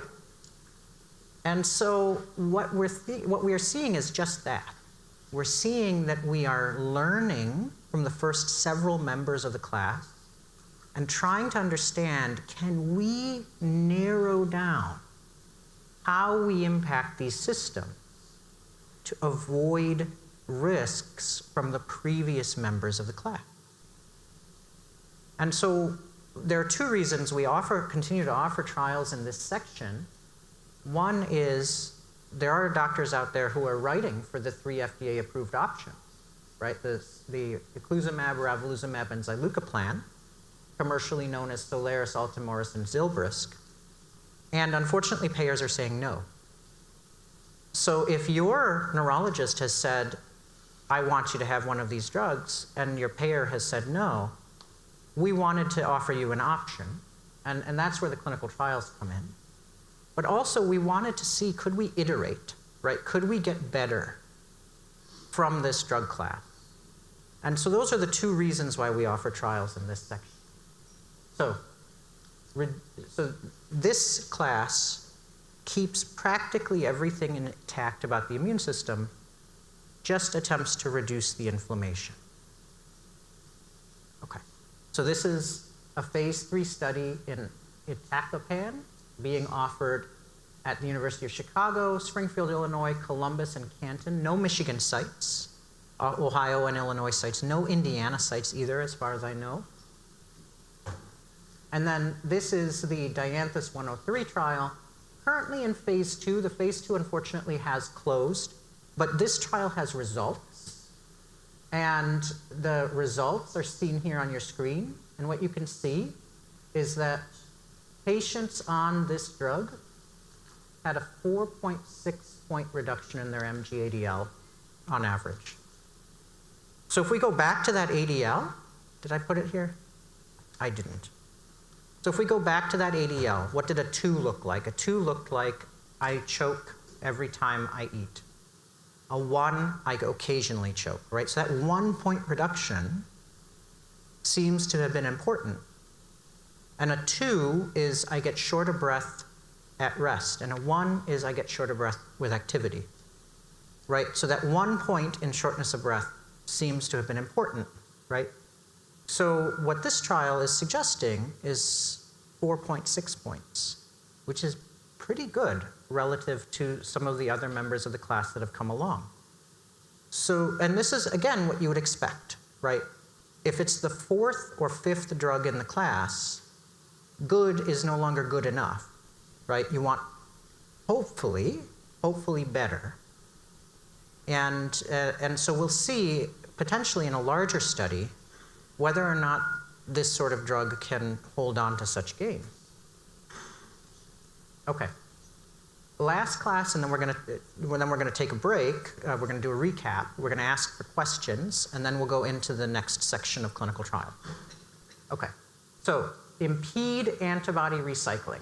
Okay. So the people in this audience will recognize these drugs: Rystiggo, Vyvgart, Imavi, also known as roxazilimab, efgartigimod, and nipocalimab. So you'll recognize these drugs as FDA approved. What you won't recognize is these two down here, batoclimab and Immunovant 1402.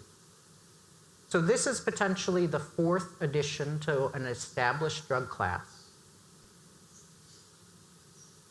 Okay, so the drug in trial is Immunovant 1401. So what did 1401 identify? So again, these are statements that are taken right from their website and their press releases. So that's why they're so long and meandering. Pivotal study at 12 weeks had a 5.6 point improvement in ADL.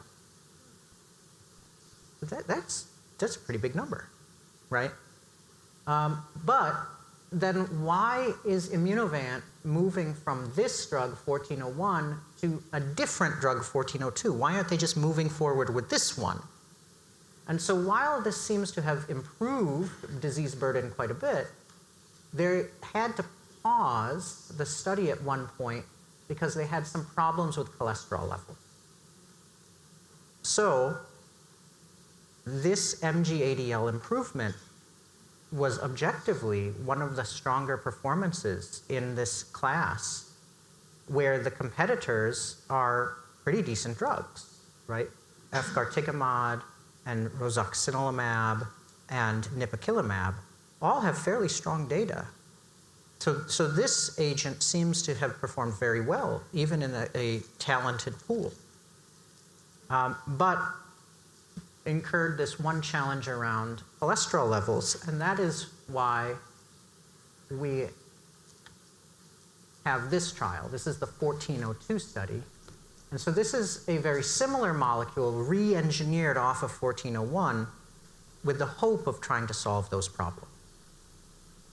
And so again, when we have patients who have gone to their provider and have asked, and their provider has suggested one of these FcRNs, and if there's an access issue, right, your insurance has said no, or the logistics are difficult, one important reason for us to take on such a trial was to try to offer additional access, right, a different avenue to get you the drug class that your provider was hoping to get you.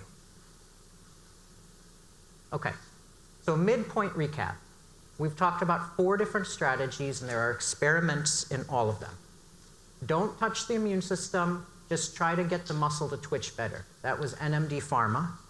Their initial work was okay. Strategy 2, don't deplete the immune system, try to reteach it to stop attacking self. That was core. Strategy 3 was allow the immune system to create antibodies, allow those antibodies to circulate and bind to muscle, but block their ability to generate inflammation. That's dianthus and iptacopan. And strategy 4 was deplete IgG antibodies. Less antibodies leads to less binding events, and that's Immunovant. Now, importantly, those FcRn inhibitors, they deplete circulating antibodies. So now we're starting to talk about more substantial effects on the immune system, right? We just said you train your immune system on purpose, right? You get flu shots and pneumonia shots. And so if you deplete antibodies, you deplete those ones too. So now the work that you've done in teaching the immune system is starting to be lost with the interventions we're bringing to bear. And so that would be true of the whole drug class, right? So that's your efgartigimod, also known as Vyvgart. That's your nipocalimab, also known as Imavi. That's your roxazilimab, also known as Rystiggo. Okay, so this is where we will pause. We have 4 more strategies to talk about. Any questions at this moment?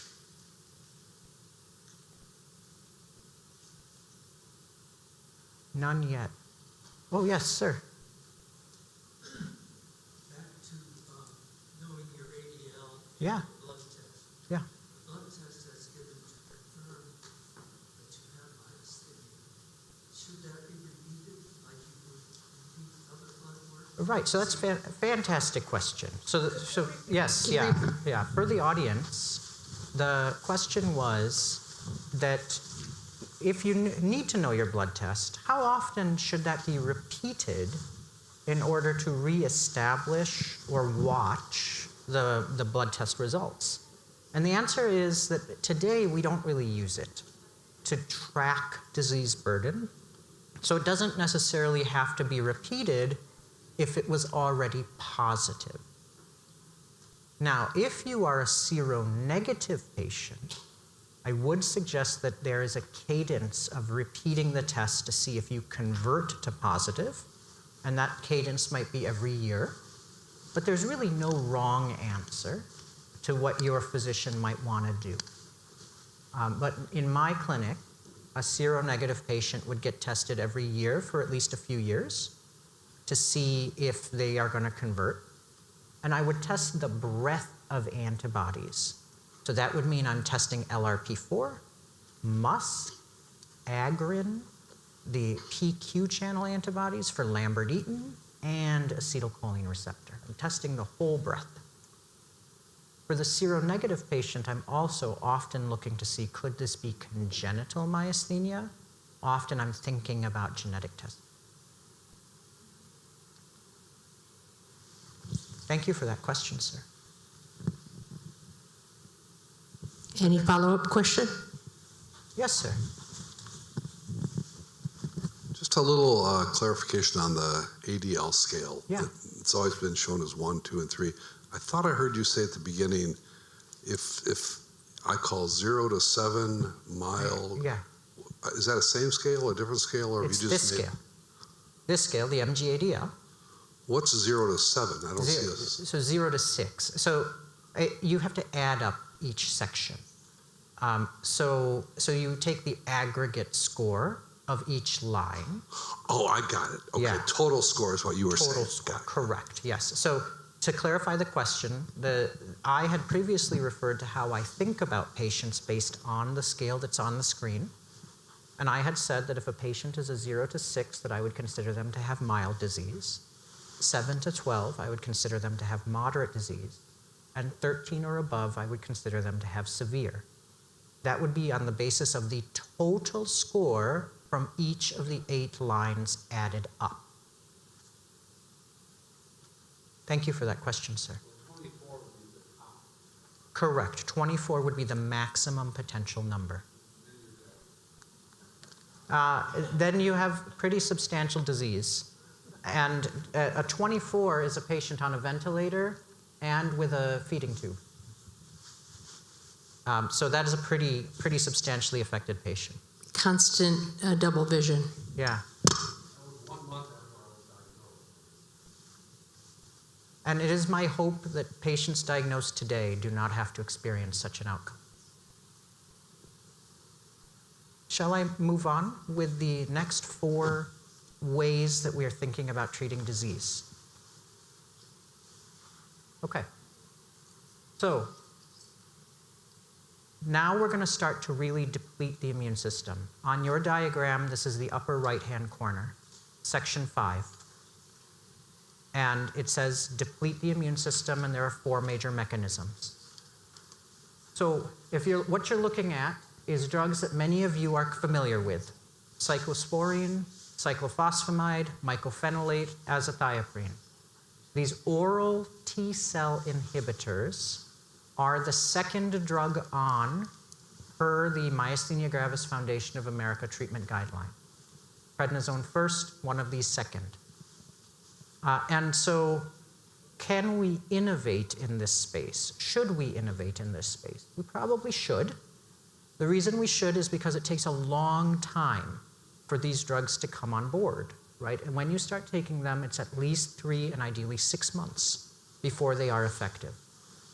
So what does innovation in this space look like? One trial that is emerging is cladribine, the MyClad study. Now, many neurologists will recognize cladribine because it is available right now in multiple sclerosis. And there are a lot of synergies when we think about multiple sclerosis and myasthenia gravis. Multiple sclerosis is an autoimmune disease, just like myasthenia, where the body is attacking itself. The target with MS is the brain. The target with myasthenia is the muscle. Multiple sclerosis is a disabling disease, as myasthenia is too. The difference is that multiple sclerosis tends to be permanently disabling. When a patch of inflammation on the brain flares up, it scars. Those scars build up over time and they do not heal well. The brain just isn't resilient like that. But the muscle is. As we heard from the gentleman who was so severely affected in his early days, the muscle can heal. So there's a meaningful difference between these two diseases then. In one, the prospect of permanent disability is really quite alarming. And in the other, the prospect of disability has some hope. Multiple sclerosis is a disease of the young predominantly. The most common age of onset is in the 20s. And so those patients have 60 years of life expectancy in front of them. While young individuals can be diagnosed with multiple sclerosis or with myasthenia, there are many later age patients who encounter it for the first time. And so that longevity is not as obvious. So while there are similarities between the two diseases, it does not automatically follow that what is good for multiple sclerosis is good for myasthenia. So why do we take this study on then? So first off, what is cladribine? Cladribine is a chemical, and it enters T cells and causes them, it disrupts their function at the DNA level and causes them to be lost. But it doesn't just do that to T cells, it does it to B cells too. So this is a pretty significant injury to the immune system, where we are depleting both T cells and B cells at the same time. And we just said those were the two arms, the managers and the factories, right? So why then offer such a drug? And then, by the way, here's the black box warning. Black box warning, Mavenclad may increase the risk of malignancy, that's cancers. Patients who currently have cancers should weigh that. Mavenclad can put pregnant women at risk and cause fetal harm. So all of this is a pretty big deal, right? Why? Why would we want to think about this drug in myasthenia gravis? So the reason that we would want to think about this drug in myasthenia is because there are some patients who are so remarkably affected by the disease that we need a big-time option. You can imagine that for multiple sclerosis, this drug is a hard reset. You have a course, a 5-day course of oral pills at day 1 through 5, and a year later, another 5-day course. And then for up to 5 years after that, patients aren't necessarily treated. It's a hard reset for the immune system, and it seems in multiple sclerosis to be very effective at stopping the progression of the disease.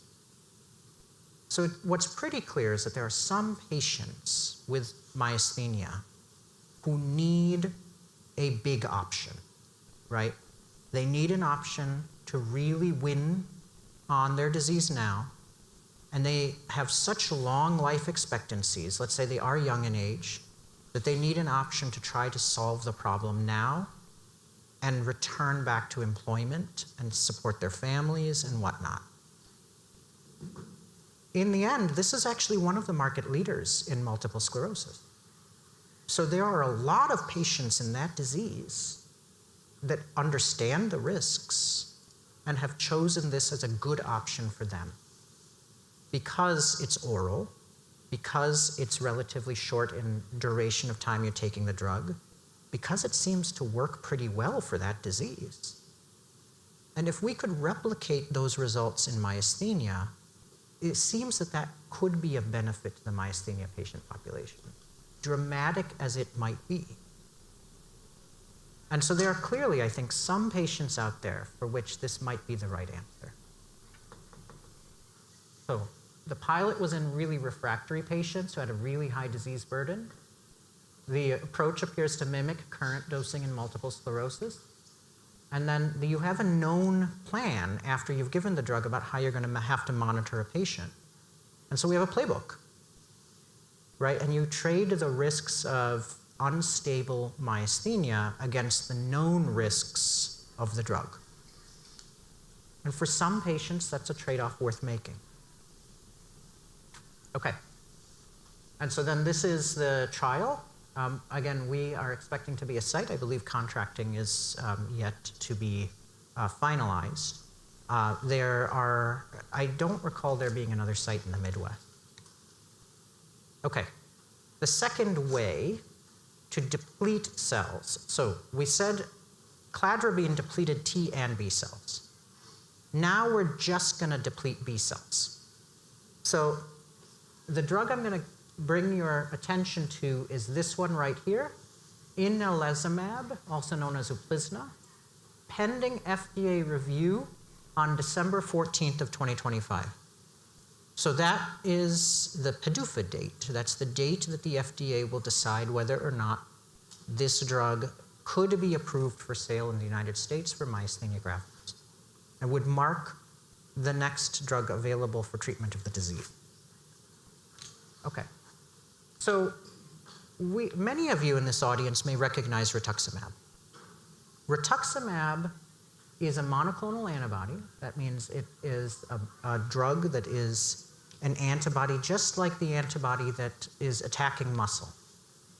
Except what this is designed to do is it's designed to attack the B cells. So it attaches to the B cells, and then the immune system will wipe out anything that has an antibody attached to it, even if it is attached to itself. And that's the approach. So you engineer an antibody that attaches to the B cell. The immune system is driven to eliminate things that have antibodies.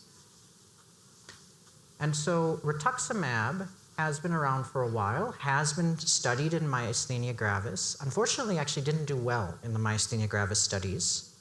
But still remains a drug that many neurologists use for this purpose. But there are blind spots to rituximab, and there are risks. So this is the black box warning for rituximab: infusion reactions, tumor lysis syndrome. Rituximab is mentioned in the treatment guidelines, but it is off-label. So what is the challenge with rituximab?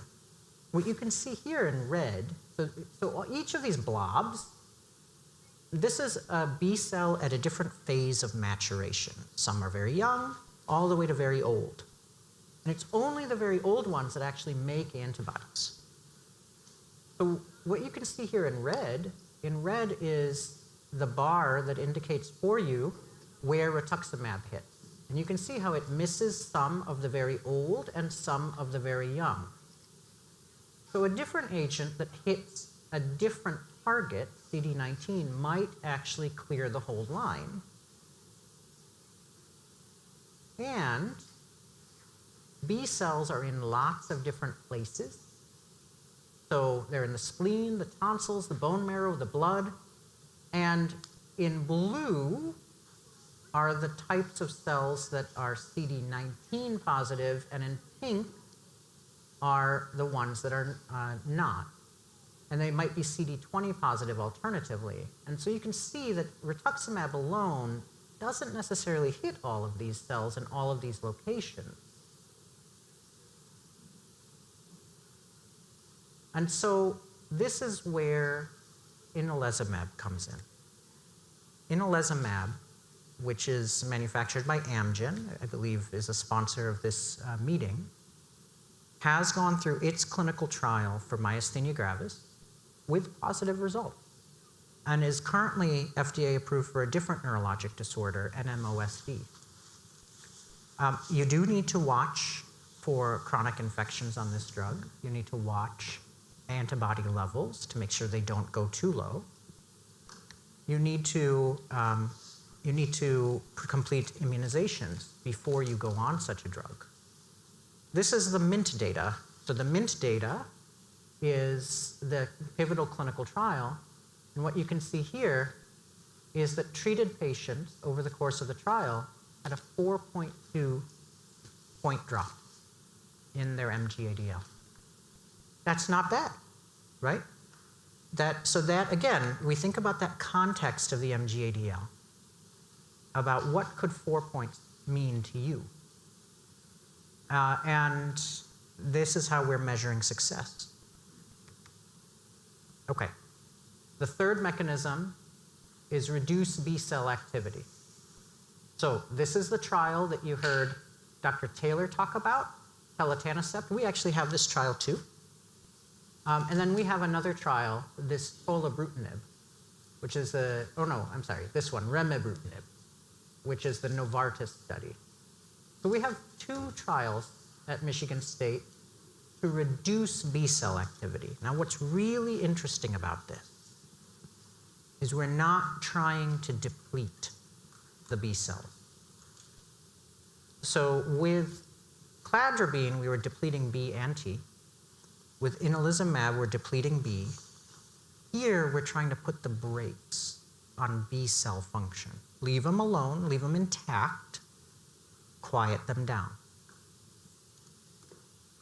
And so Novartis's drug, BTK inhibitor, is similar to other BTK inhibitors that are currently on market.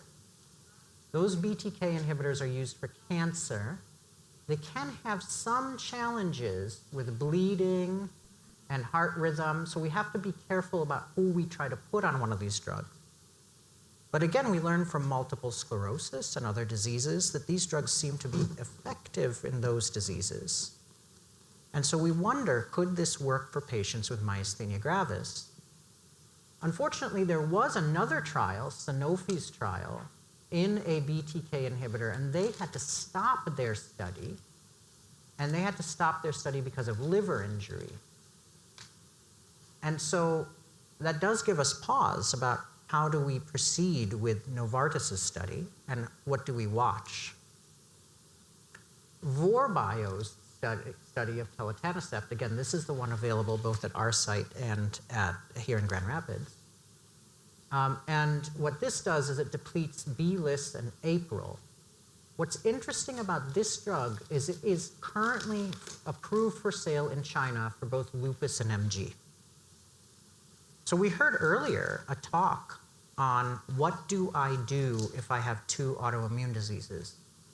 This is one of the first drugs that is approved for sale somewhere in the world for diseases of muscle like myasthenia and diseases of joint like lupus.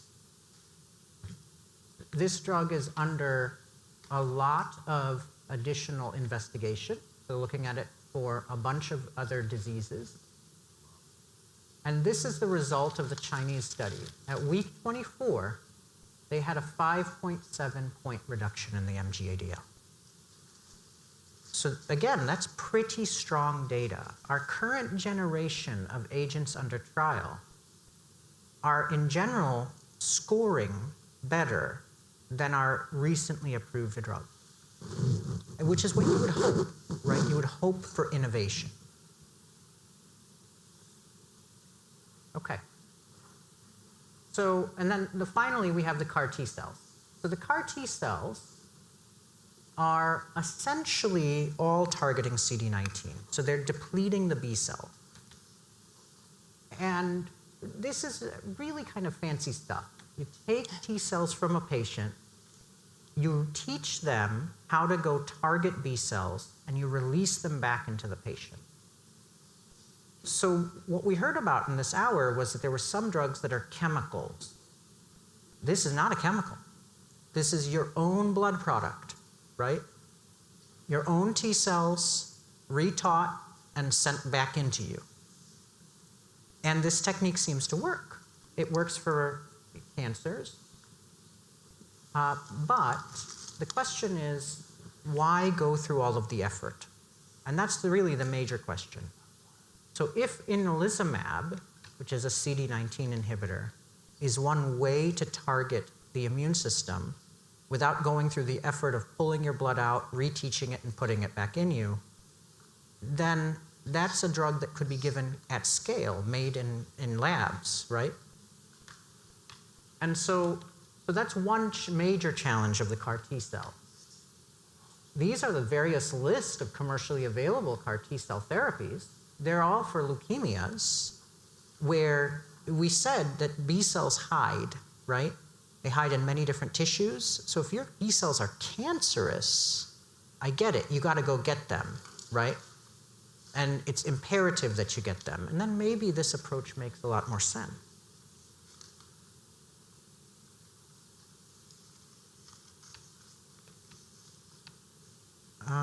I don't think it's advancing anymore. Oh, there it is. Maybe?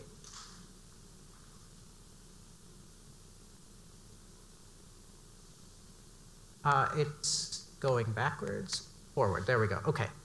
So stage 4 recap. So we have deplete both T and B cells, that's cladribine. Deplete B cells directly, that's inalizumab. Deplete B cells indirectly through CAR T cells. Those are 4 companies that are developing. And then we have modify B cells. That's Vor Biosciences and Novartis. And in fact, another company is coming along, Vertex. Okay. So what is the next big thing? What am I excited about? For people who have body fatigue and mild illness, I'm excited about NMD Pharma. I want to see where that trial goes. For how we are going to treat disease in the future, how are we going to shift the entire paradigm, I'm excited about CORE. The most interesting thing to disrupt the landscape right now is inalizumab, because I suspect that neurologists who treat a few multiple sclerosis cases will gravitate towards this drug. And the most interesting thing for reducing the risk of infection while still controlling disease, I think, is telitanicep, that drug that both Dr. Taylor and I have in trial. Okay. And so that is the treatment landscape with myasthenia. If at all you are interested in learning more or trying to see if a trial could be the right way for you to either access existing therapies or considering new ones, please reach out to myself or to Aubrey, my clinical trial manager. Please CC Aubrey. I get a million emails. So it's a little bit hard for me to keep up. Thank you so much for listening today.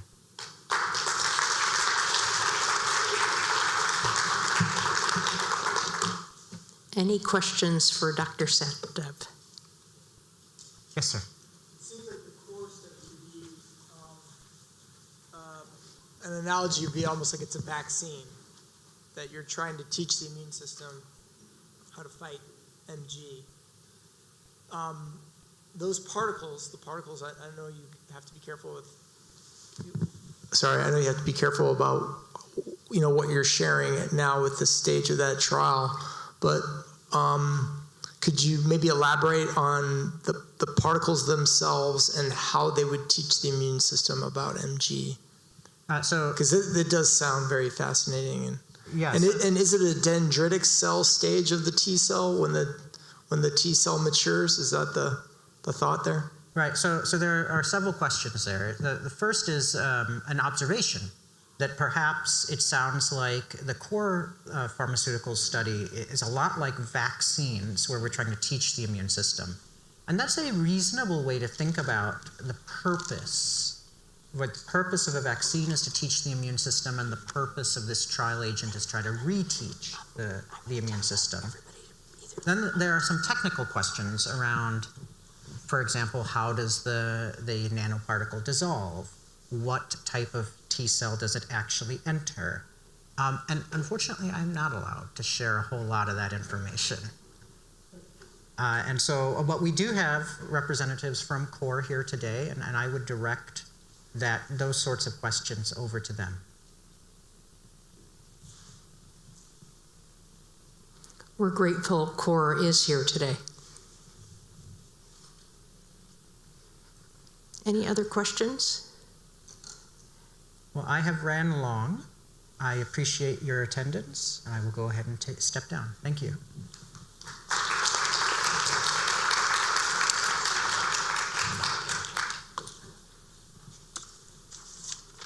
All right, I'm going to be very quick because I'm standing between you and getting home on hopefully a smooth traffic day.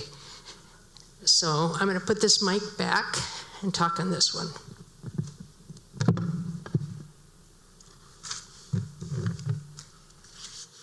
First of all, thank you for attending today. Your support for this conference or any of our conference helps us let our sponsors know the topics we are offering are both valuable to you, and it makes our programming worthy of sponsoring. So please know that you just being here is helpful for that. It's important that we know what you liked or appreciated. Each of you got a survey. If you could fill out that survey for us, it's on colored paper, like a half sheet. And if you could either leave it on the table or drop it off at the desk, at either MGMI desk as you go out. Those are so important to us. Dana will actually summarize those, and that really is helpful for us. If you also have your badge on, if you would drop your badge on that table as well. We clean those, recycle them to make sure that we have them clean for the next time. It saves us money. We are very frugal people. We stretch our money on the important things that actually directly benefit the MG community. We will be, for our 50th year, which is next year, tied to the centennial, or 1776, so we're in 1976 is our year of birth. We will be focusing more on the advocacy piece, which you've heard many times today, and really Michigan's role in being able to deploy some of the newer therapies. We have several things against us in Michigan that are making it very, very difficult for people to get therapies. A lot of them are due to how insurance providers actually manipulate the market here in Michigan, and also how they judge therapies without input from doctors and really the doctors that seen you, and how they judge whether you have a disease state that should get better.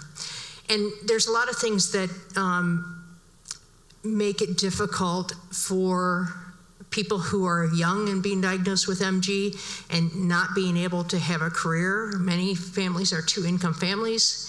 And if you have one income that's missing from that family, it directly impacts that family, not just where they are now, but also for the future and their future earnings that they might have by putting money into a 401k or having money that actually they earned that could be part of Social Security. So those are all things that are really important to us, and so we will begin focusing on those with our medical advisory board.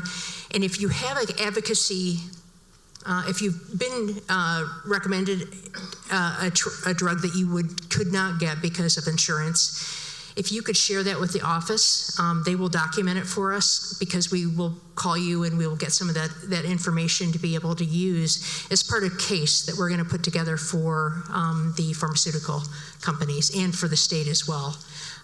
Thank you so much for coming. If there aren't any last questions, please drive safely. Enjoy what's left of the fall day, and hopefully a great fall day tomorrow. Thanks for coming.